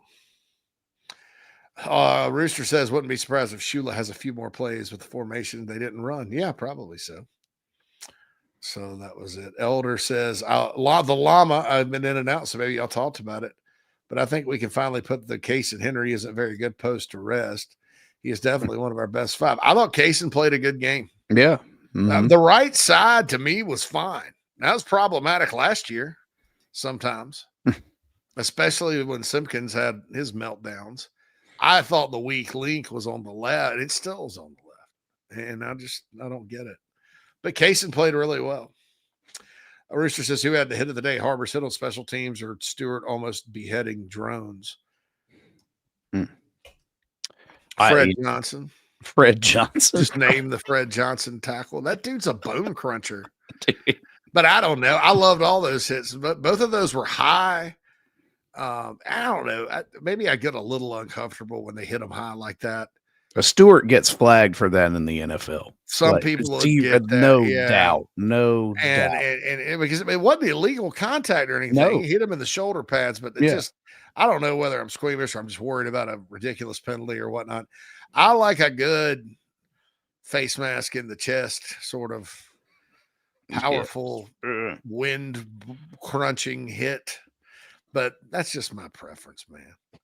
I thought they were pretty physical defense and very, very fast. Yes. Queen of the Cox says, congrats to Mike Yuba, the new associate athletic director for communications at Coastal. Yeah, gone to work for Chance Miller. Knew this was probably coming after talking to Mike. Mike is a outstanding individual, very talented guy. And I know the important thing to him and his wife was to get back to South Carolina. It's not Columbia, but it is Myrtle Beach. And it's the great Palmetto State. And so I, happy for him. It's a good person. Good for him. Very good person. For him. So, I mean, who wants to live in New England? People that go lobster fishermen, lobstermen, history buffs. Nah. I don't you know. Can satisfy that in the Mid-Atlantic. You don't have to subject yourself. Yeah, there's history everywhere. Crazy. There's history everywhere.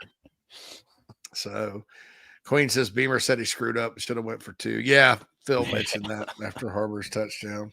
I didn't mind it. I mean, I didn't care. I thought your defense was playing well enough. Yeah. I mean, look, great. Next time, maybe do it. Obviously, there are worlds where that would be costly, but I mean, what if you don't get it? I don't know.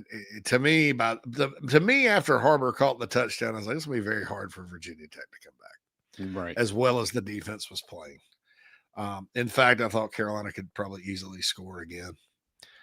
I mean, and I think some people, obviously the diehard fans out there, I mean, are concerned about it. I mean, they dig into it and offensive line, this, that, and the other.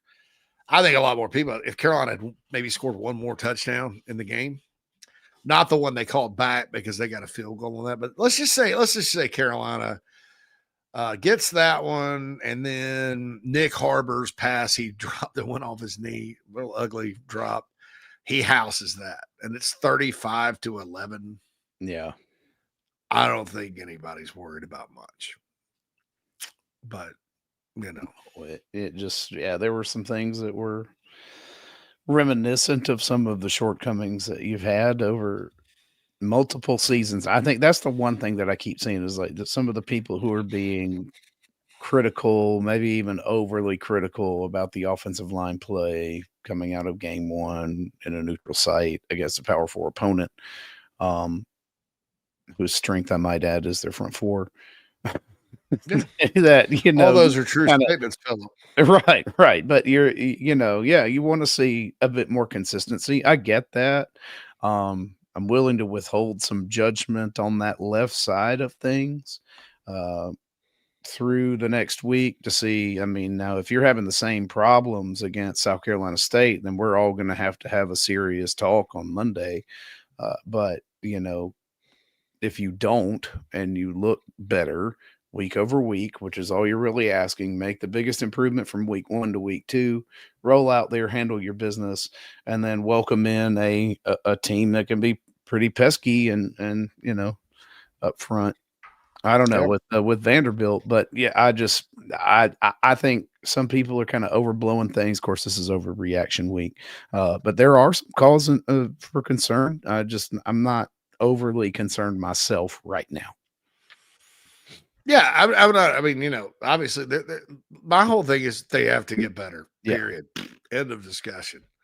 The blocking has to get better. And there are other things that I could nitpick about, but they won the game.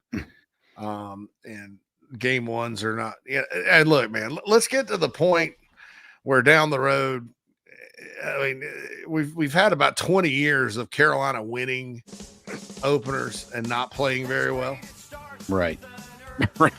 Spurrier's best teams. Who was worried about a defense that gave up a ton of points and yards against East freaking Carolina in 2011? I know I was. Yeah, me too. The next week against, and hey, this year you don't have to turn around and go to Georgia. Week 2. How about 2009 when the offense scored 7 points? I mean, you want to talk about the first drive, and then that's it. That's what happened there at NC State. Well, that was the other thing. It was like the way the game played out, the team got better through the game itself. That was something that you could also take heart in, is that you didn't score 20 points in the first quarter and not do anything later. Yeah. There were some teams. First and fourth quarters. Yeah. I mean, okay, you bookended it. Had a little rough place in the middle there, but you finished strong. Like that whole fourth quarter, you dominated. Sure, you let them have a field goal, but that's always going to be in the SEC. You don't think LSU and Alabama, all these, they're going to counter punch during a game? Yes, right. We saw it last year. We'll see how good Virginia Tech ends up being. I don't know. Vandy played a high school team last week or somebody. Yeah, so I can't really tell. I can't tell. So we'll see how that's an interesting matchup this weekend. I don't think Carolina needs to put any emphasis on the outcome of that either way. No. Because if Virginia Tech happens to win, which they are a 1-point favorite at home at Lane Stadium at night, that's a tough place. If Virginia Tech wins, you can't just go in the Vanderbilt game and be like, oh, well, Tech beat them, so can we, because Vanderbilt lost to Georgia State, but then beat Alabama. I mean, it's not comparable. Don't compare scores. No, that is a chaos machine up there. You that just don't game know. Still scares me. I know. Missouri's a scary game. Not so sure about Kentucky right now, especially with their offense looking like donkey again. So, anyway. Calzada, not necessarily. I don't know. Week 1, we're not going to make too many. He's going to be better than Vandegrift. If not, yes. Mark Stoops just needs to look in the mirror. How are you having your coordinator call offense? What's going on? Anyway. They got Ole Miss. That's not a team that's going to be shy about scoring points, Phil. No. Especially after what happened last year. It's at Kroger Field, so we'll see. Also Arizona State, Mississippi State is going to be interesting this weekend. Kansas and Missouri renew their bitter rival. KU is 2-0. Heading into that game in Como. That'll be a good one. South Florida is all of a sudden more interesting. North Carolina at Charlotte. Who scheduled this? That's not good. Go. Need to be publicly shamed by the bell tower in Chapel Hill. Who agreed to play? So it should be another great weekend of college football. We'll be right here for you. Back Sports Talk. Don't forget 6 to 8 tonight. Tomorrow, Tailgate Talks releases. We'll have We'll have the Late Night Gamecock show. Good job on Rooster Rant by the guys. Back with normal schedule this week. So the Tailgate show Saturday, Rooster Rant Sunday. For the Mad Dog Film Almanacs, this has been JC Shervert. Have a wonderful, happy Tuesday, all you Gamecocks, as we hit the post-Labor Day water slide, I call it, because it goes fast. It's going to go really fast from here on out. We'll see you tomorrow, guys and gals.